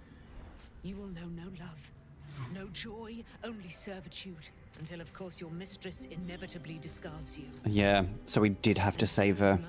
Okay. Tell you. A terrible blood price that may extend beyond my own death. You feel Shadowheart bristling. This is important to her. Your bond is strong. You will yet be able to sway her from the path of duty to the path of light. Here you go. Night Song is not blind to your conflict. Behind that raging heart is the restless beat of one who knows too well that her fate hangs in the balance.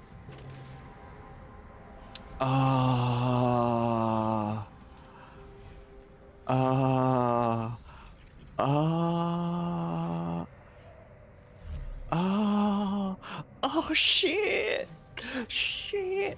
They're like, except for one, maybe two. Please, Shadowheart, don't do this. Okay, I won't. All my years of wanting this, I'll listen to you. I won't do it.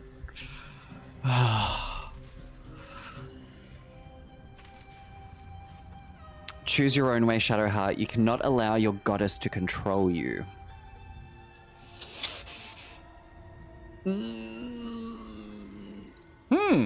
That's an interesting one. Yeah. Yeah. I want her to feel love. Yeah, I'm gonna choose for choose your own way, Shadowheart. You've saved, so it's all good. Yeah, that's true. That's true. Cannot allow. This is my mistress's will, my life's purpose. No, it's no, not. It's not. Your life is whatever you make it. Don't give up on yourself. And I'm gonna fucking persuade you. Whoa! I just need a nat 20. Yep. Yep, that's exactly what you need. At least a 20 or a 19.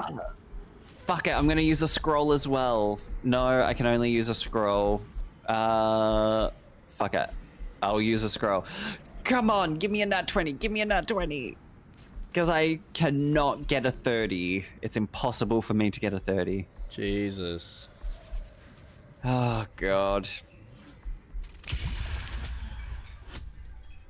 Just off. Nah. By one.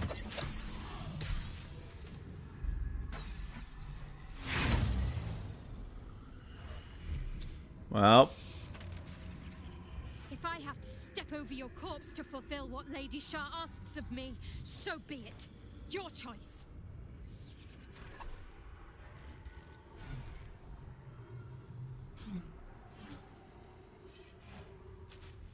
This is wrong, but I can't afford to lose you. Do what you must. Fucking hell. You have to win that fucking chick. What's that I sense? A spear intended for my heart? Empowered by your goddess, I. Empowered to kill the child of a god. Do you know what I am, little assassin? For I know you. A lost child. So she's gonna persuade her. In the dark. What did you say? Much has been promised to you, hasn't it? But what has been taken from you? What do you know of your own heart? Your own life? I sense more in you than you know. Whatever you think you know in me won't matter once I become who I'm meant to be. Don't do it, Shadowheart. Don't kill her. You'll regret it. Oh, see what she has to say. Oh, she knows something about you. Spare her and see what she has to say. Yes. Yep.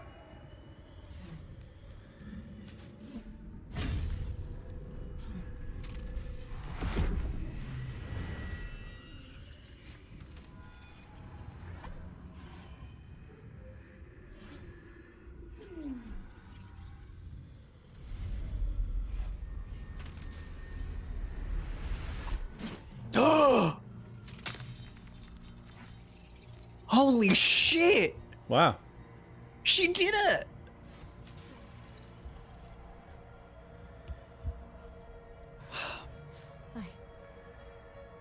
I can't believe I just did that. Make out with her. What will happen to me? Not what will happen. What will you do? Your past is not yet lost. Your future is not yet fixed. Lay a hand on me in friendship, not quite Shara. And I will fight the battle that has been waiting for me this last century. Then, oh then, we will have much to discuss.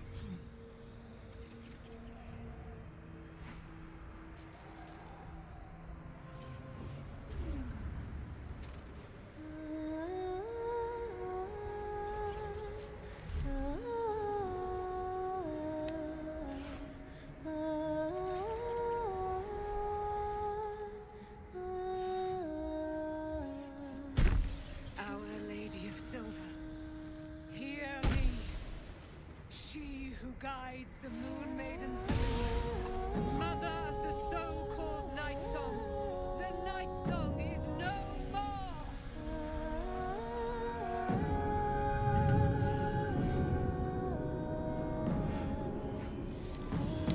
I guess Ketheric Storm is no longer immortal. Theoretically. Oh. Fuck yeah. I want this armor. This looks fucking sick. Oh, what the fuck? I want wings. Oh, what a bad bitch.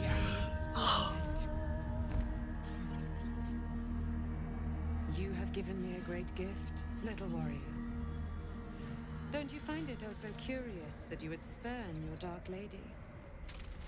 Perhaps you feel a stirring of the truth already. But that will come later. There is a battle yet to be fought. You have done what we feared was impossible. You have released me from a century of sorrow. Your power is great. So too must be your weapon. You must choose what you will wield. And the Moon Maiden will provide. Thus I have said. Thus will it be so. Are you ready? For my weapon? Naturally. GG. Oh, dude. Yeah. And it shall be yours. And then we're going to kill Ketheric Thorn. Fuck yes. These ladies must have the biggest boners right now for killing Ketheric Thorn. I love it. We need to leave. Lady Shah won't stand for us to be here, not after what we did.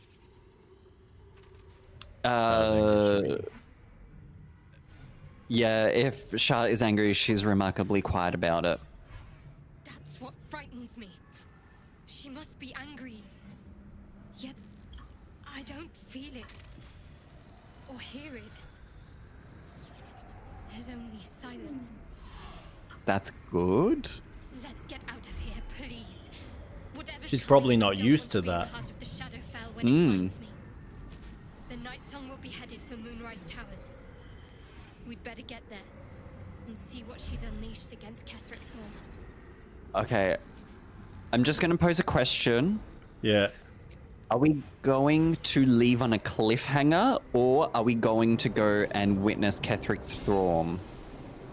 I mean, oh Jesus, I feel like we're basically there, but I don't know what this battle is going to be like. Holy shit, she's out.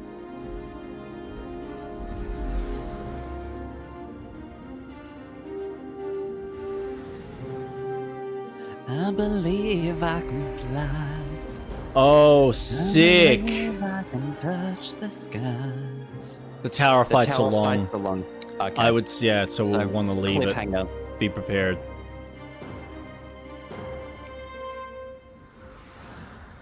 So we brought the light. Fuck yeah. She's gonna join the fight. Oh, this is gonna be similar to the war, but this might be on a grander scale. Oh, so it's no longer the Shadow Cursed. Moon Maiden's Light. We freed Night Song and have been blessed by Saloon for saving her daughter. Well, guess who just got an upgrade? Nice! Moonlight Glaive. Awesome. Well, do we leave it there then? Because I'm assuming once we go through that portal... I think we can leave. You reckon? I'm gonna save. Do we walk through? Yep. I imagine it's just gonna take us to the gauntlet. Oh, no, just here. All right. Yeah. You can talk to her. This was being your relationship with her. You were missing for a moment. I thought I was done for. I thought perhaps I might have been dead. This is all like some sort of terrible dream. But it's real, isn't it? We weren't actually there with I her. stood before the night song. I heard Lady Shah's words. That's a fucking cool sequence then. And I failed her. Worse than Were we? failed her. What do you mean? I defied her. My character, Atlas, just said, "Where were you?" You were. Oh, you seemed really? out of it. And she's like, "I was face to face with the Night Song, so we weren't actually there." I thought I knew the limit of pain that the incurable wound could inflict, but I had no idea. It felt like I was suffering the agony of 1,000 people all at once. My blood was boiling, my hair was on fire. I thought I'd claw my own face off with the pain. But then she released me. Banished me, more like. She said I was an outcast. That all of her children would know me and revile me. Shadowheart looks distraught, abandoned by her goddess and all former allies. You fool. And as for her divine magic, admitting I'm who here. empowers her now may break her spirit for good. You made your choice. Now you'll have to live with it. We're all alone in the end, unless you count the tadpole. If it's any consolation, I think you did the right thing. I never thought you'd actually defy Shah. What was going through Those are interesting choices. I'm going with 3. Cool. Because I do think she made the right decision. You're lucky to have such confidence. Me. I think the full price of what I've done has yet to reveal itself. I'm a target to Lady Shah's followers now. Night Song promised she'd tell me something about myself. I need to speak with her as soon as I can. What she said to me back in the Shadowfell about the wolves, that's no coincidence. She took flight to hunt down Ketheric Thorm. All I can do is help hasten his demise, and hope that answers soon follow. How are you Do you feeling? really need to ask? Okay, don't be angry. I'm sorry. That's I have okay. a lot on my mind. Shadowfell, Night Song. I can think of little else.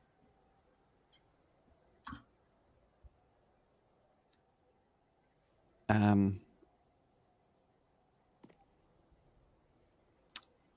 need you focused, Shadowheart. There's still a lot at stake. Nightsong has some explaining to do. Perhaps you should try to appease Shah. No, snap out of it. Snap out of it, you woman. Night Song, I reckon. Snap out of it! Crazy Just mofo. slap her. Yes. I'm counting on it. I have little else to turn to. The sooner I speak to Night Song, the sooner I'll know what the future holds for me. Assuming I have a future at all.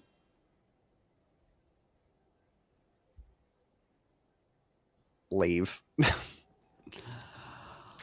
But let's go back to camp.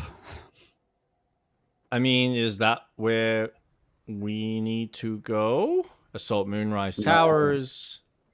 Yeah, we have to go back to rescue Wolbrin. Did we not rescue Wolbrin? Yeah. Why does it say he's at the last light inn by now? We should check on him. Lift the shadow curse. Uniting Oliver and Nathaniel is not enough. Ketheric Thorm is the anchor of the curse for the land fast to travel heal to the him. Moonlight Tower. Punish the wicked. Should give Found it the to empty sarcophagus of Isabel Thorm, Ketheric's daughter. Her breath catches. You notice a barely perceptible shudder run through her body. Do not fast travel to Moonlight Tower ever. I hope never to meet Why? the wicked man who hemorrhaged shadows over this peaceful village. Why? Would that... I would His name is Night assume Song. An immortal Ketheric had trapped within that would the shadow. start the encounter. It couldn't possibly be. It doesn't matter. It doesn't matter. What matters is you have him in a corner. Teleport and walk there. Every fighting body in this place have gone to Moonrise Towers. Teleport near and walk there. She's waiting for you there. End this now. We're all counting on you. If you teleport, you'll find yourself in the middle of okay. Nice. Okay, so do not find the way to do it.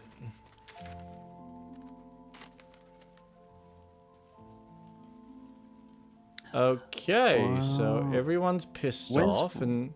Very well. Wait, why is everyone pissed off? No, like they've all disappeared. Path of light. Oh. Right? So now I can't buy any more stuff. Waldron. Oh, he's here. They are waiting outside the tower. Oh, is this like a gauntlet thing? I would say so. It's gonna be a big battle.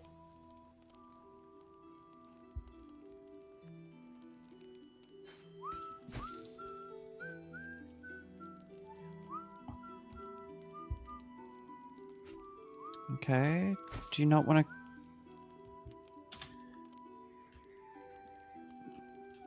Rush. That can go. Oh, in my Dark Urge playthrough, I was a bitch to this woman. Why? Oops. What is wrong with you? I'm playing evil. It's Why really are you so fun. mean? Stop being It's so really mean. fun. I love it. Oh no. Matisse. Alright. I think I have sold as much as I possibly can. Oh, did you buy a lot of things from what's her name? Matisse at the inn? You mean the chick inside the inn? Yeah, yep. Not too much. Why? No. That's good. That's good. Why? No, just in general. Yeah. Okay. This is good. We want to clean up what they've got. Buy as much as we can. Oh, you do have a potion of invisibility. Oh, do I? Oh, good. Oh no, Well, Sixer, how are you? You missed out on all the fun. Well. At least I got my money back, and I got my money's worth. This is great.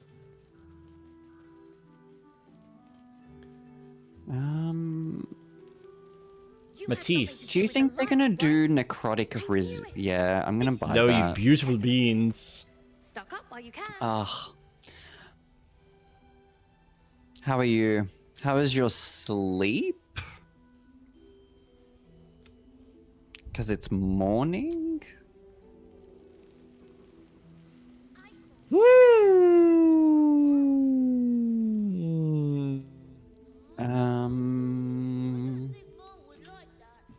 Amazing. Weird, I had nothing but nightmares for some reason. Well, once it's safe. Well, Oh. I could probably take a stab as to why you had nightmares. Have you forgotten what's at stake? Your Iron Hand knows. Maybe it's a little something called Corpse Party. Light, right? I knew And your Let me little see what you have. fucking deep dive. Stop up while you can.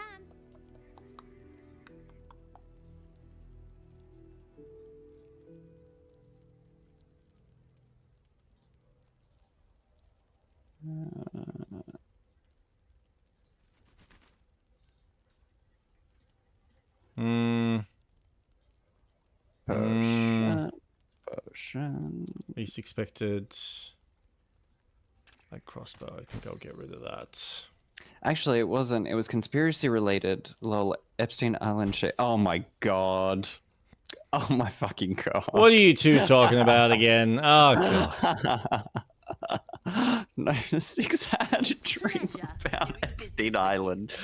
It's like conspiracy theory shit. Oh my god. Go figure. Yeah, it was Crazy weird. mofos. That would be fucked. Oh, All right. God. I think we should leave it there. And next week, we actually do the assault. Ketherick Thorm dies. I mean, that's the plan. Whether that happens. We should go to camp. Oh, do you want to like fully restart? Like sleep? We could do it now, or we can do it when we start. I'm happy to do it now. Fuck Get it, out of the way. Yeah. Let's just do it now. We're already here. Someone's excited. We can get. Where is me friend? Aw. The dog is playing with the owlbear. They're best friends. Or either that or the dog's just out to fuck the owlbear. That would be a cool hybrid. That would be a cool hybrid. The gods are nothing if not vindictive in their vengeance. Why is he bleeding? He hasn't done anything. Yeah, he was Delighted, though. at the prison. Need to watch the cook pot, of course. That was ages ago. Clean yourself up, son. Jesus. Christ almighty. Dirty. Dirty boy.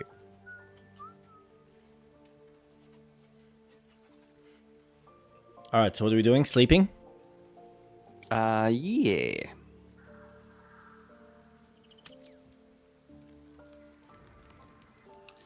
Alright, Shadowheart. Oh, Someone sorry. Up. Is there someone that wants chatting too? No, I thought a big moment would happen. You know, Shadowheart talking about banging. stuff. No, too early for Halston. that. Too early for the banging. Though we do have good friendship, so can't complain. Good. Are you happy for me to?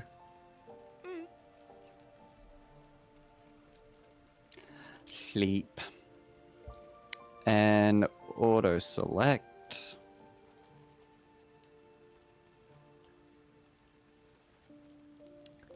Booyah. I'm assuming we still have a shit ton of supplies. Oh my god, we have so many fucking supplies. Awesome. Good. And save. Nice. Alright. Holy crap. Hoodly doodlies, look at that. Alright, I reckon we leave it there.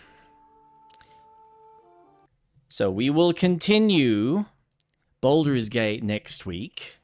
Saturday, Oh, 7:30. meant like that was the end of the stream. I was No, like, no. Now we're I gonna get mean- into our fun conversation. Yeah, I have so much shit that I've written down in my man, notes. I have notes galore.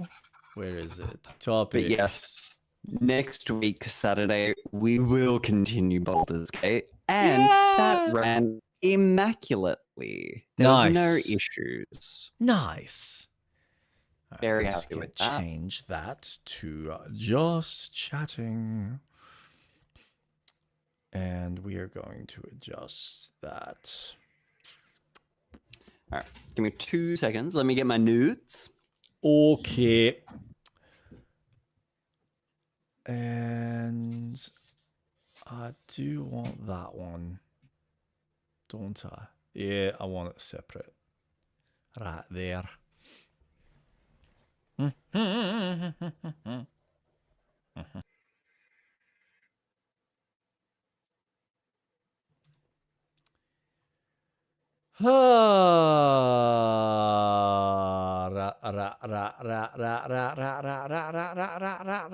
Straight rat. Where are you, lad?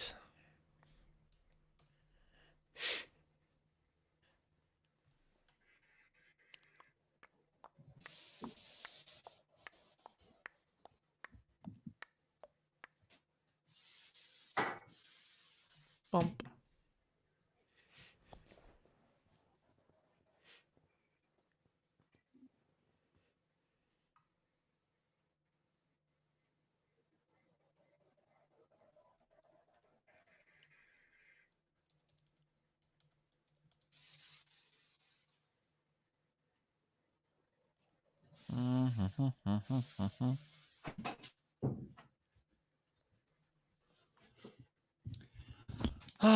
Okay.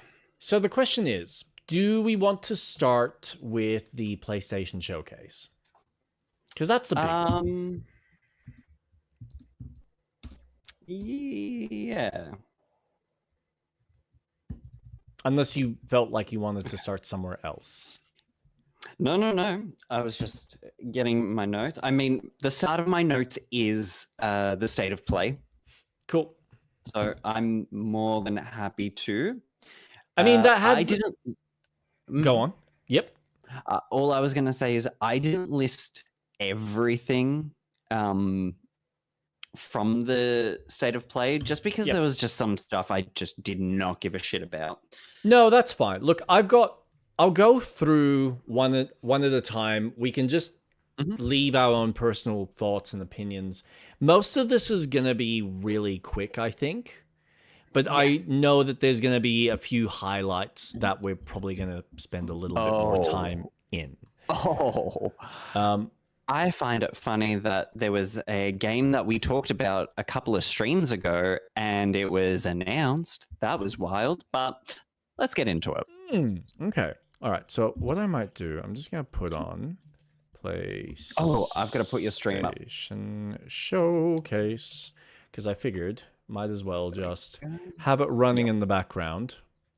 And I have you on my TV. Woohoo! So everyone will have context to what Jake and I will be talking about. I will turn off the volume so you don't need to worry about the audio side, but it'll just be the images. All right, so the first thing we obviously had was Kenna, Scars of Cosmora.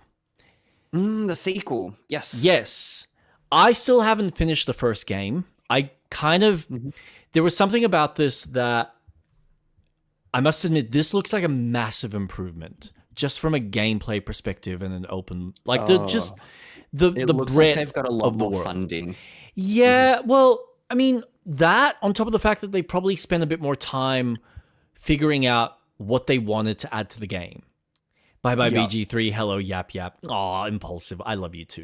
No, so this was one of the things that I think I'm just going to pause the video for a sec. I enjoyed the first game, but there was something about the world itself that felt very sterile. Obviously done on purpose, but it did mean that I never really got a satisfaction of exploring. And because of that, the story elements that I know were strong, it felt like it took too long to get through some of the beats to really get the emotional weight out of the story that I wanted, that I was expecting from it. Because it's all about dealing with death and grief of family and love lost kind of deal. Kenna being very much a spirit guardian that's helping these entities kind of move on to the next life. So this looks like, I'm impressed that they're changing the mechanics so you don't have the little minions anymore, you just have this fox. And B, that they've actually got more of an open world, just more of an open world to explore with actual little cities and villages and stuff. So yeah, it looks like a substantial upgrade from the first game. Like you said, they've probably gotten a slightly better budget, so they've got a bit more that they can play with. I'm excited. I'm actually excited for this, and I'm excited to actually get back and see if I can maybe restart the first game and just go through and focus more on the story elements, potentially, because I'm not very familiar with how that whole story played out. Like I said, I never really finished it, so I never actually got to see its conclusion. But this looks good. This looks good. Yeah. I am very unfamiliar with... I haven't played the first one or anything. So for me, I think I was at yours when you had it installed on your PlayStation. Yep. So I have played the intro or part of the starting area with the little stones that you help to build. Yep. There was like nature magic that you had. And what was Pikmin style, so you can command them to do stuff. So that awesome. I don't know if I'll play it. I mean, it is on sale on Steam for $30. It is half price. Oh, that's not bad. That's not bad. It's good, but there's just so many games that I just don't know if it's too late for me to go into this new IP. There's just looking at the rest of the games that are coming out, I'm having the problem that you have. Yep. Oh yeah. And I'm sure a lot of people have. Let's not beat around the bush. How does this? Oh, it's verified for Steam Deck. That might be a fun one to actually just plug in, like just pick up and play. That's a consideration. I didn't even think about that. So that I will have to see what the gameplay looks like for the original on the Steam Deck, because that could actually work out pretty well. Look, I will say it's not a very long game if you're just going to do a straight run through. There is the Souls-esque element to the combat, but it's a little bit more, I want to say a bit more arcadey in certain aspects because of how it's been designed. So don't look at it as something that is going to be a large investment of your time. But I get it. If you already have so many other IPs and so many other games that you're looking forward to, then absolutely, like, don't sink your teeth. This has been, I think, half of the difficulty I had with Styx, picking that up, because I'm like, do I really want to start this? I know the third one's coming out, but I am kind of curious. If they've had this level of success, there must be something about it. So my sheer curiosity is what drove me to even start the first game, which has now kind of made me go, oh, okay, maybe there is actually something here. So, but yeah, so... But don't forget the list of games that I played in 1 week. oh, well, as Impulsive said, he can't keep up with 1 or 2 games. I'm typically only playing 2 at a time, and then I might kind of jump between 2 or 3 that I'm just like dabbling or wanting to try or see if it'll pull me back in. But yes, I'm usually only ever really doing 1 or 2 games at most. Mind you, keep in mind, when I say I'm playing Kingdom Hearts, it's... I've played that game to fucking death. Yeah. I know Kingdom Hearts 2 like I know the back of my hand. When I play it, I'm just going to do this world. It will take me 20 minutes. All right, I got my fix. I'll play it sometime in the future. When I played it, I just finished the second visit of Pirates of the Caribbean. Yep. I'm playing on proud difficulty, so the highest difficulty, because I've never done it before. And I think I'm going to regret it because I'm doing the final mix. Yep means no more research for me until they are done. You have so much research to do for Monday. Get to it, boy. When, Rebirth is a game I do want to finish. And I do want to move on to another game that I want to finish as well. The Witcher 3, that is not a game that I plan on hyperfixating and playing. And you can't. It's such a long experience. It's with all the DLCs. And it's a game that I've got on the Switch for the purpose of, hey, do I just want to go in for a bit, do a couple of side quests, get that adventure, that fantasy fix, and then just fuck off and play something more. Yeah. Like Lies of P and Final Fantasy are the two games that I really want to focus on. Yep. So, and plus I've had that week off, and I may or may not have just extended to another week off. Yeah. You sly bitch. Hold on. Yeah, my parents are like, why don't you fucking abuse this situation? You had all 4 wisdom teeth removed.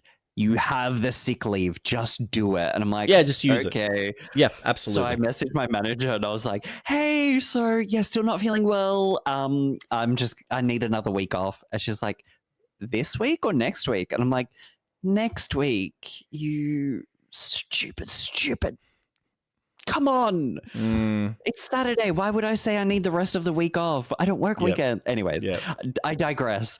I love your mother. So my mom's the best. She gives me good advice. Man.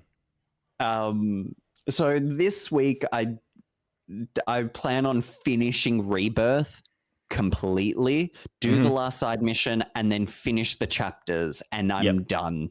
Awesome. I want to uninstall it from my library and just get ready for part 3. You sound like how I'm feeling with Kingdom Come. I want it done, but I only want it done because I want to get ready for theoretically Crimson Desert, which we'll go into later. But we'll get to that. Settle down. Down, boy. Down, boy.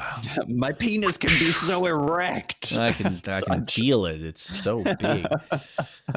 But yeah, Kenna looked very. I'm impressed. I liked that we got a proper trailer. That's one thing I like. A proper trailer. It wasn't a shout out Atlas's mom. She actually rocks. She is an incredible woman. I love her. She's my best friend. One of my best friends.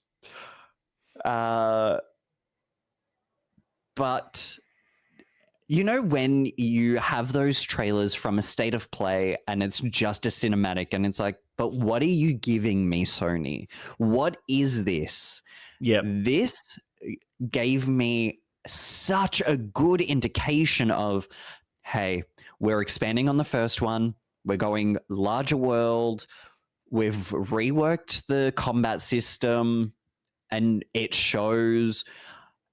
So and it gives me the refined PlayStation 2 arcade style game as well. Yeah. So I don't get why I wouldn't want to play this because it's right up my fucking alley. I mean, it looks beautiful. I mean, even the first game looked beautiful, but there's based on what they're talking about with the villages, I feel like they've got a lot more in it to make it feel more alive.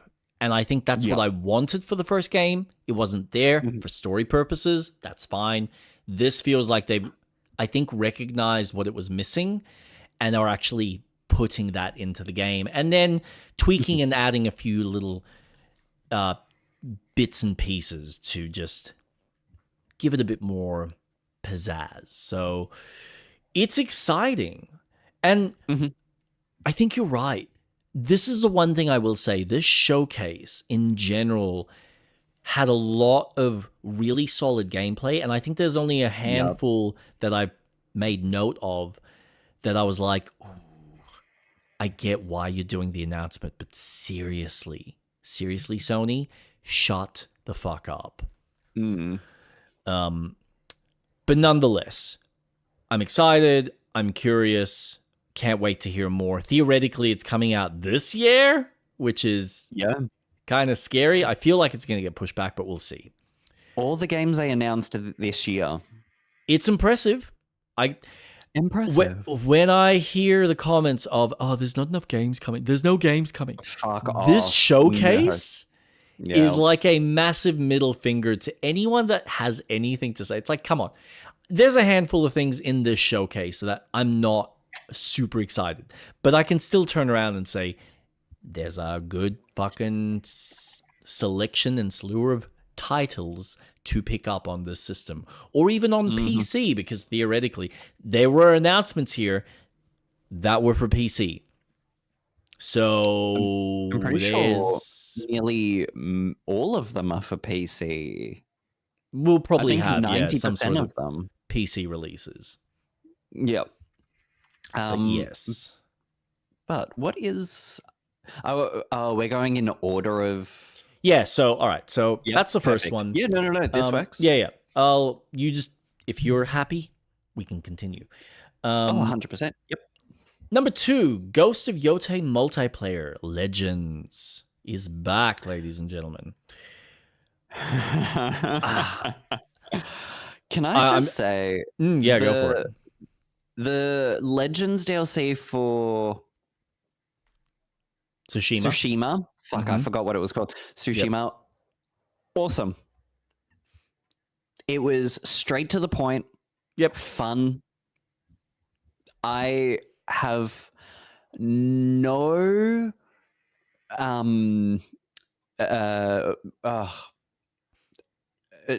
what's the word I'm looking for? I don't feel like I would be disappointed with what they are bringing to the table. Sucker Punch will deliver a very solid, cooperative, fun experience.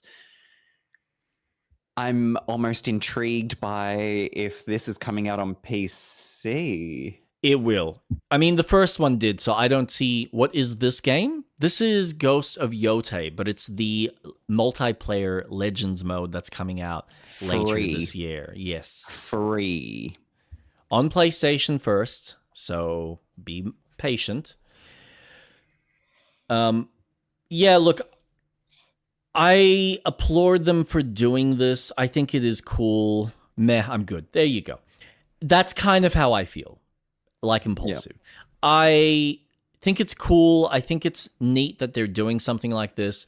Personally, and I think the fact that they've got the various weapon classes now means that you can actually have a very specific class that you're playing with a very specific weapon type. That is a really well thought out mechanic that they probably just got ahead of, which is really cool to see. But for me, so much of this mode reminded me of Mass Effect 3's multiplayer. But because it doesn't necessarily connect directly, it's kind of like this, hey, we're telling like these old fabled stories that, you know, happened of things in the past, and they've got the yokai and have like a sense of explore the supernatural. Yeah, which is really, it's a cool way to add a little bit more flair to the world, which is cool. Impulsive, they should have committed to the Souls-like and made a Neo knockoff. Well, they could have. Not what they were going for there. So, yes, March 10th is when the DLC releases. I don't really have anything else to say. for those people that are interested, that's going to be a load of fun. But yeah, if you have anything else you want to add. I appreciate that they are delivering a whole experience that you can play with 3 other people for free. Yep. How can I say something negative about that style of marketing? Hey, you've purchased a game, and mind you, in Australia, I find it expensive. $110 for a PlayStation 5 game. Granted, sure, it might be a great game. I don't know. But to then put an expansion for, hey, do you want to play with friends? And the Sony system has great communication systems for parties.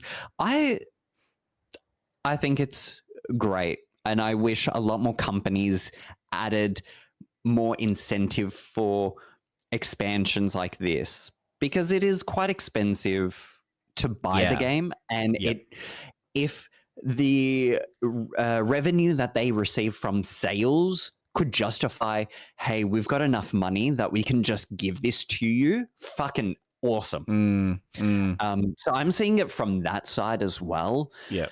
But I'm not going to play it because it's not on PC, and I probably won't. But I played Tsushima on PC, and I enjoyed what I played, but I didn't get the experience that I wanted from it. It was very arcadey, and there's my interpretation of arcadey is when you've got PlayStation 2 style games where it's, hey, Hogwarts Legacy, I consider an arcadey game because it's not as in depth. It's meant to be, hey, here's your basic button combinations. You go in, you do what you need to. You're not going to be heavily punished, but it is a fun game that you can just go into and play. And Ghost of Tsushima just was arcadey for the game that it is, but it just, I was expecting a bit more, and it didn't really stick as a game that I wanted to complete. I probably would reach a point where I'm like, okay, I want this game to end now. Yeah. It's, I mean, we've talked about it. It's a fine game. It does exactly what it needs to. It's one of those games that you either click with or you don't. I kind of, the way I look at Tsushima, when you look at the landscape of gaming overall, I think Tsushima is the epitome of what level of open world games have achieved in the last 10, 15 years. And I think it comes together as this really well-designed, perfectly catered package. And for most people who don't play a lot of video games like we do, I think it's a wonderfully developed product with an excellent story and really tight gameplay. But for people like us who like gaming at a more deeper level and want more from the game mechanically, want more from the choices, want more from the game maybe in story and complexity, it does lack a lot. That's not a bad thing for Tsushima or Yotei, but it does mean that for most hardcore gamers, it's kind of it comes and it goes. And unless you're really a big fan of the story and the world building or something about the mechanics that you are drawn to, it just becomes another title that you played and existed. But I'm sure for a lot of people that go through it, it's a wonderful journey and it's memorable. So again, it's, you either like it or you don't. I was going to say something else, but no. Yeah, like I said, there's nothing really. Oh, that's what it was. Because you mentioned the multiplayer. It's an interesting point, you pointing the fact of them releasing this for free, because it wasn't only, it was like, what, 10, 15 years ago that most of these developers would typically release a game with single player and multiplayer combined. Whereas nowadays, a lot of the times, you're usually getting one or the other, or the game is developed from the ground up to already cater for a cooperative experience. Yep. So the fact that you are getting these two separate modes, like we used to back on the 360 or the PlayStation 3, and before that, it's a breath. It's nice to see. Like you said, this is an expensive business to run. So for them to have done something of this caliber and provide servers for it, for something that people are probably only going to enjoy maybe for a few months and then move on with their life. Like, it's one of the memories that I have of playing Uncharted 4 multiplayer, where I loved the shit out of that. And I wish more games did that kind of small interstitial multiplayer that's just part of the game. People jump in, it plays with some of the mechanics, it's fun, it's easy, jump in, go for it. Now, they didn't develop modes and features that I would have liked, but while it was there, it was great, and I had fun playing it. But unfortunately, it's just maybe not lucrative for most businesses, which is where, yeah, if they don't see some ability to make funds back on the investment, why bother? Why bother even spending the time? So, whereas I look at it and I go, well, you're at least keeping the community alive and doing stuff, and there are ways that you can maybe make small bits of money here and there if you do it correctly. Crafting mid-battle was nice. Yes, always fun. I always loved the Uncharted multiplayer was fun. Yeah. I remember when we played the Uncharted 3 multiplayer. Yeah.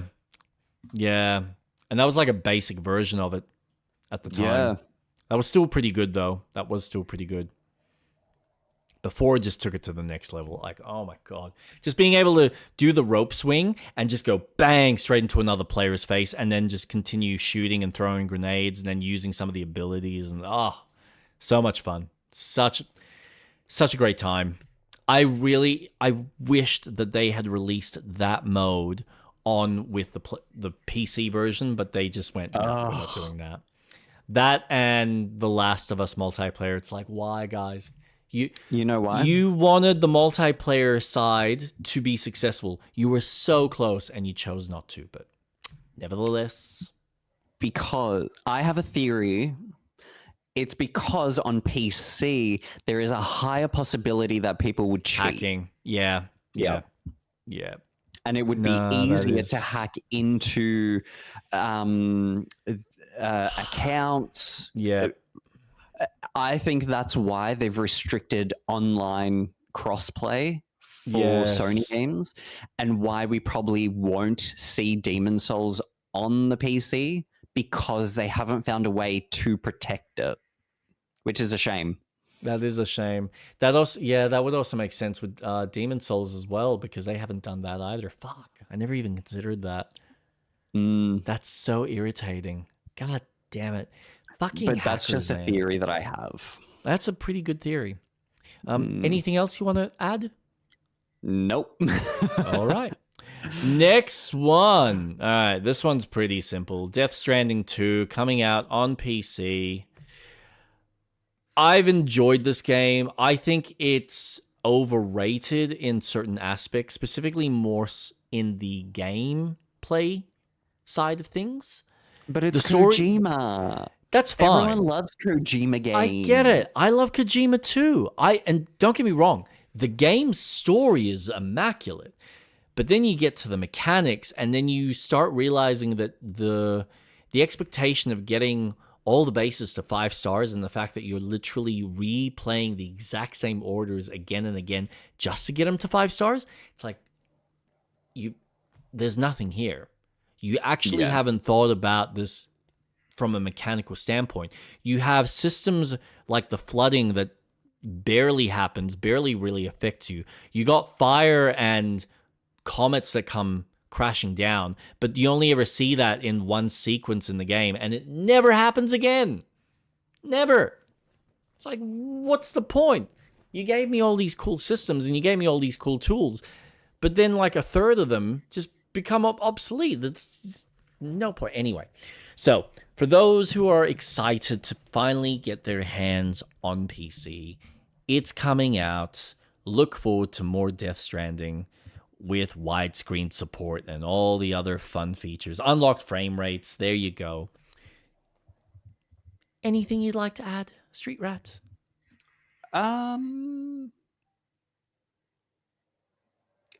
Awesome.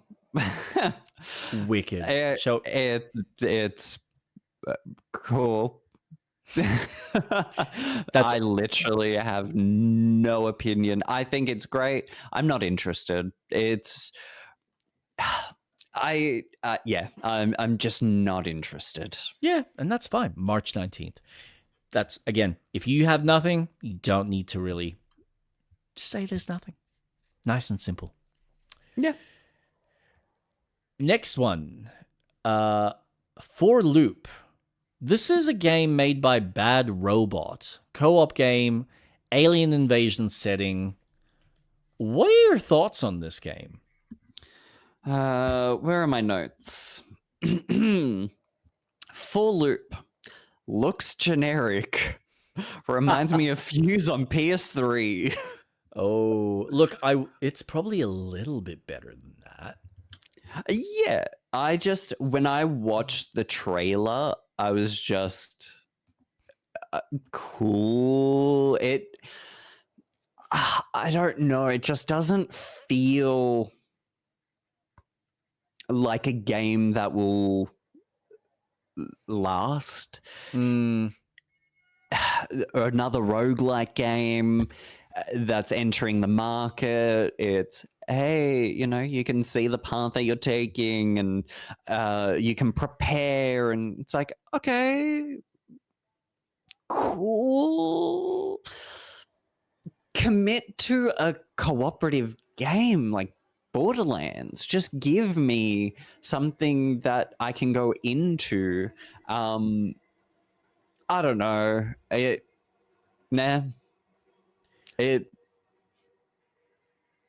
I think this game, look, I'll be honest, it's probably not speaking to us. And I can recognize that for myself. I'm hearing that it's not jiving with you. I reckon there's probably a crowd of people that are looking at this and are excited because there is something about this that I can acknowledge. It's got a Rust. I don't know if Rust is the right game, but you know how you have a lot of those survival games that just put you in the midst of a really hostile environment and you need to work as a team to kit your base up and survive and do what you need to do this, do that. So it feels like that, but from more of a roguelite standpoint where you're kind of progressing. So provided there's enough systems in there with enough mechanics and theoretically bosses and encounters, I reckon it should do okay. It doesn't seem like a bad game. It does feel like it's rough around the edges in certain aspects, but it's unique enough. That's one thing I will give it credit for.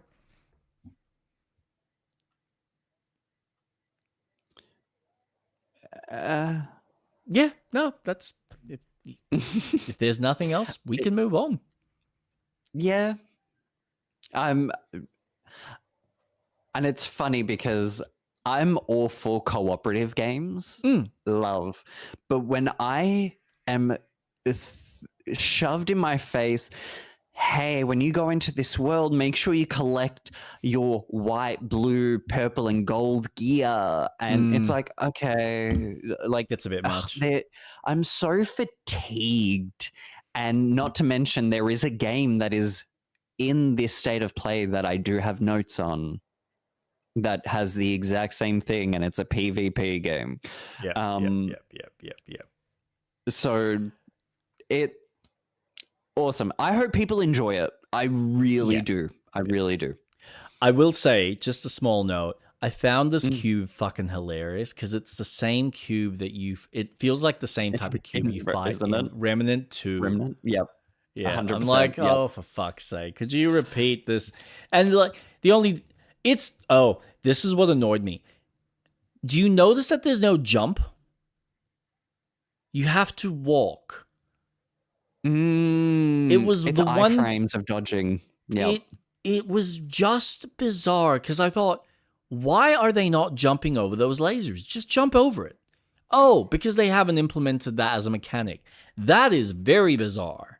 Very fucking bizarre in a third-person shooting game of this caliber that has various obstacles and things that you can interact. Anyway, it was just, it was kind of weird. But yes, moving on. Yes. All right. Number 5, Pragmata trailer with an April 24th date. Are you excited for this game? I can see there's something unique about it, but I don't know whether I really care to play this, at least not day one. I think the trailer that was in the Nintendo Direct gave me a lot more indication of what to expect. Yep. This was very much, look how pretty the game looks. I won't play this. I think it's got unique mechanics, but it's just... Yeah, but it's like one mechanic that they've added that everyone's like, oh my god, you're hacking. Yeah, okay, that's cool, but what's the actual combat going to be like? And don't get me wrong, there's some interesting encounters. I gotta admit, the way they stylize New York is neat, but again, is that enough to make it distinct mechanically from other games? Who's to say? The story's, I think, going to be the main critical crux for this title. So if they get the story aspect and the world building right, yeah, it'll probably stand the test of time, but I'm not sold on it. It is giving me a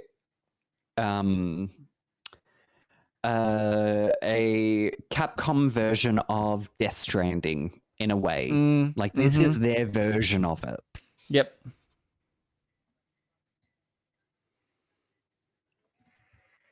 But yeah, it's not far. Couple of months. March, April. Yeah, we're literally like 2 months away from it. All right. This one was a nice surprise. Legacy of Kain Defiance Remaster, releasing next month. Oh, shit, did I miss one? Oh, I did miss one. Sorry. There was a new trailer for Resident Evil Requiem. Oh, okay. I have notes on this. Okay. Leon will die. Yeah. Just that is my notes on the game. Can I just say, like, the thought that I had about this was, why the fuck? I get why they're doing it. But also, why are you showing us that? That would have been such a cool story beat surprise to realize, oh shit, he's infected. Yep. But also, praise the marketing team for just going, well, how do we lure them to even consider buying it? We're going to show you that your main classic protagonist is sick. Will he or won't he die? You'll find out when you purchase it for $129.99. Because, of course, you're buying the special edition to get, the extra 2 jackets and classic Leon from Resident Evil 2 or something. I don't know. I'm not playing this day one just because I haven't even touched pretty much all of the new remakes that they've made. Everything after 7, I haven't touched. So the only ones remaining would be the 3DS games, the 5, 6, and those are the last 4 that need to be remastered. Or Code Veronica. They're getting there. I will say, they've done a great job of making Leon look older. I don't like it. Oh, look. Okay. I don't know if it's just me. He's got a David Bowie look about him. Oh, right? Yes. There you go. But these are video games. Why?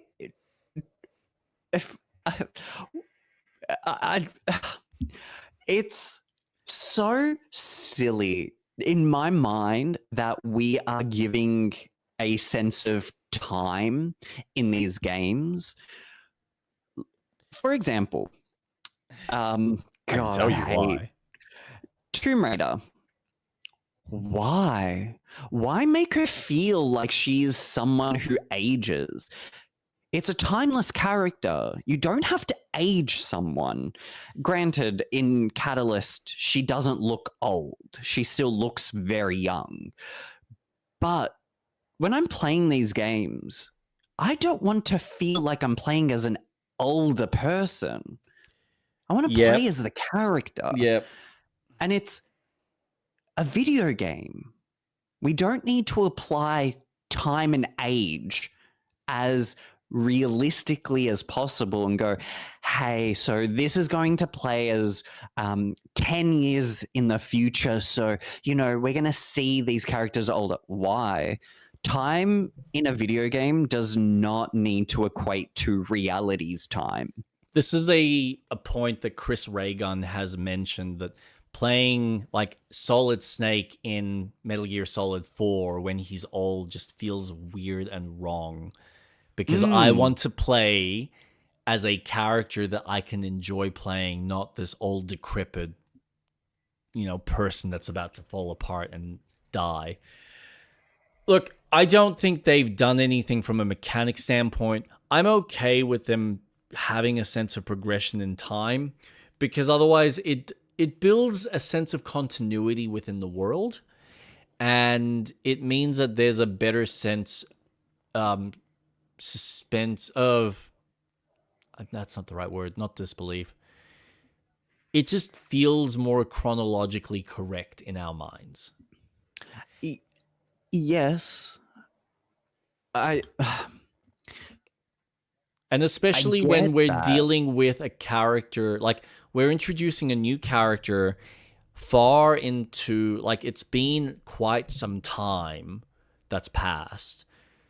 And I think what I'm noticing with Capcom that they seem to be doing, and I think a lot of these studios have been trying to attempt this, but you have this need to go, okay, we have our Street Fighter characters, everyone remembers the classic roster, but we need to try and, it's almost like we need to have them in the game, but make them feel like they're the veterans, and we're introducing the new guard that is theoretically going to replace them. And it seems like they're doing the same thing here with the Resident Evil characters, where it's like you've got your veterans, and then you've got your new cast of characters that are going to come in and theoretically replace them. The problem is, I think, when you've got these kind of classic characters, people somehow still equate to them almost like we do with Mario. They should feel timeless, not Correct. feel like they're aging. And it's a hard pill to swallow for some people. Like, we can accept Harrison Ford getting older, but we don't want to see Indiana Jones getting older, because in our head, he is a iconic character that has stood the test of time, and you want to see him continue to be that same age, and we just want to believe that, okay, what is Indiana Jones up to this week or this month? So it's like, instead of it spanning over the course of 50 years of his life, the story takes place in, 2 or 3 years of his, like, prime. Mm-hmm. So, yeah. It's so interesting because Nintendo characters don't age. They have stayed the same. The only thing that changes is their art design. That changes. Yep. And it feels, okay, it's modernized now. Or, hey, we're going to make Mario in this game modern in 3D, but follow his design from the NES games. So he's a bit chubbier again. Yep. And we're giving more of a nod to where it began. And it's like, okay, cool. But he doesn't get older. These characters, like Peach has not aged. Bowser hasn't changed. Donkey Kong hasn't changed. In design, yes, but he hasn't aged. So maybe it's my thinking of how there's a set universe that Nintendo has made where it is timeless. When you play a Pokemon game, Ash never grew up, and that spanned decades. Another example, The Simpsons. They have not aged. Yeah. But they've done future episodes. But their core design is, no, this is them. Every cartoon, okay, I can't say every cartoon, that's a lie. But Bob's Burgers. Most. Yeah, most of them. Because I think that is who you're relating to. Yeah. Because when you watch the show, the character themselves, that's them. Yep. That's the South Park crew. That has been on since the fucking dawn of my life. Mm-hmm. They haven't changed whatsoever. I think it's easier for people to swallow when it is a cartoon, because there is a massive suspension of disbelief just by the animation style. Whereas and why can't that relate to a video game, though? No, it's the exact same thing. It's an animation. It can. But I guess when we're associating these characters as actual humans with an actual moving plot, and again, this is Capcom's approach. This is other developers probably do this as well. Because they're human, they're no longer in the realm of cartoon character per se. And so there is a wanting to move them forward. I mean, Capcom, they did this with Devil May Cry, where we're going to age out certain characters and we're going to bring in new characters to kind of replace them. Do people necessarily accept it? Not a lot of the times. It's funny how most of the time when they bring out a new replacement for a character like this that everyone fucking knows and loves, that most people go, not feeling it. Or, he's interesting, but he's not as fun as the original. No. Yeah. Because it always feels tacked on. People like the original because he's gone through the hoops already, and we like the fact that he's a veteran, that he's a kick-ass. This is an interesting play because they're using the veteran for the action sequences, and then they're using the new kid to establish the horror element so that you have a sense of dread and a sense of tension based on the fact that she's not capable as what Leon is. So they're treating the new character, what's her name? Chloe? No. maybe, I don't know, as the Ethan Winters character, where yes, okay, he's not a fighter, he knows how to use a gun, and that's it. Yeah. Whereas Leon is a trained, but he's a police officer. He started off as a police officer. Correct. So that will have that action sequence. Yeah.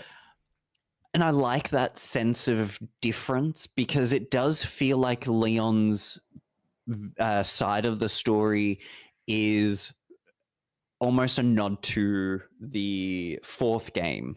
Yeah. Oh, yeah. Definitely. I reckon so. It really is. Is it the third or second one? When does he go to Raccoon City? So 2 is when he first gets introduced, I think, unless he gets introduced in 1. I'd never played 1, so I don't really have much context. But 2 is where he's the police officer kind of investigating everything that's happening, that's falling apart around. And 4 is when he's out in, what is it? Mexico? No, somewhere in like Africa. No, not Africa. No, that's 5. Yeah, that's 5. You're right. But yeah, essentially, I think it is Mexico. Is it Mexico? New Mexico? I don't actually remember. Anyway, he needs to essentially rescue the president's daughter, so that's kind of the main plot point, as well as deal with Umbrella again. But yeah, it's like I said, I am not going to be playing this game day one just because I don't really have any of the prior context. I think at some stage I would like to go through those brand new remakes and experience them. But this is exciting, I think, for most people that they're just continuing this franchise. So yeah, it's good to see. So it is the fourth one, and it's a Spanish city. So, yeah, I remember it was, yeah, that's right. Okay, so it's Europe. That does make more sense. So not even anywhere near America. But since Capcom's rebirth of for fuck's sakes, not Final Fantasy, Resident Evil, is this game really going to be disappointing? No. It's going to be good. It's going to be a solid Resident Evil experience. Yep. And it's going to do well. And I'm excited to watch someone play it. I'm not going to play it, but I'm going to enjoy it. I think it's going to be a good experience. So I have no concerns, again, for this IP. And I'm looking forward to seeing if they remake 5 because that has been rated. Yeah, and what level of remake are they doing? Oh, that's I hope it's question. A proper remake. I would love that. To play that again. I would, yeah. We have to play it. If they remake it, we're playing it. Absolutely. We have absolutely. to. You know they're going to tweak it, though. I hope they do. Oh, God. You're going to make it tougher. Fucking hell. Rework everything in that game. Just fucking... If they can rework that boss in the submarine level, perfect. Man, I would love for that, because I still, to this day, I've never been able to defeat that thing the way it's without technically... a bazooka? Yeah, the way it's technically intended with that fucking flamethrower. Because the fucking tentacle things just go, and then they just pop away too quickly. It's like, I should be getting that animation to stick out the moment I'm using the fucking flamethrower on that thing. And that's when I should be shooting it. As opposed to, I just, it's, you got to do enough damage, and then eventually it pops out, but it pops out for like 2 or 3 seconds, and then it disappears. And you don't get enough damage to even destroy one of those fucking things. It's just stupid. It's just stupid. I fucking hate it. So yeah, the easiest way is just get a bazooka, bring it in, bye. Move on with your life. And seeing a remake version of Chris punching a boulder into a lava, yes, I want to see that. I just want oh my God. What is his name? Not Striker. Fucking hell. The white-haired dude. Complete global saturation. Wow. Yeah. Ouroboros? No. Anyway. And then fighting Jill. Just such a good game. And I want so the underrated. DLC as well. That Yeah, DLC fucking rocked. Yeah, I hope that they actually release some of that stuff. So we'll see. So yes, after this, obviously we had what did I say? Legacy of Kain Defiance Remaster. I am surprised because it's 2 games. You've got Legacy of Kain Defiance Remastered and a brand new title in the series called Legacy of Kain Ascendance, which is the 2D side-scroller. I saw the gameplay of that earlier today. I'm glad you brought that up, so we can just, knock that out. It looks okay, but I don't know how to feel about just the low-quality design nature of it. But, I don't know. I'm excited that this is coming out, and it's coming out of the studio that obviously released the last one. Yeah, it's great. Funny that they didn't get Aspire to do it. It's Crystal Dynamics. Yeah, you're right. I thought it was Aspire. Aspire is maybe focusing on a Tomb Raider remaster. Yeah, we've been talking about it for a while. Fuck yeah.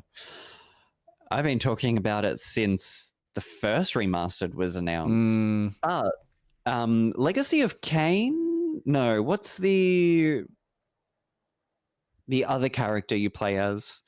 Raziel. That had a remastered. Raziel. Yeah. He has the remastered. Soul Reaver. Yeah, Soul Reaver got the remaster. Yeah. Yep. So it was interesting that got remastered, but there was nothing mentioned about Legacy of Kain. So I'm very happy to have my Switch now have the rest of the series kind of on my console, so then I can play all the games and have a full complete story. Because it's sitting there ready to be played. I just haven't played it. See, okay, that was the thought process that I had. What annoys me is that they chose to make this really kind of like a Super Nintendo version of a side-scroller made for this series, as opposed to let's get a studio to actually rebuild the original Soul Reaver from the ground up, which I think would have been a far better project and far more interesting to be released alongside this. Because then you would officially have everything there for people to go through that story from beginning to end. But it does technically conclude the Soul Reaver arc, because that's kind of what this revolves around, with obviously a conclusion to Kane's arc at the same time. So it's I think it just brings everything full circle for a lot of people, which is exciting to see. It's cool. All the additions and all the artwork and some of the hidden development stuff that was there is nice to see that it's being released alongside the game. What makes me very excited is the extra stuff that they're putting in.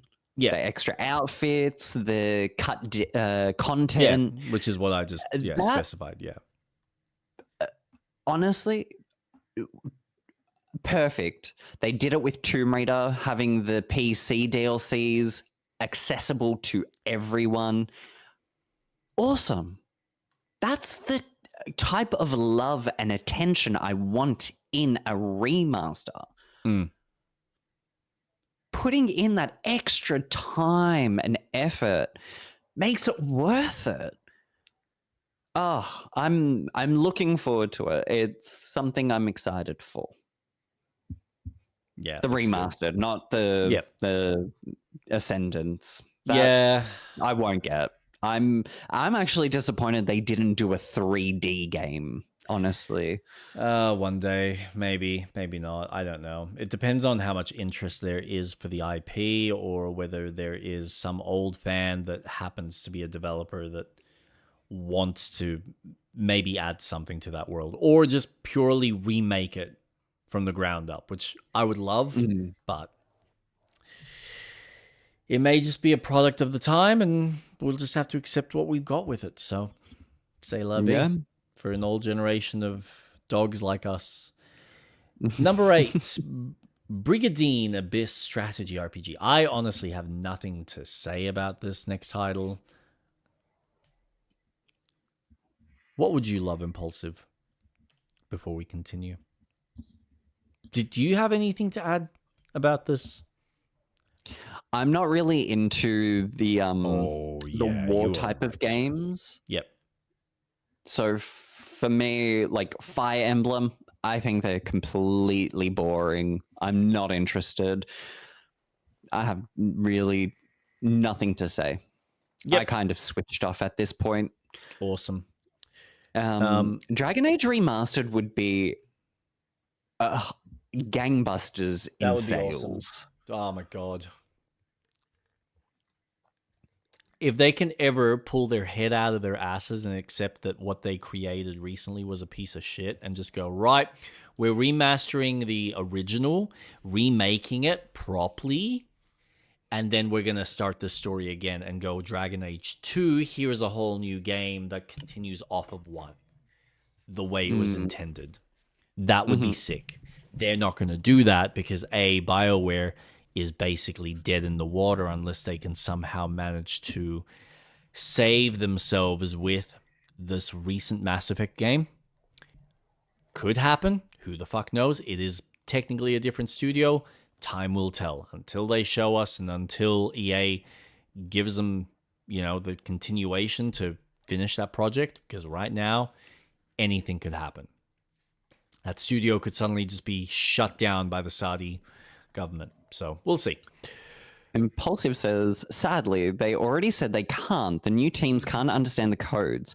Only the old team, and they have interest of rejoining the company. No, honestly, interest, no interest. No, that makes sense. Yeah, they unfortunately EA really fucked BioWare. Yep. Next one is Dead or Alive 6 Last Round. I think this is where I really kind of switched off. I'm not the biggest fighting fan. Yeah, there was something about this that just felt like it looks like a PlayStation 3/Xbox 360 game. But I think the big news is that they are making a brand new version or a new console version of this game. So stay tuned kind of deal. Is there anything you'd like to add? No. I think your comment was valid. Boobies. That's all that these games are. There's a jiggle fucking physics dating sim for Dead or Alive with the women that you date. Yeah. Okay. I played Dead or Alive on the PS1, and it was not me. Not me at all. If I'm being honest, I'm not that type of guy. If I'm being honest, my dream remake would be Kessin from the PS2. The trilogy was amazing. I'm not even familiar with Kessin. Kessin.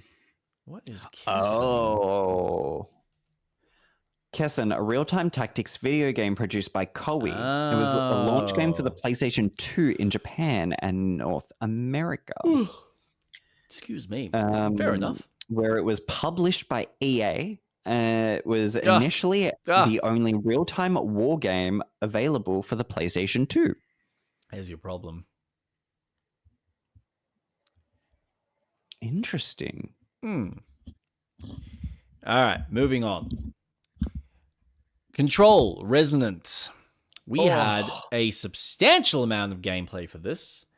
I have notes. Dude, I'm just going to put it out there. I am so fucking hyped for this game. And they were doing stuff that I was so impressed. The fact that I didn't even know you could attach yourself to different parts of the building like in Gravity Rush. Oh my god. Okay. That was one of your notes, wasn't it? Yeah. It was the first thing. I'm like, oh, where have I seen this before? Gravity Rush. That's what this reminds me of. That is awesome. Yep. This looks amazing. I want this in my veins right now. And we had a good amount of gameplay, so they actually showed us what this is looking like.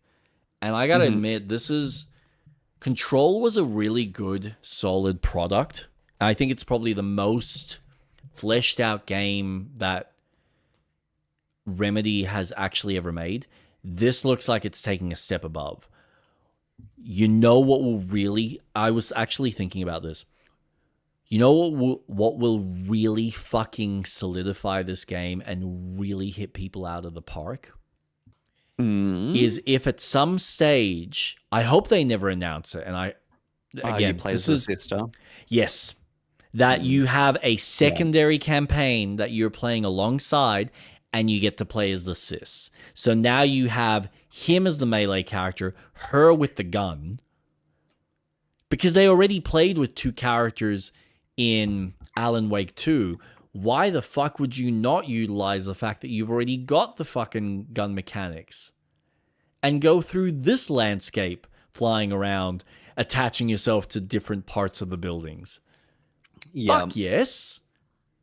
Maybe, yeah. And then you add a multiplayer mode to this. Oh, co-op would be fucking sick. Oh my god. That would be very much a day one purchase. Oh, dude, this is just... It's unfortunate that if they release it... Because keep in mind, Alan Wake 2 still hasn't come out on Steam. So if it comes out on PC, it'll be epic. Ugh, yeah. Just so you know. So keep that in mind. But yes, I'm... Not for long, though. Again, Alan Wake 2 hasn't come out, and it doesn't look like there's any signs thus far. So we'll see. I guess it also depends on how bad the sales are on PC for them, but if it sells well, they don't really have any reason to, and they're happy to take a small loss on Steam sales for the fact that they get 100% cut, or at least a large portion of the cut. Yeah, it's such a shame of this exclusivity because of the engine.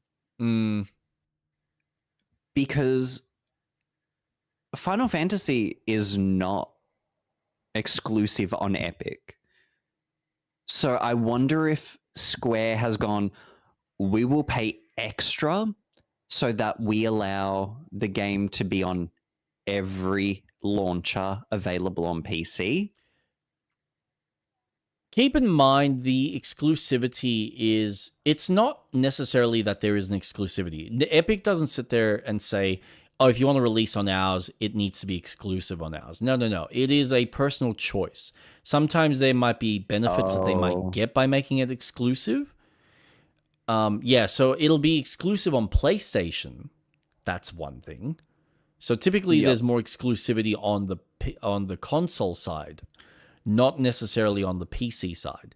What it is say that, but there has been there has engine games that has been exclusive on Epic, and then it came out on Steam. Yes. I'm looking at Kingdom Hearts. Yep. That was exclusive on Epic, and then it was released on Steam. Yes, because they probably have certain deals that are struck, but it's not it's not a hard fast. We're making it completely exclusive for the most part. What it tends to be is they like the benefits that they get from the sales perspective, where they get majority of the sales back as a developer, versus on Steam and on all the consoles, which I don't see the big issue, it's 30% cut. No ifs, no buts, no maybes per sale. So it does suck for the developer. If they sell a certain amount. I think once they reach 1,000 sales, then it gets into the 30% cut. It's not an immediate thing. It's a bit more than 1,000, but yes. It's as soon as you hit a certain threshold, then Steam goes, okay, 30% cut. Jumping ahead. But Control looks so good. I'm actually really excited because that game, and you said it, Gravity Rush 3, hello? Yeah. It looks fun. It looks so kinetic. Yes. It looks so good. It's giving me Infamous vibes. It looks so fun. Yeah. I feel powerful. And that's what I want from these games. I want to escape this reality and go, hey, do you want to fucking lift enemies and throw them around? And fucking do it. And it's like, yes, give me my power fantasy. It looks ambitious. And I think they're going to do a very good job with it. It's funny, like you pointing out the whole power fantasy aspect. I think Remedy has always strived and have always done really well by providing that power fantasy. Most of their games have that. Alan Wake is the only exception that they didn't. And I think that was almost to their detriment. I think it has a fan base for people that love the story chops that Sam Lake kind of infuses through his franchises or through these games. But for the most part, mechanically, these games have always given you these really fun abilities, this ability to slow down time or this ability to play with some of the physics or play with the enemies and play with bullets in a way that's always very interesting. What I'm really amazed at is the fact that they're getting into combat. That's what's really cool. Yeah. So seeing them take an approach at that, obviously inspired by all the successes from a lot of these action games, but the fact that they're taking their own approach in their own world, especially after the success of an already established character with shooting mechanics, to then go, yeah, so we know that was successful. Instead of doing a direct sequel to that, we're going to focus on combat, theoretically. Unless, like I said, there's a fun little surprise that, hey, we've got both characters. Ta-da! So, yeah, time will tell. Time will tell. They could also release her stuff as DLC, so there's that aspect. Impulsive, when you say the third remake might be available on PC and PS5, are you referring to Final Fantasy? He is. Remake? He is. Because that got announced. was under the impression that it was a completely multi-platform release. Yes. Xbox, Switch to PC and Sony. Last they announced, because of the fact that they didn't get the sales they were expecting directly off the exclusivity, they've just decided we are just releasing this game on every system because it's far more beneficial for us to get the most amount of sales day one than stagger it out and just not see the large influx of sales. So, yeah, they're taking a different approach, which I applaud them for. So, yeah. Any other thoughts you had on this? No,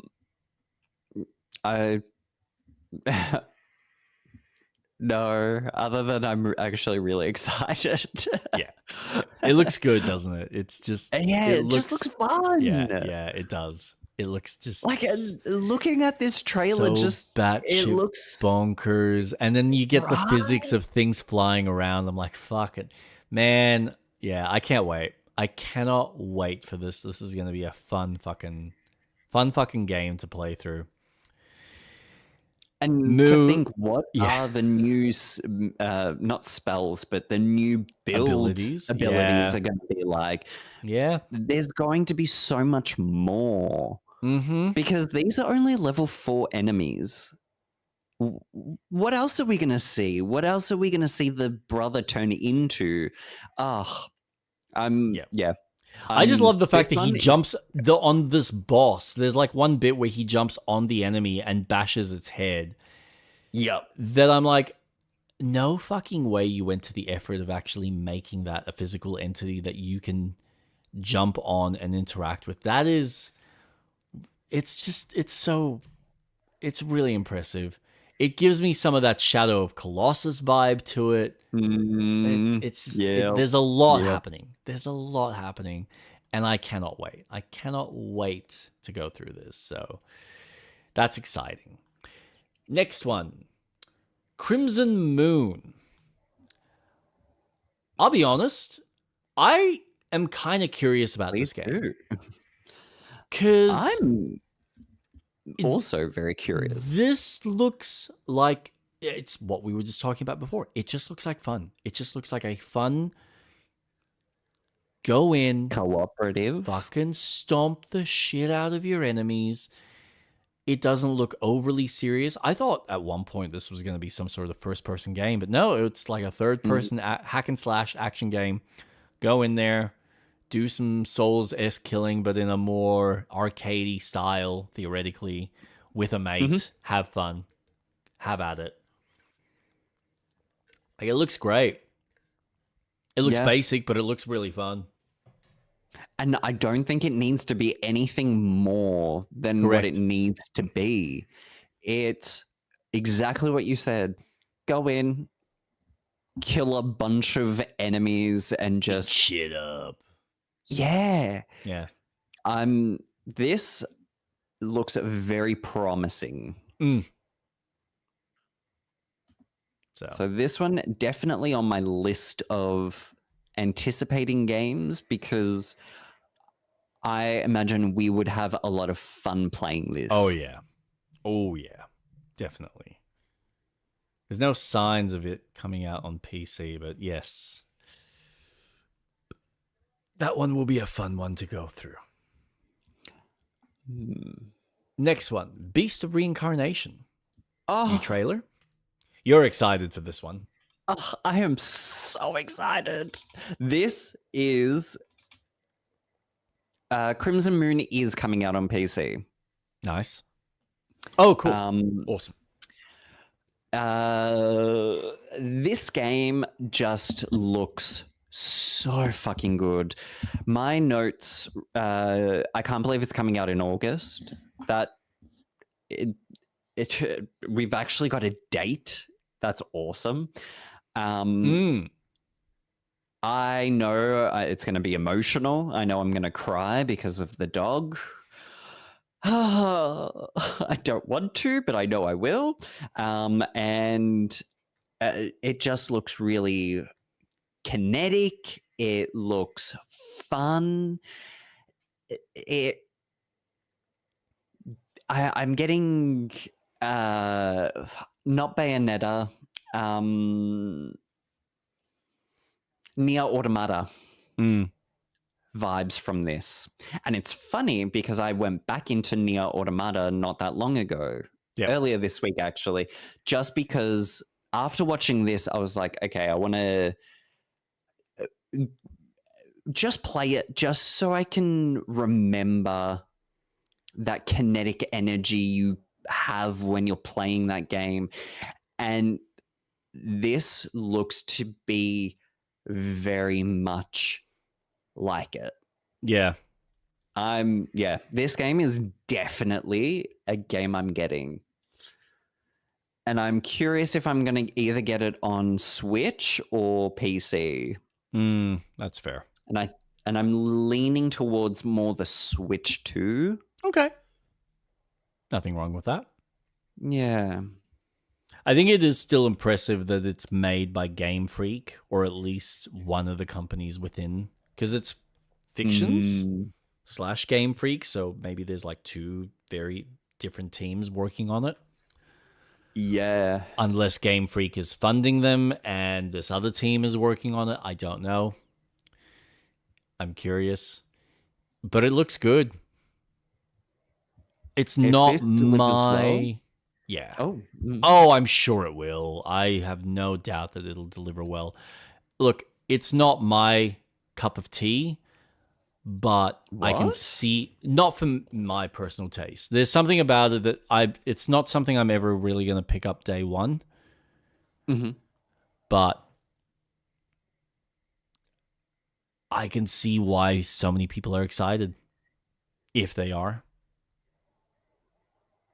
Because there's definitely something fun here to be had. Yeah, I'm actually shocked that you're not as interested in this.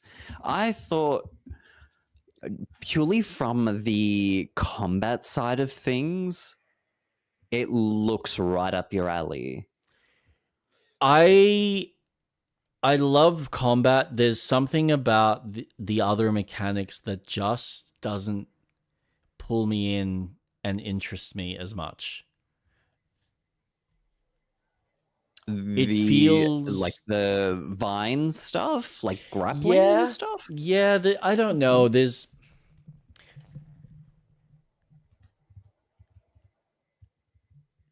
get me wrong. I'm sure I will eventually try it, either at Jason's place or at some point maybe I pick it up on a sale, unless there's a demo that comes out, in which case then I'll try it. There's just something that I'm not being drawn to it. It doesn't play in the fantasy setting that I get as much out of. Let's put it that way. Oh, yeah. Okay. Yeah. Yeah, I know. I'm really weird when it comes to certain types of fantasy, and this just, I think, pushes too much of the Japanese sensibility that I go, it's a bit much. I get it. I can see the appeal. Not for me at this point in time. If I had nothing else to play, then I'd probably pick it up and give it a go. But I feel like it's the kind of game that I would never finish. I would get to a certain point, I'd just be like, this is neat. I had my fun. Moving on. Okay. So, yeah. Rayman 30th Edition Digital Museum.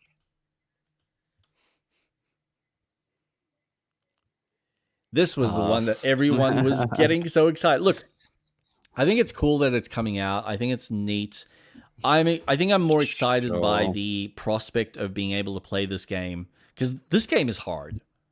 There's no ifs or buts about it. It's fucking hard. And what I love is the fact that, it's got all the, museum type features of you can replay sections, you can turn on infinite lives, you can do this, you can do that. I think all of that stuff is really cool. The various modes, I didn't even realize this game had those many, all the various console editions, like that many changes to this game were made to cater for every different system. So that'll be cool to see what some of those differences are. But yeah, I think it's nice that it's at least coming out in a more playable state. And I'm all for video game preservation. So I'm not getting it, but I'm glad that it's going to exist. Yeah. Where is 2 and 3? Give them time. Right now, Ubisoft needs money, so they're probably going to start doing this kind of shit on the cheap. And I'm for it. Yeah. It will be the only time that I would actually put money towards Ubisoft. But I'm not interested in the first game. I think 2 was one that really impacted me because of the 3D aspect, the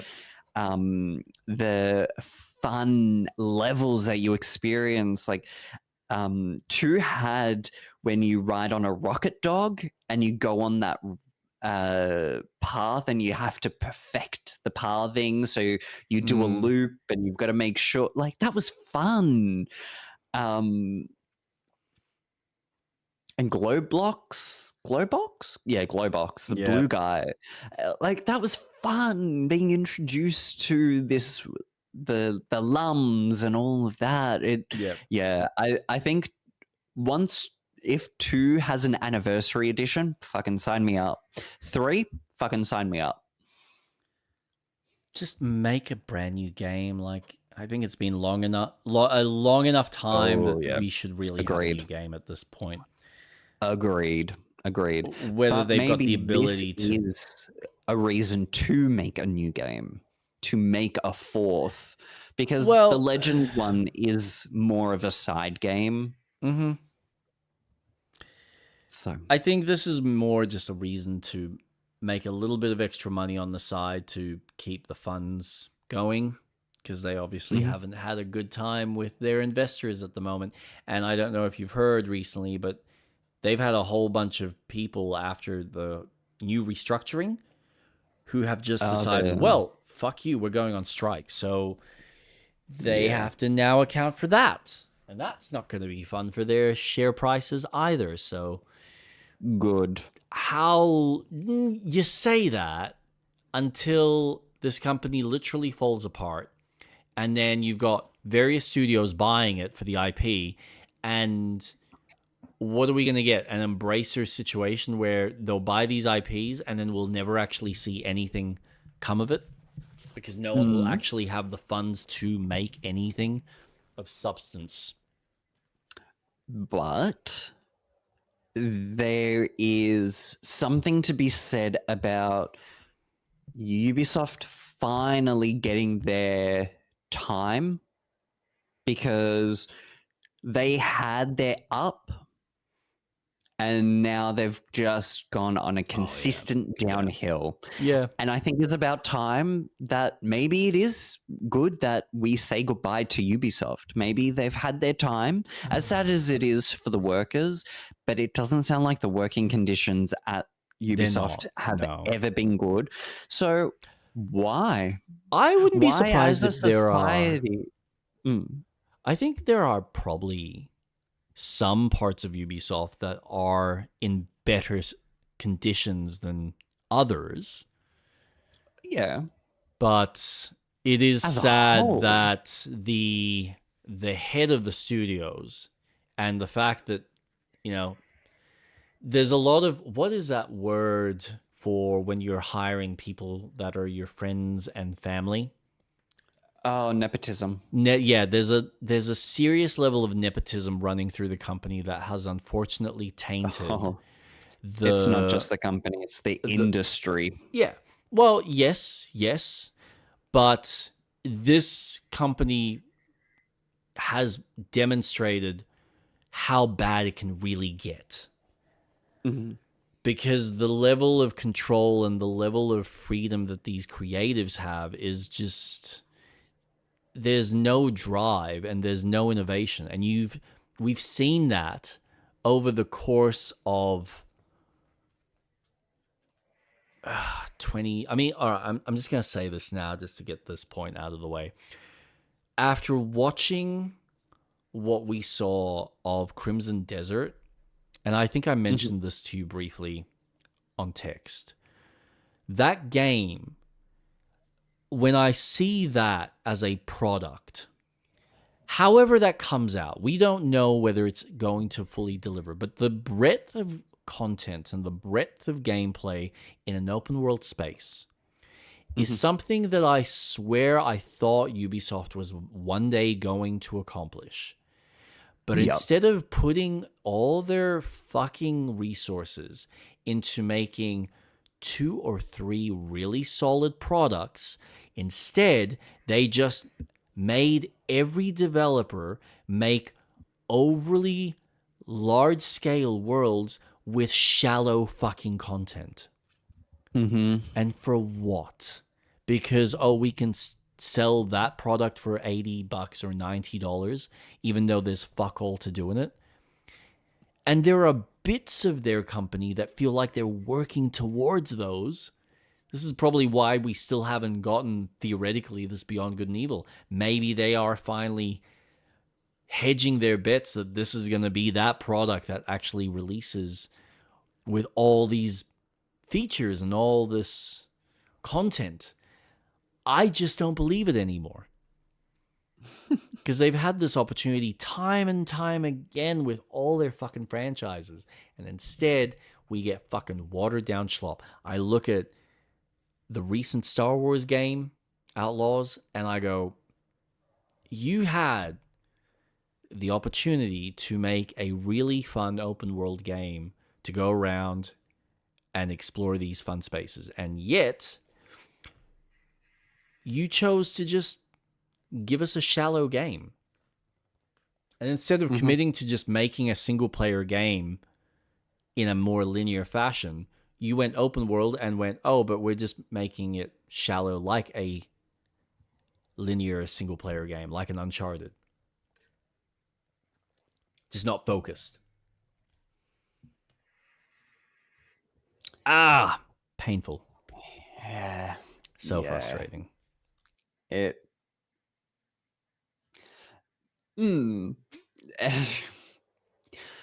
I remember playing Origins, AC Origins, and I didn't get very far. I got to explore the pyramids, and I thought that was fucking awesome.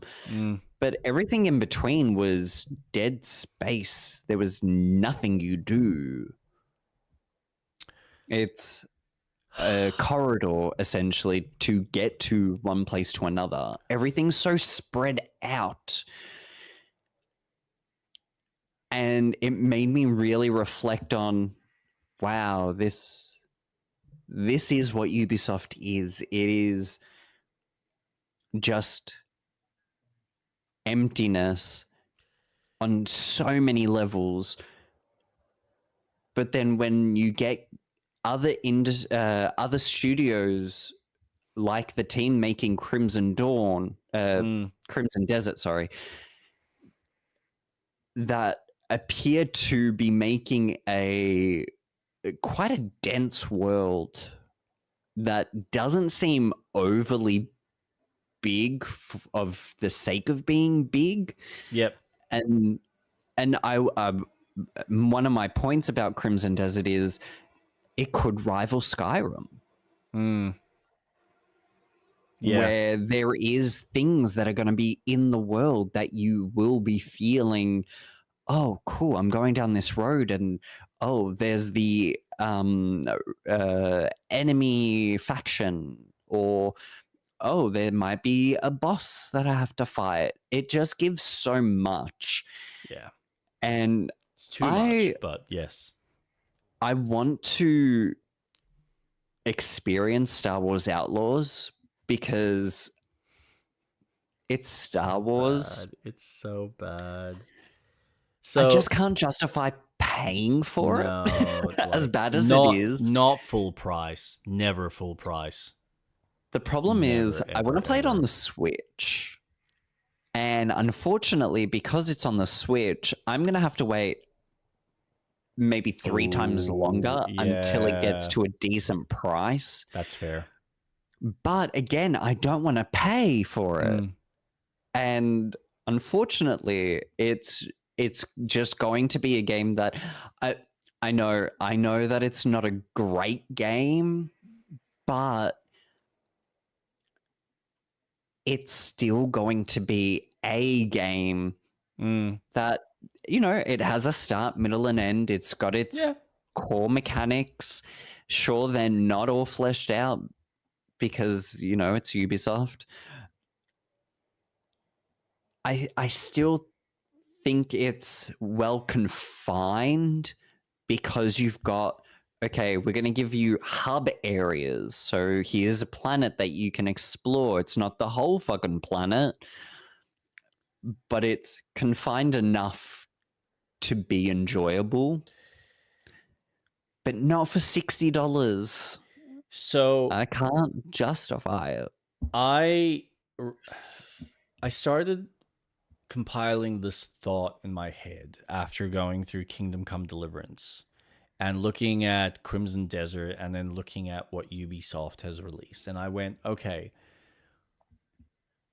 open world games tend to succeed better, I find, when the developer recognizes that the space, the open world itself, is not just a playground for you to play in, but you're going back to very specific spaces because we want you to build a sense of familiarity with what you're exploring. And that's why you want to be in this open world. So we give you the tools, we give you reasons to go back to existing places that you've been again and again in various forms, because that builds a familiarity with the space. It means that you're building an emotional connection with the space by having these various story beats that happen in these similar locations. And so that in turn adds an emotional weight to your memory and your enjoyment of the experience. And so even though you might have off the beat type of exploration where, yeah, you can find some random piece of loot here, or, you know, a quest giver that, you know, needs you to collect something in this location, but everything roots back to these very specific towns or cities or someone's hub type of, you know, wherever you're always going back to in order to continue questing. Skyrim does this, GTA does this, Witcher to some degree, though it is a little bit more linear in structure, but there are those bits where, all right, I'm in this space, I'm going to keep coming back to this little village while I go off and go exploring here and then there and then up here and then down to there, while I can like come back to this one central location. And once I've completed everything, then I leave this location. Whereas I find that Ubisoft, they failed for a long time. It's been entertaining for most people, but they are just the epitome of a checkbox where it's just, you go through this location, you complete everything in this area, and then you move on to the next location and you do the same thing, and then you move on to the next location. But by doing that, you don't actually build familiarity with the space. You're just powering through, which is a different kind of journey and works for something like a Diablo, which is a little bit more structured, because you know that it's like a linear game. I'm going in one direction. But when it's an open world, it doesn't feel as rewarding. And then you kind of go, well, why am I spending so much time in this really large place if I'm just going to be wiping it like a rag over a mirror and just being like, well, I've done it, so what's the point of me going back? Well, there is no point. Okay, so then I just progress forward. Yep. So why not just give me a linear game and just like cut it down? Oh, because we want to fill it with content. This is how we keep you playing this same game. But there's nothing here. Yeah, we know. I mean, there is. We've given you quests and people and characters, and look at all this fancy writing. It's all surface shit. It doesn't actually have any real substance. It doesn't actually really, truly mean anything. Sometimes there might be nuggets of cool storytelling, but for the most part, it's like, do I really feel invested in this world? Or am I just invested in this current piece of writing that, yeah, okay. I might as well just read short stories. And I think this is my biggest issue with Outlaws, because it felt like for the first time they were working towards that, where they went, here are these spaces that you go to and you're constantly coming back to because you have a reason to, because you have factions that you're building relationships with. And they did none of that. They didn't give you any of the systems. They didn't give you anything to really sink your teeth into these places you were going back to. They were just as sterile as the worlds that you were then exploring, just in a different way. So it's like, well, what's the fucking point? I'm back to just playing a linear fucking game. Tick boxes, moving on with my life. As opposed to feeling like in The Witcher 3, I'm actually exploring this world. I know these cities that I'm going to. I know exactly where Yennefer is or where Triss is or, you know, any of these characters. And the game will constantly give you reasons to go back to those locations again and again to some degree. So, yeah, I know we've gone off tangent from the PlayStation Showcase, but it is just something that has really been bugging me. And I think this is something that Crimson Desert is exploring and understands. This is something that GTA and Rockstar have understood. Even Bethesda, to some fucking degree, understands this. Yeah. Yeah. Let's put a pin on talking about open world until we get to Crimson Desert, because there's something I want to touch upon, and it's a point that you've made, and I think there's other games as well that I want to talk about that utilize open world. So let's go through the state of play. All right. So Rayman, anything else you want to add? Nah. Cool. The next one was Mina the Hollower. I'm just going to say this game just needs to shit or get off the pot. It's been in development for God knows how long. Just come out. I'm excited. I want to play this, but it just needs to come out. Tom Cruise, just come out of the closet. Pretty much, man. Anything you want to add for Mina? No. Awesome. Moving on. Neva Prologue. It's like there's not much else to say. Neva Prologue. It's an indie game. I don't know what to say. I'm sure this is going to attract a certain type of person. Mm-hmm. Do you feel anything? It reminds me of Gris. Yes. And I think it will be a title that will have a big impact on the indie scene. Yeah, I can see that. But it's not for me, unfortunately. But it's beautiful.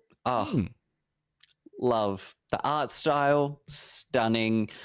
This is 2D Journey. Yep. Yeah, I see that. Yeah, I can see that. Yeah, that's not a bad synopsis. Yeah. Yako Shinobi Ops 2027.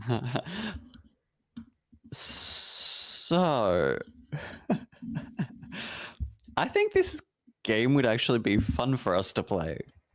Is this actually multiplayer? It looks like it's just single player. I thought it was 4 players co-op.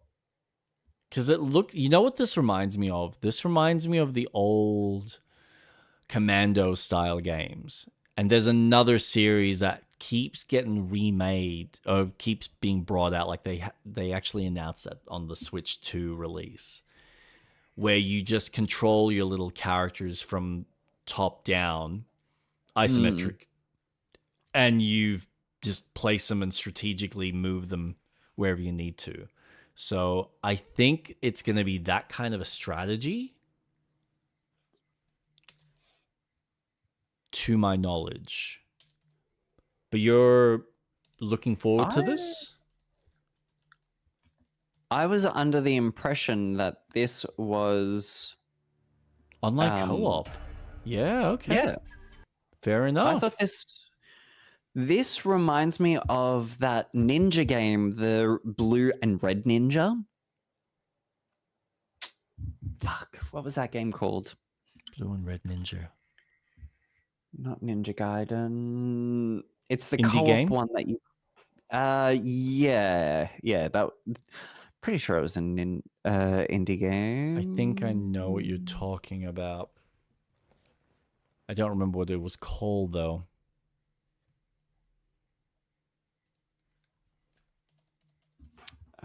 I'm gonna do a quick Google. Blue and Red Ninja game. Game is similar to Shadow Tactics, but darker. Yeah, Shadow Tactics. I think that's what I was thinking of. Shadow Tactics? Oh. Yeah, no, Shadow Tactics, yes. Yeah. This is a game. Shadow Tactics is the one that just keeps being released on every single system, which makes me wonder how well this company must be doing if they are releasing it on Steam. On Switch 2, on the Xbox 3, on the Xbox 360, Jesus Christ. On the Xbox Series X, on the PlayStation 5. Like, they just, any new version that they can release, they will fucking release. Who made this? Developer. Me Games. Oh, they're the ones that made Desperado 3. Right. Oh, did they also make Shadow Tactics? Didn't they shut down? Fucking hell. That would suck. Yeah. This is the studio that shut down.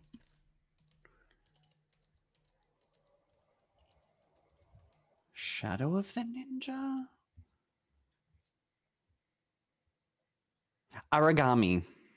Origami, yep. That's what it reminds me of. Yep.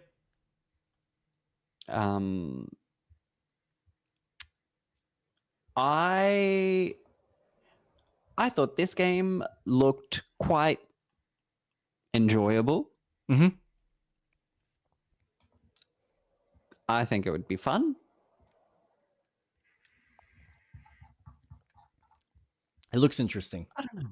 Yeah. It kind of just looks like a game that you can just go in, do a mission. I don't know. It takes me. You're going. It just reminds me of like the odd PlayStation 3 game that would come out that no one has fucking heard of, and you play it and it's like, oh, this game slaps, and you tell someone and they're like, what the fuck are you talking about?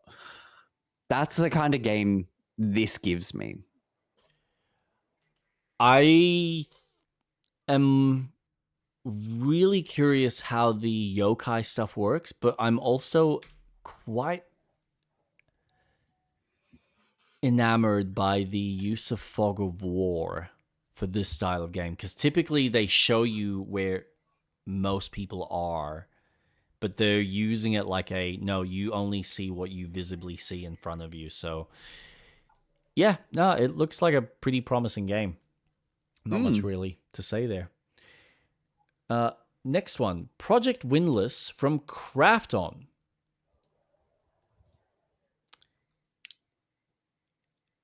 Project Windless. Did you remember this? This one looked fucking cool.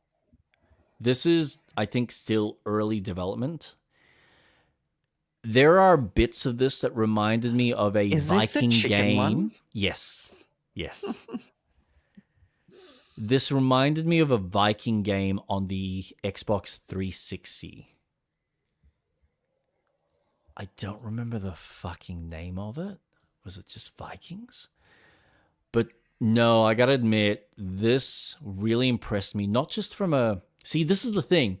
This is more exciting for me than... what's it called? Beast of Reincarnation.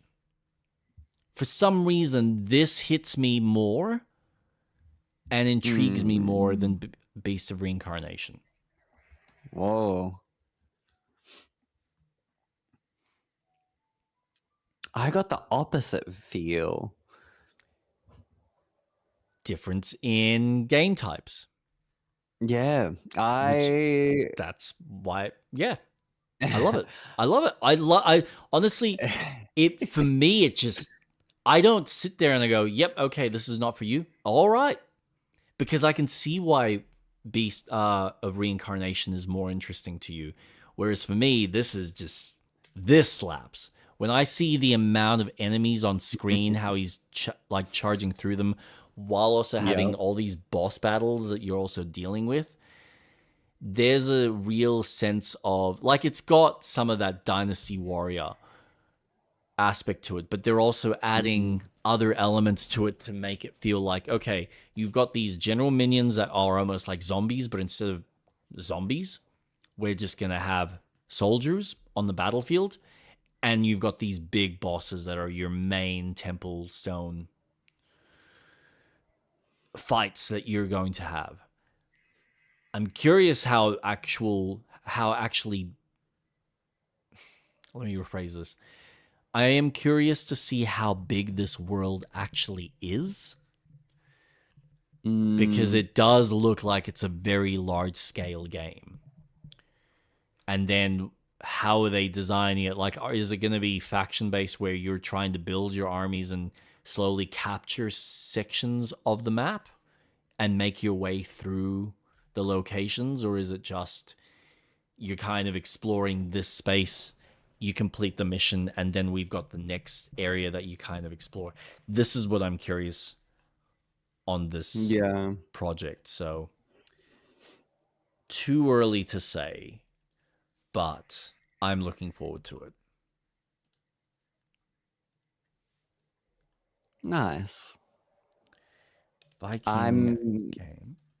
I'm going to rely on you for the experience. So I'll probably play it at yours. Yep. So the game this reminded me of was Viking Battle for Asgard, released in 2008. Had a very similar kind of approach where it was a third-person hack and slash game that you'd platform, you'd do some of the open world exploring, but then you'd get into these large-scale battle sequences that felt like it was a Dynasty Warrior, but with a bit more of a, I want to say, not God of War, but like a Devil May Cry type of action game. But yes. I reckon you'll have something to say about the next one, though. Galactic Racer. I'm looking forward to it. This looks fun. Give me pod racing. More pod racing. This. Fuck yes. Star Wars racing games fucking slap. Mm-hmm. Yeah. And I'm really looking forward to this. This just looks good. I wish... I'll be honest, I think the only criticism I have is I wish there was a bit more color to the various racing vehicles. Everything just feels very brown. Everything feels brown. Like, I stop and I go, how the fuck can I tell between one car or another? Because right now they just feel like things that exist. So that's my only complaint. I'll agree to that. Yeah. The sense of speed and the general kind of look is really neat. And yes, anything. It's funny. I never really got into some of the, what are they called?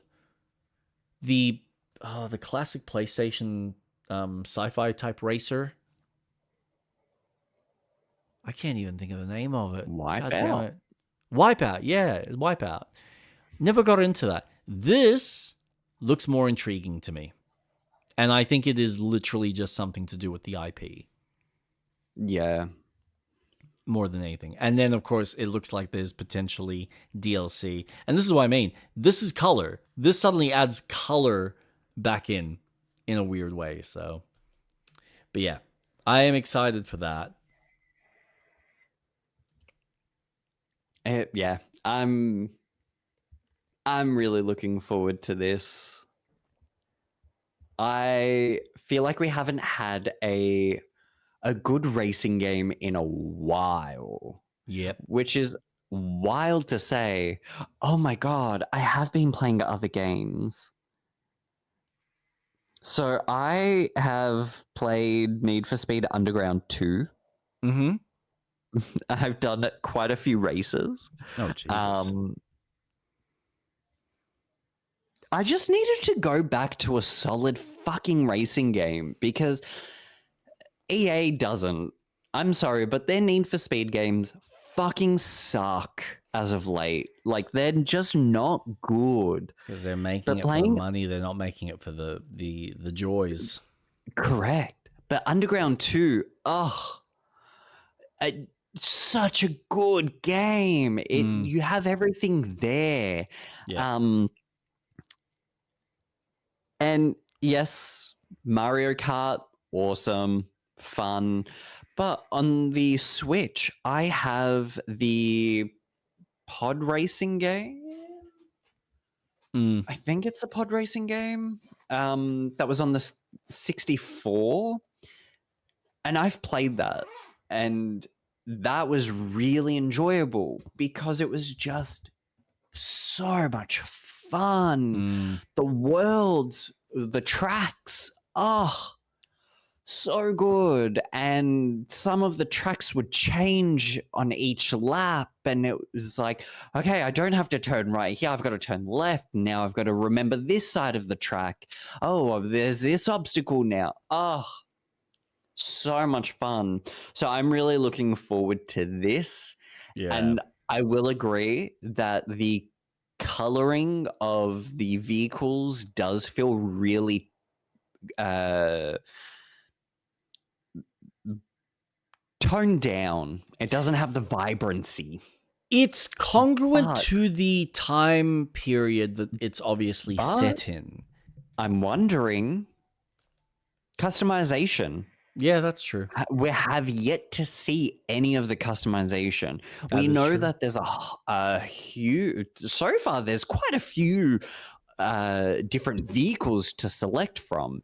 And will pod racing be part of the normal racing? Is it a different mode? Is it DLC? I don't know.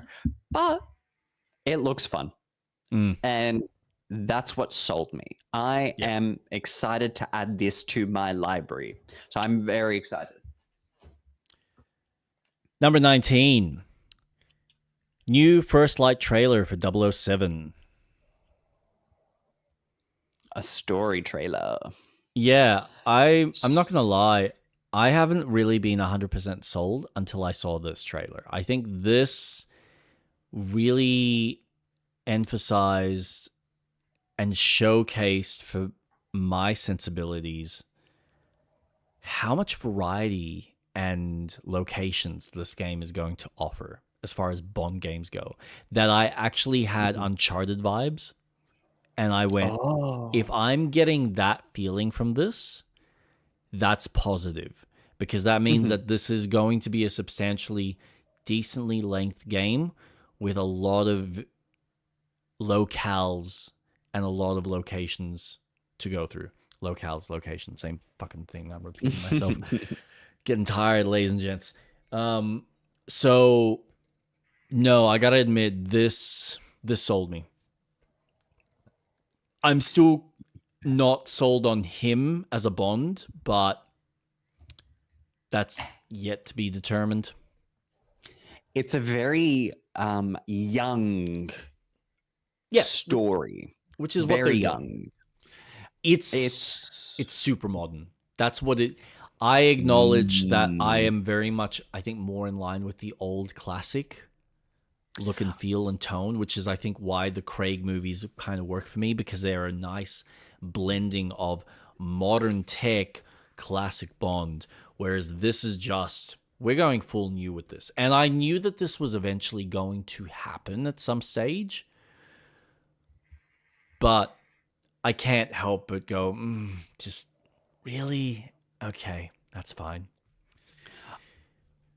I thought that a young Bond was very risky because I like the Brosnan James Bond. I think they're great. Oh yeah, and I like an older, an older Bond always just feels so much more confident. Yep. Whereas this feels cocky. And I've never known James Bond to be a cocky character. Confident? Yes. Yep. But it almost feels like a very immature character.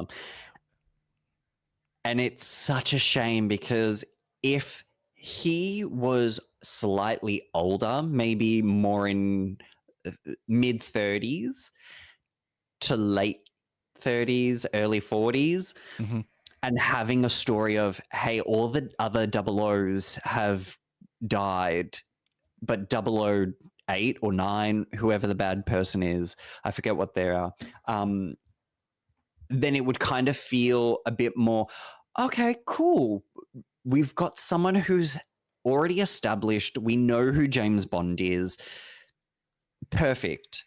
But this trailer made me feel, oh, he's going to be young and dumb. Great. But I'm still really looking forward to it because it's the Hitman team. And I think their Hitman games are fucking awesome. And I've always thought 007 was right up their fucking alley. So I'm still really looking forward to it. Yeah.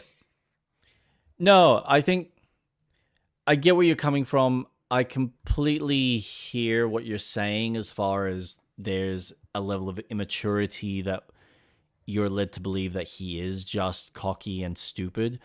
But I don't think he comes across as stupid. Cocky, yes.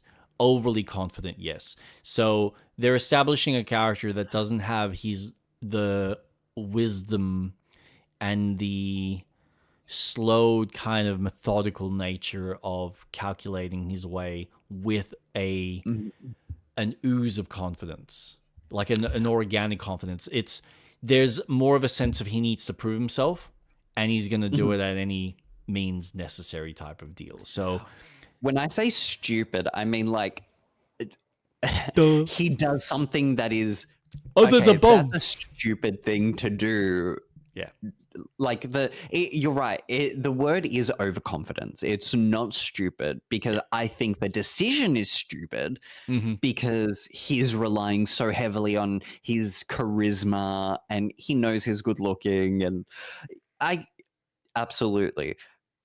But the term of stupid isn't, I have gun, I shoot and kill, bang, bang, bang. Yeah. But I think there was a scene in the trailer where he's with M. Yep. And he's playing with one of the gadgets. And it gives me what Marvel has done as of recently, where, there's going to be like a stupid little joke here where he's going to play with the gadget and M's going to be like, okay, stop touching that. Like, that is going to explode. To be fair, that is something that Bond has continually done since the Sean Connery era. It's something that he's just... Yes. Oh. Every single one of these films has always had him go into M's office. Is it M? No. Q, sorry. No, Q is the scientist. Q. Yep. Q. He'd walk into his office and he would just pick up a random thing and it would just go off. And Q's just like, put that down, Bonds. It's like, you're going to hurt someone. Okay. And then he'd eventually be shown how certain things work, and he'd kind of like Q would demo it or explain it, but he'd already be experimenting and playing and testing it, because as far as he's concerned, it's like, okay, how does this work? Thunk, and it like shoots a dart and almost kills someone. It's like, oh, okay. It's not quite to the level of Austin Powers where they take the piss out of it, where he's literally hurting people around, but it's unsafe where, you know, Q's basically saying, okay, you need to walk away. You can play with that later. Here's your new watch. Please go away. I will kit you with your new setup and give you what you need for the fucking mission, you goddamn sociopathic child. No, that is a staple of Bond. That is very much what Bond is like. That is just I do not recall who he is. those. Yep. Damn. Yep. Yes. So I think they are getting it. They're hitting it in the bag. But I just, like I said, I haven't been sold on him as a Bond yet. That's why I'm curious to see how it all comes together. So fingers crossed, it does well. All right. The next few are all Konami-specific releases, except for a few at the end. We'll go through this quickly. We've got Metal Gear Solid Master Collection, which finally releases Metal Gear 4 and Peace Walker. Thank fuck. They are now all out, which is crazy because we were talking about it a few streams ago that 4 was the one that needed to come out. Yeah. Yeah. And it's the one finally happening. It's the one that even if you use the goddamn PlayStation emulator, it just won't play. You get the intro, you get the beginning of the game, you walk 5 paces, and it crashes. So it's the one that we've just needed without needing to dust off the old PlayStation 3 and play the one fucking game that honestly is the weakest game in the series, but it is the conclusion to the story. So it's like this fucking double-edged sword of, I don't care to play the game, but I will because I want the conclusion for Solid. Yep. So, yeah. That's exciting. Yep. Everyone can now go, awesome. Volume 1, I've played. Now Volume I can, 2. And you're right, I can finish it. I've got the story now. Yep. You have it all there. It's all available. And exciting. To me, video game preservation. Absolutely.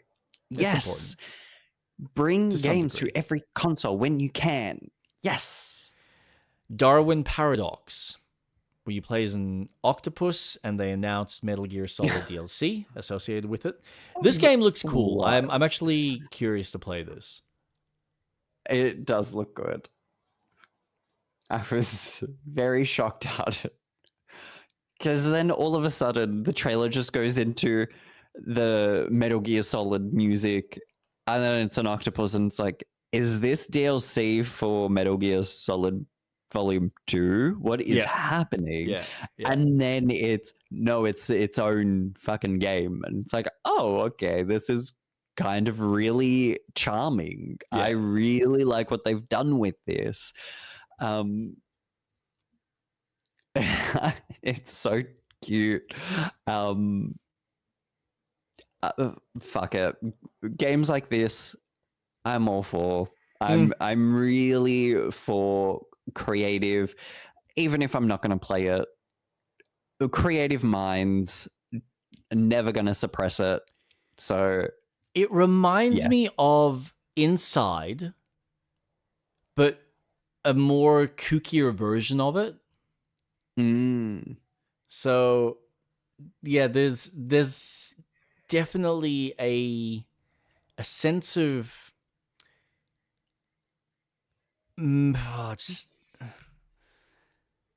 it just feels like a really cool, mechanically dense game. Like there's a few various different things that they put in there that you can do that you have to avoid, or things to interact with, which as a platformer is just always a breath of fresh air to see how much a developer adds from a animation and interactivity standpoint. So yeah, good to see.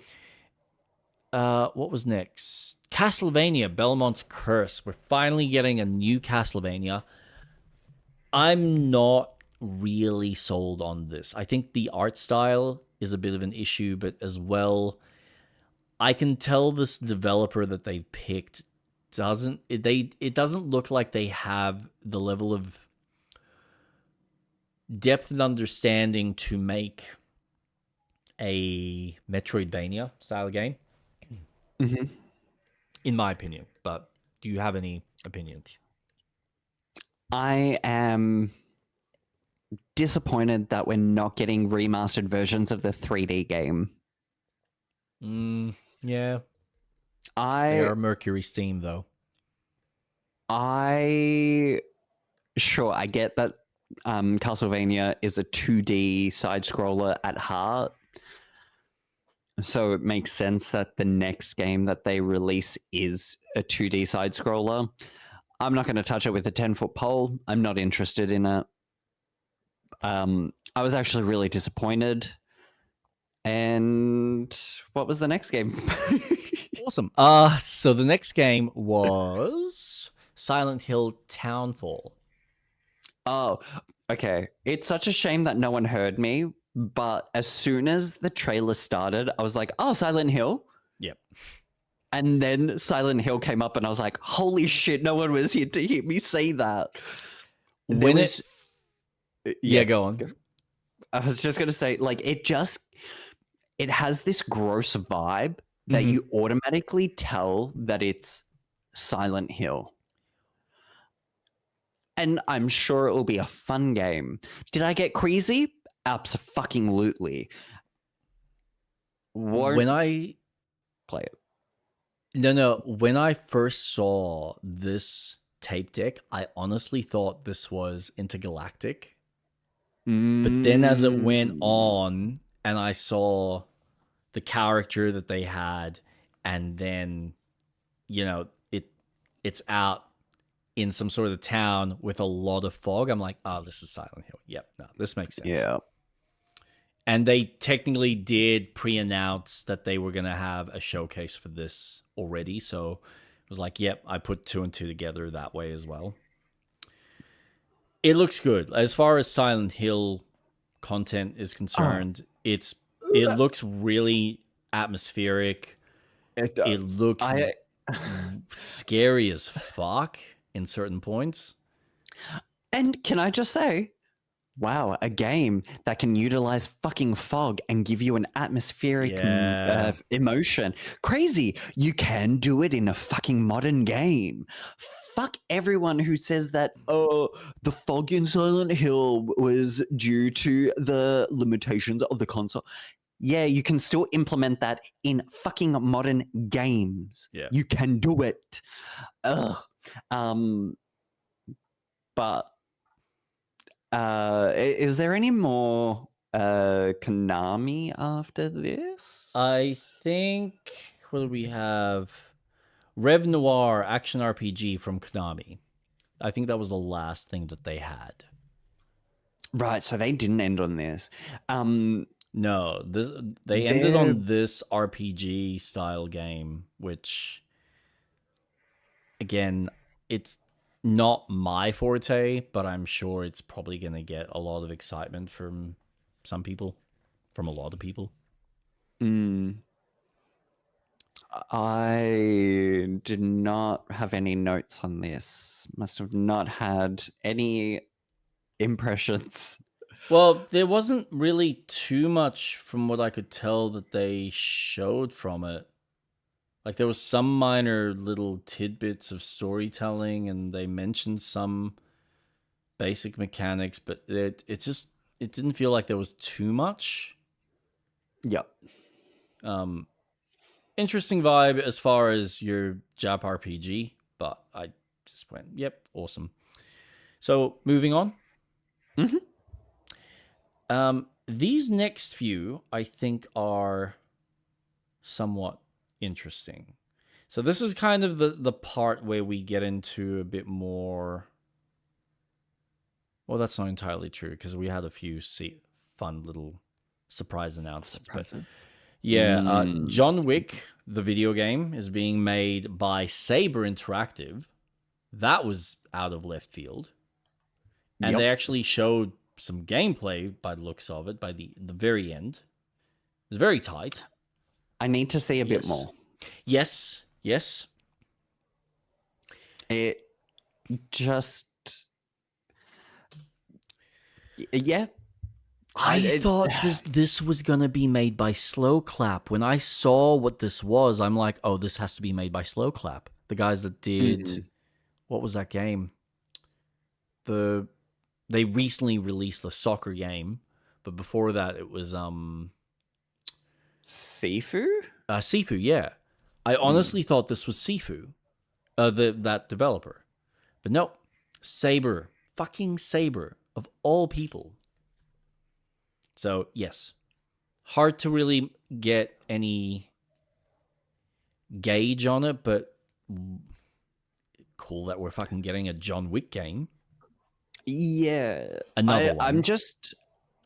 I want to know, because John Wick is all about precision, accuracy, and all of this kinetic... Because when you watch the films, it's like, oh my God, this is perfect. Like, it's this fulfills this desire of doing all this cool shit that it doesn't fucking happen in real life. Yeah. So I want to know how that translates into a video game. And I don't think the trailer gave me enough. It was good that they announced it and that they showed something, but I want to see a bit more. Yep. And that's perfectly valid. I'm with you 100% right there. Marathon. Do you have any interest in this game? I gotta admit, this was a much better trailer for my taste because of how they set up some of the story elements, but I know what to expect from Bungie, and I'm not sold that they're going to deliver. That's probably the wrong way to start this. I know that they're going to do well for most people, and most people are going to be eating the fucking copium out of their asses. This studio has continually shown me how much they don't give a shit about their fan base, that they are only concerned about their back pockets. Money. String people along with little bits of content that I'm sure will be good, but it'll be fucking breadcrumbs. And by the time you're at the end, you're like, oh my God, that was such an amazing experience. I'm so grateful I was on the ride for 10 years. I'm sorry, you enjoyed getting ass raped from one side while they were taking your money from the other for 10 years while you eventually got your conclusion. This isn't Marvel, guys. This isn't like we got the Avengers all the way from Iron Man to Endgame. It's not that level of quality. I don't think, anyway. It started off really strong for the Destiny IP because Marathon is set in that universe. It's funny that we have no Destiny content announced at all.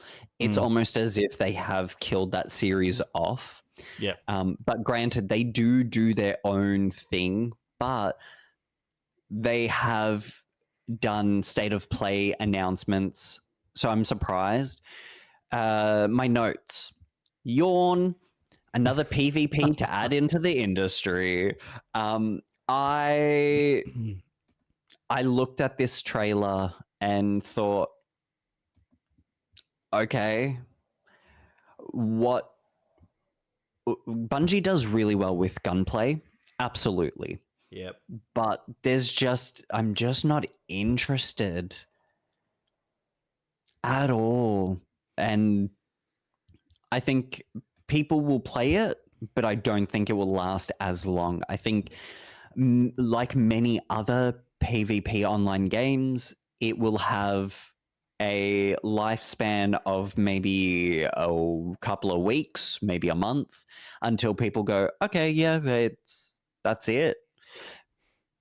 And that is big on how the studio withholds a lot of content to drag it out to try and maintain a life. But I think it's at a detriment, and I'm just not interested. I think it'll do better than we give it credit. I think I hope so. Surprise people, or surprise certain people that, are expecting this game to maybe bomb completely. Because there is something unique about the world building to some degree.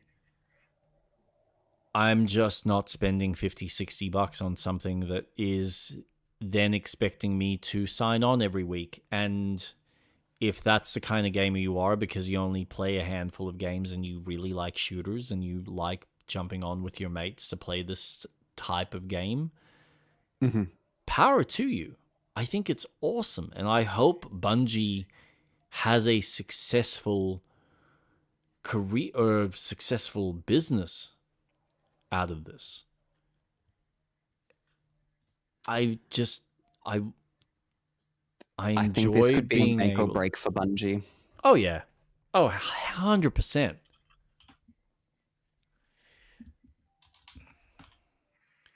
I'm a story guy. I'm a story guy through and through. I don't want to be piecemealed my story. I want to be able to enjoy watching something, reading something, playing something that has a beginning, middle, and an end.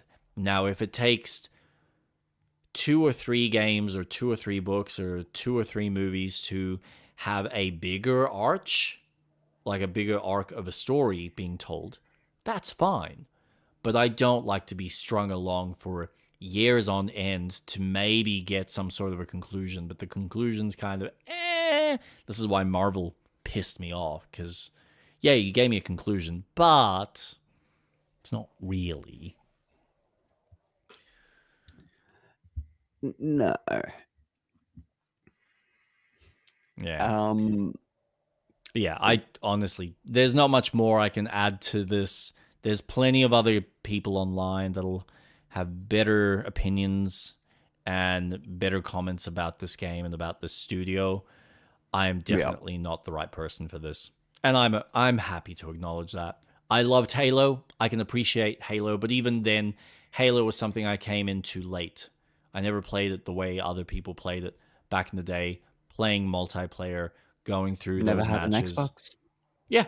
Well, I had an Xbox, but I didn't have an original Xbox to play Halo 1 and 2. Yeah. I had a 360, so I got to experience Halo 3, and none of that made sense to me until I went back with you and played 1 and 2. So, yeah.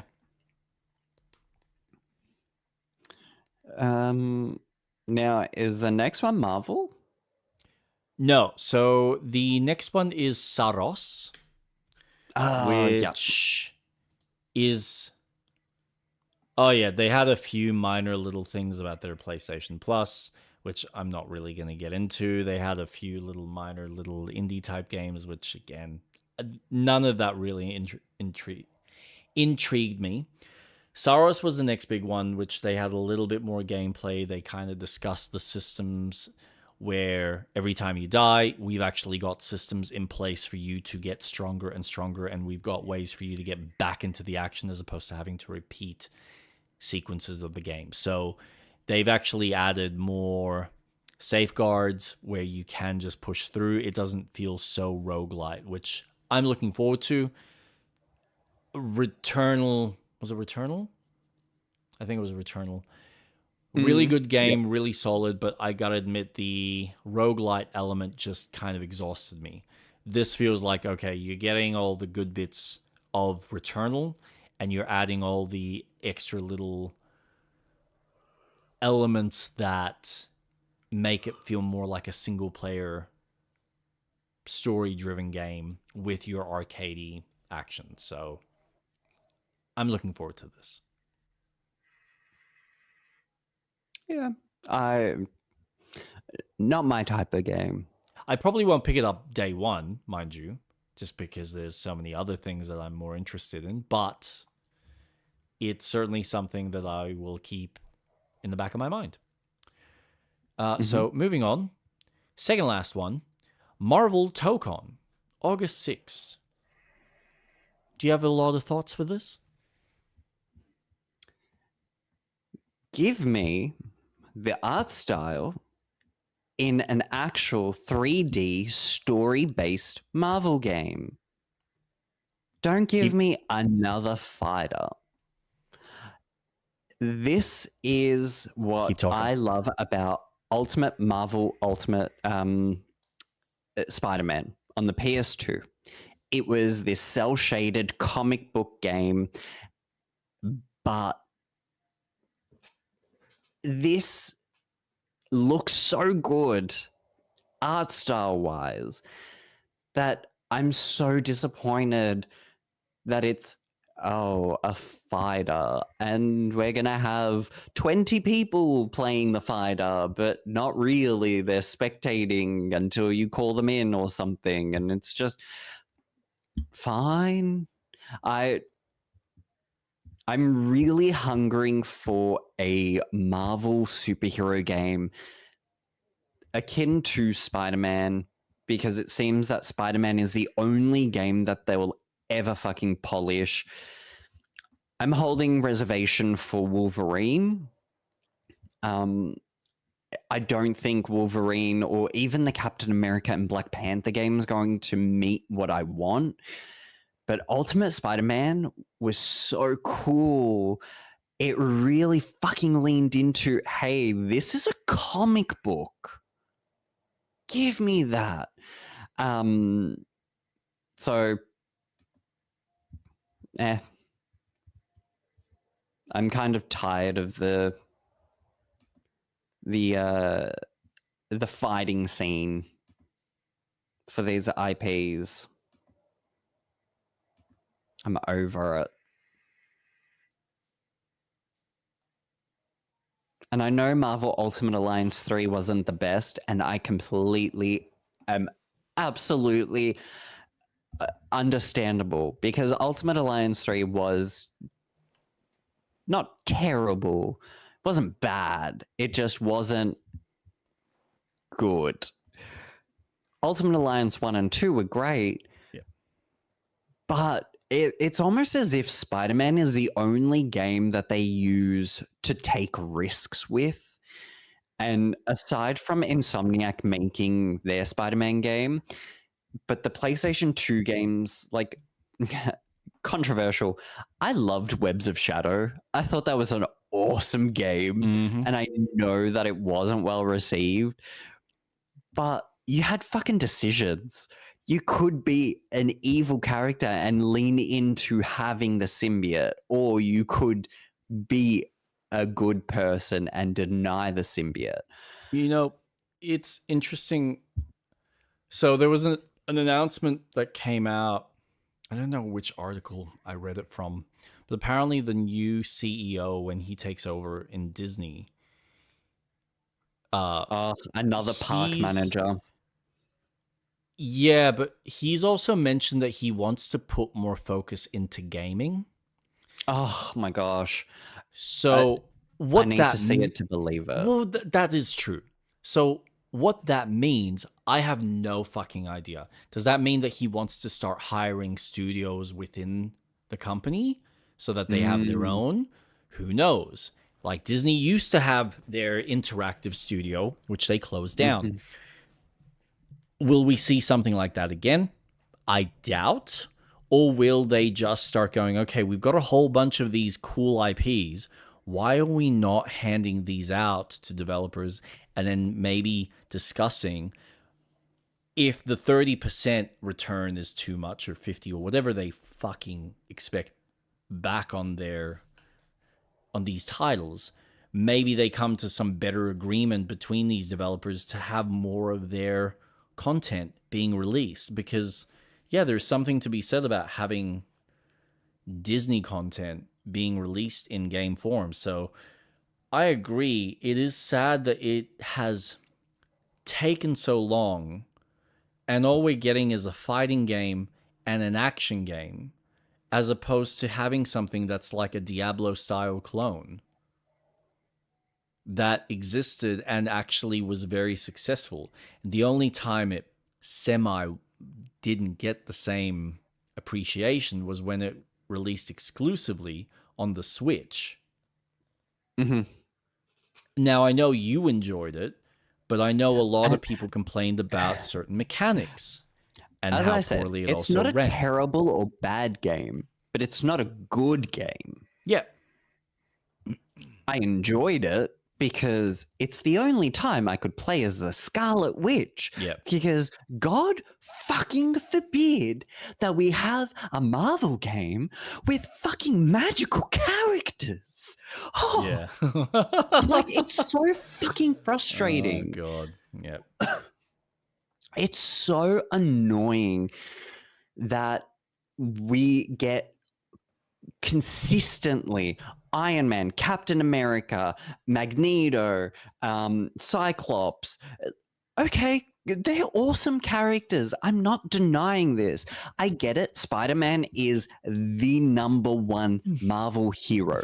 It is leagues ahead. Absolutely. I get it. But you have a plethora of characters, and because of the MCU, they are getting their attention, and new people are getting introduced. Old fans of the comics are finding their love again for these characters getting attention. Fucking Doctor Strange. I would love a video game on Doctor Strange. Oh, God, Fuck yes, it. that would be Get amazing. Agatha involved. You have fucking Doctor Doom, one of the most powerful sorcerers in the world. Fucking awesome. Yeah. But no, we're getting combat games, fighting games. And don't get me wrong, Arc is great. Dragon Ball FighterZ was an awesome fighting game. I played it for a bit. I'm not a huge fighting person, but it was fun. I much prefer Kakarot personally because I love RPG Dragon Ball. I thought that is the pathway. But this art style, oh my God. Yeah, it's really good. It's really, really good. Love it. Yeah. Love it. But give this a 3D game where you have 4-player co-op, awesome. And have a whole bunch of different characters to play as. Essentially, just give me Ultimate Alliance 4. Yeah. I feel like for a developer to feel safe to do something like that, it's almost like they need to start with, say, just do an X-Men game and give you the core team that you can switch between. And once that's successful, then you can kind of go, okay, now that we've got the X-Men figured out, now we can do your wider Avengers kind of ensemble. Fuck it. Remaster X-Men Legends. There you go. Yeah, I mean, that is another option. That is absolutely another option. But because that game was phenomenal. Yeah. Phenomenal. But I'm not going to touch this at all. I'm just disappointed, and I hope this new manager, because Bob Iger fucked Disney completely twice. He's fucked it. So I hope this new CEO will bring in an actual indication of modernization to not only the movies, and I hope they lean more towards hand-drawn animations rather than CGI heavy. I think it's going to be a mixture, but I think that they just need to refocus on their storytelling and figure out exactly what needs to be the PG stuff and what needs to be the adult stuff. Yes, absolutely. Yeah. And they've got so many IPs now. Like Disney owns so much of the mainstream media. It's insane. Yeah. But Disney is, and it will always be, child focused. It's family friendly and should always be. It's no matter how old you get, you will have either kids or you want to be nostalgic. Yeah. That's fine. That's why you have Disney adults. Some can be really scary about it too. I'm not a huge Disney adult, but I enjoy Disney. I love watching the 2D animations. There's so much magic and color to them. I will always love Aladdin. Always. And I love Treasure Planet and Lilo and Stitch and Beauty and the Beast and Lion King. There's so many of them. The newer stuff I'm less attracted to, even though Frozen 1 had a fantastic story, and I will stand by that. That storyline was incredible because it modernized the whole idea of, well, your Prince Charming isn't always going to be the love of your life. It's family. And it's like, what a fucking message. Yes. I want to stand behind that. Absolutely. But if this new CEO wants to focus a lot more of expanding their gaming side of things, fucking sign me up. If you're going to give me Epic Mickey 3, fucking sign me up. Yeah. We're finally going to get it. Maybe he's going to be a lot more lenient on Kingdom Hearts and their usage of the titles. Fucking sign me up. Yeah. But God of War. Yeah. Oh, you saw it. Yeah, this was the last kind of surprise. So I'll keep this brief just because it is getting late. So we might have to leave some of the topics for next week, if that's all right. Yeah, absolutely. I'm excited to see that they're working on this, but I'm also very mindful of the fact that Santa Monica do have a reasonably sized team, but they only really work on one game at a time.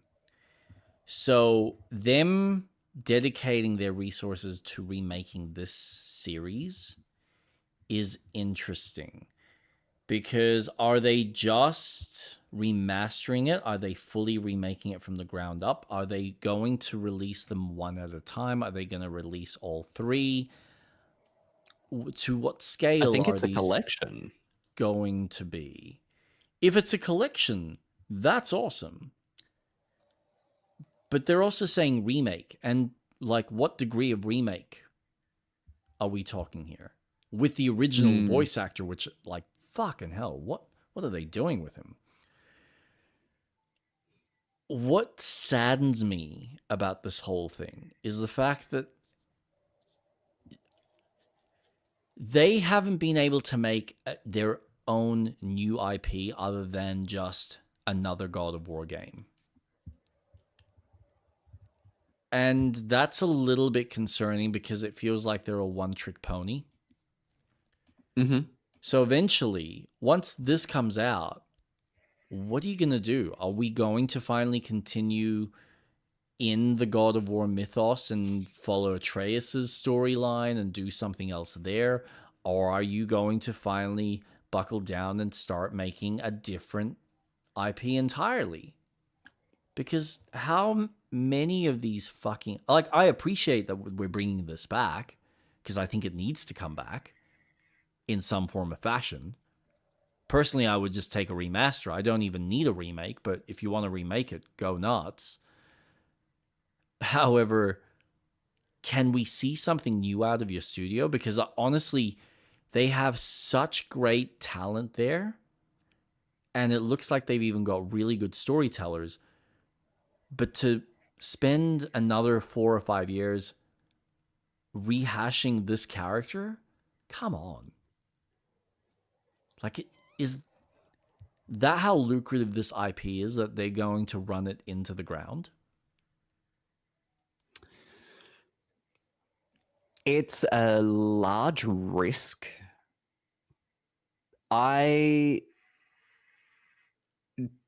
I'm intrigued in how they're going to communicate a lot of the old systems to a remake, because God of War introduced QTEs. But the modern God of War introduced more kinetic fighting. So how far is this remake going to be? And it's the 3 games. Yep. That's huge undertaking. Yep. And you're right. What else is there? Because I don't connect with God of War. I don't think it's as interesting of a series. I like the story, but the game itself, I think, is not as interesting. And that's just me personally. The originals, the new ones, or both? Both. Okay. They're just not for me. And no, that's fair. I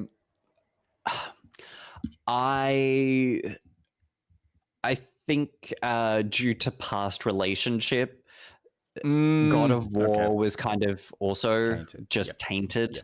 Yep. And it just, yeah. And I was incorrect about Lord of the Rings, and when I watched it, I fell in love with it. I'm honestly, you know what? I'll take that. It's a shame that you don't necessarily connect with this, but if you don't, that's fine. At least you get Lord of the Rings back. That is the one that I'm so grateful, because that in itself it's the epitome of fantasy. So for you to just be so phenomenal story. I will forever, whenever I watch Fellowship, I will always end up crying. Yeah. It ends in such a beautiful way, and you go, holy fuck, this journey. Why? And it's only the start, and that's the beauty of it. It's like, fuck, now we're starting the journey. Yeah, but it's just so beautiful. So I'm glad I gave Lord of the Rings a try in my own personal time and gone, all right, fresh slate, let's just go for the journey. Let's see Frodo take the ring. Yeah. And no notes.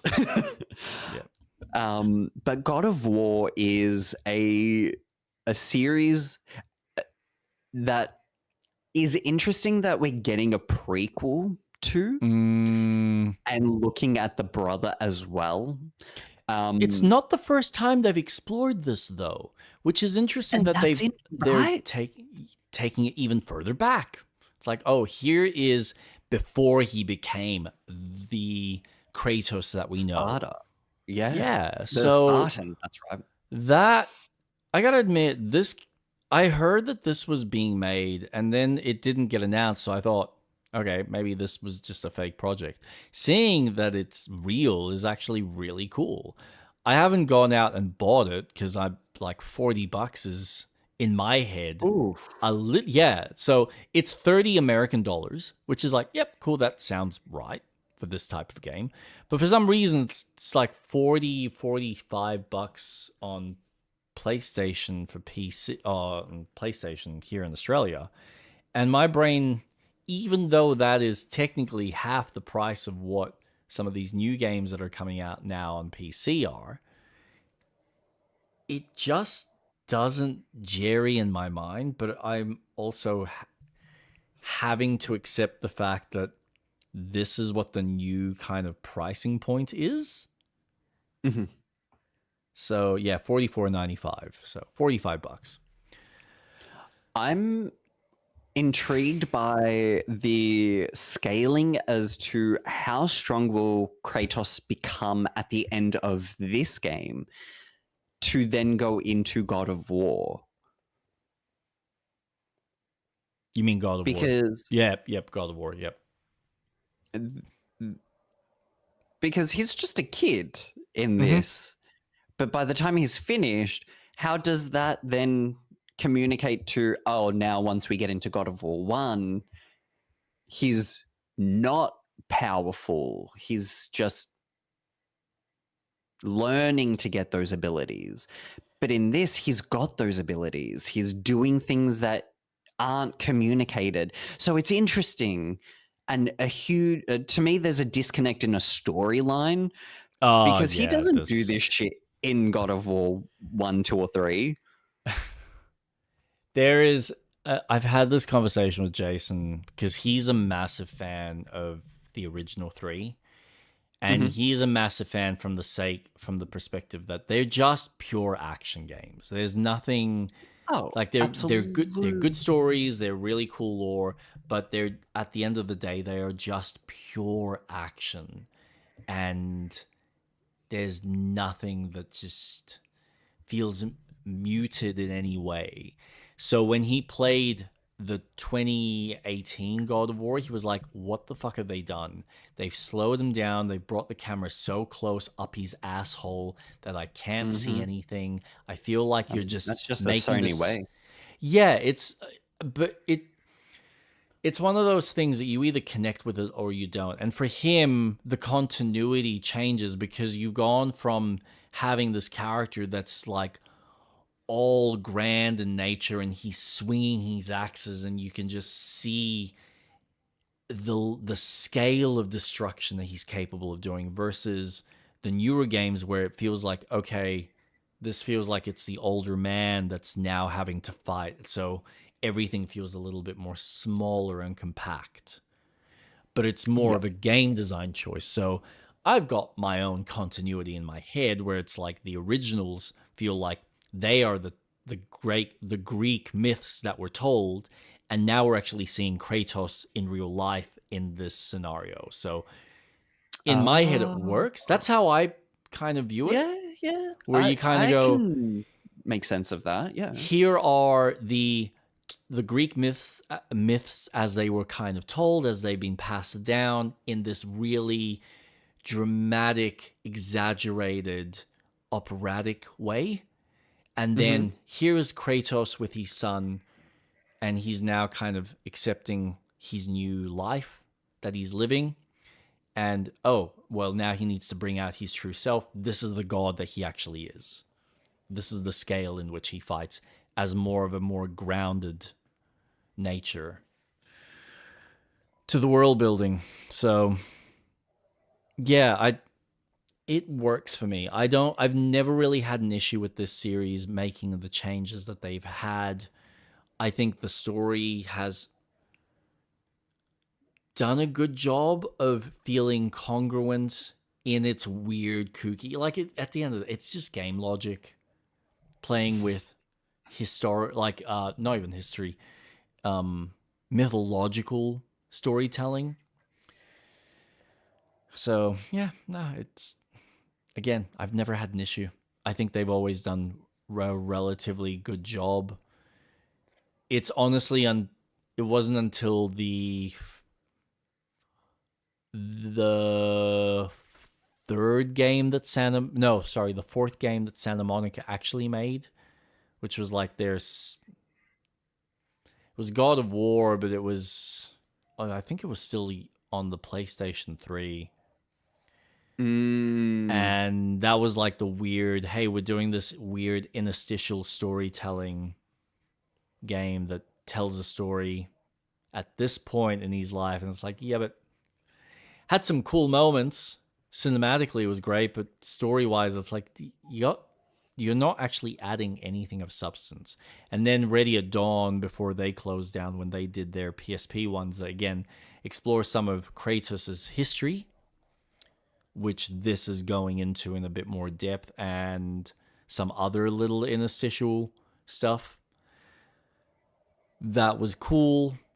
But again, was it necessary? Not really. You really just need 1 to 3 and then the last 2 new games, and it's like, hey, it's the equivalent of getting a comic book that adds a few extra little tidbits of knowledge. Is it really important? Not really. Nah. It's there. It exists. It exists to expand the IP just as much as any extension to an IP exists to expand it further. So yeah. But yeah. It's exciting, slightly concerning. We'll see what happens in the next couple of years. I'll be honest, I would really love for them to announce that they're working on something completely different. Like, would I get excited if they announce a sequel to the current God of War games? Yeah, I would. But I'd really, really like to see them do something different. In my, just how I feel. Yeah. I could see potential for something new. They've got heaps of potential. That's my issue with this whole problem, because they are capable of doing so much, and they've shown that they're capable of doing so much. But if all we're going to keep getting is God of War games, then you're going to run out of things to do within this.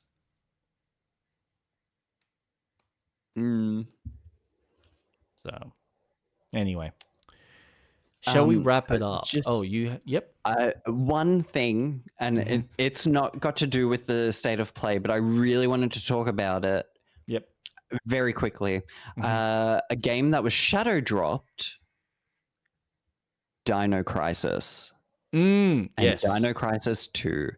Yep. Shadow dropped, which is crazy because there was talks that they were going to remake it and remaster it, but now they've just shadow dropped it on Steam with no marketing whatsoever. Yep. Crazy.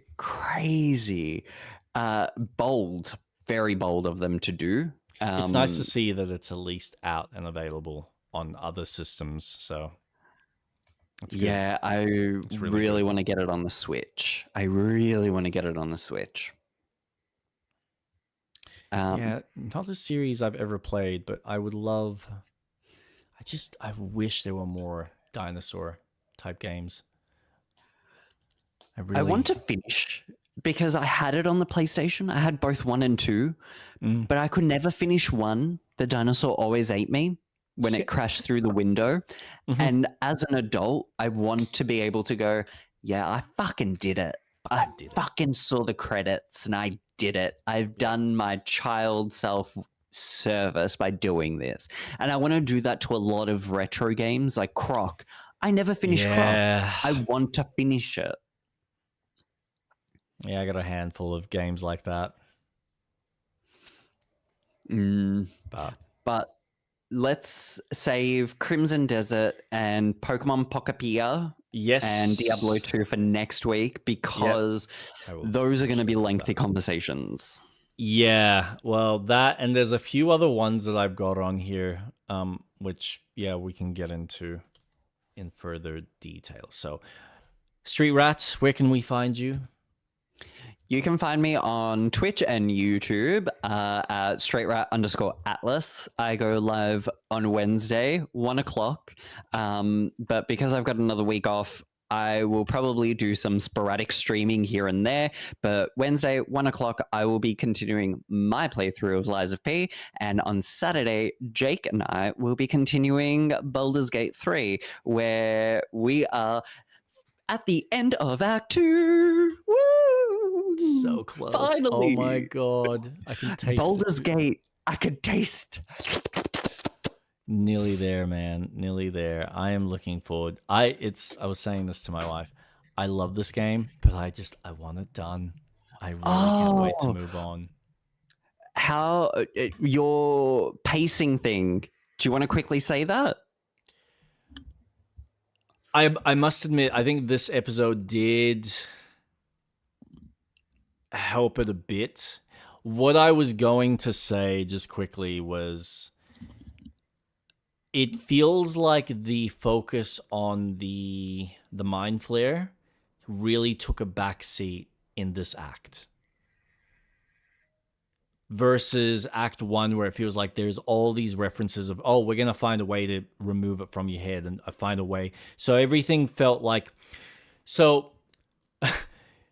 the example I had in my head when I was constructing my thought process around this was, it feels like the old shows that we had prior to the very first writer's strike, where we've got this really cool detective story that's about to uncover, but we're only going to give you piecemeals, and every episode is something completely else. So we're going to have this little side quest and then give you a small piece of something that's part of the main quest. And so this game feels like 3 seasons worth of a fuck ton of fluff. Don't get me wrong, there's some good fluff in this. And I think there is slightly better fluff in season 1 and some interesting fluff in season 2. But most of, like, it feels like season 1 and season 3 of this Baldur's Gate show that we're playing is going to be what's focused on the main arc, whereas season 2, which is Act 2, feels like it just kind of went off tangent a little bit from a thematical storytelling of leading to what it's meant to. But Interesting. yeah, okay. Yeah, I think it's a good game. I just don't think as far as most typical games, as far as dealing with a large scale story that then give you small interstitial quests that you do, I don't think it has a really good focus through the whole thing. And it's something I hope they rectify in Divinity. Interesting. Because my very quick synopsis of what we've experienced so far is Act 1 really builds upon, hey, you're fucked up with the tadpoles, and the whole push of your journey is, okay, well, we want to find the cure. But as you go on, you're finding the relationships with your team to be a lot deeper. And Act 2 is more of a focus of, yes, the cure is kind of on a back burner, but leading at the end of Act 1 into Act 2, we kind of learn, okay, to get the answers that we need to do A, B, and C. And we need to get the answers for what we need to do by doing this huge side quest, which at the moment is Ketheric Thrawn and the whole Shadow Curse, because we learned from the Githyanki Gresh that, you know, the god of the Githyanki is trying to utilize the tadpoles and utilize the artifact. So I think the pacing is fine. I don't have a particular issue with it personally.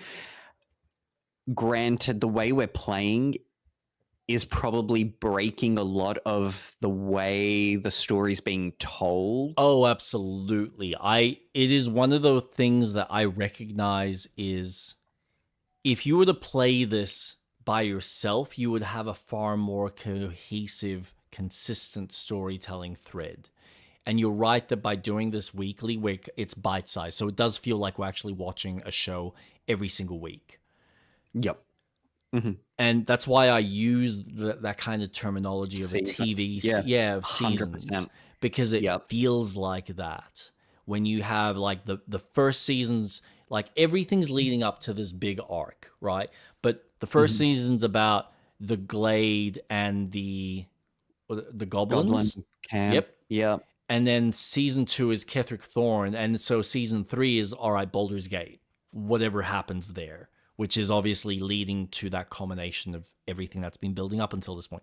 And you are right that throughout this whole experience, we have been not just helping other people, not just interacting with other various stories, but also learning more about our characters and getting deeper with their lore at various points. Because we're also playing the perspective of an original character. We're not following the actual characters themselves.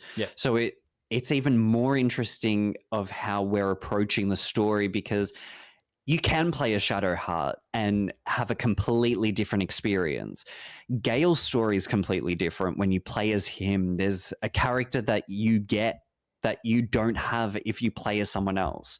So it's really interesting, and that's why I think the Dark Urge is such a fun take, because you're playing this character who is murderous and you don't know why, and your interactions are completely different. Like, I'm re-experiencing the Glade already is almost a whole new campaign. It's so interesting. But I don't agree that the pacing in Act 2 or Season 2, so to speak, feels off because of the journey. I think it's more so building up the key characters of, okay, well, everything you've done in Act 1 and 2, Act 3, fucking good luck, because the things that you've done is because of what's going to happen next. I mean, we're still trying to find a cure. This is my problem. It just feels like that cure stuff has kind of taken the back seat. Or is it because I'm so disconnected with the way this is being told that some of the key bits of information I'm missing out on and is not being retained? So what it is, I don't know. I'm happy to, it's very much an agree to disagree kind of scenario where you're picking up something else. And to be fair, you are also replaying this game, so you're going to have a fresher take on everything compared to me, where I literally only have this playthrough that I've been doing with you. Anyway, we'll leave it there.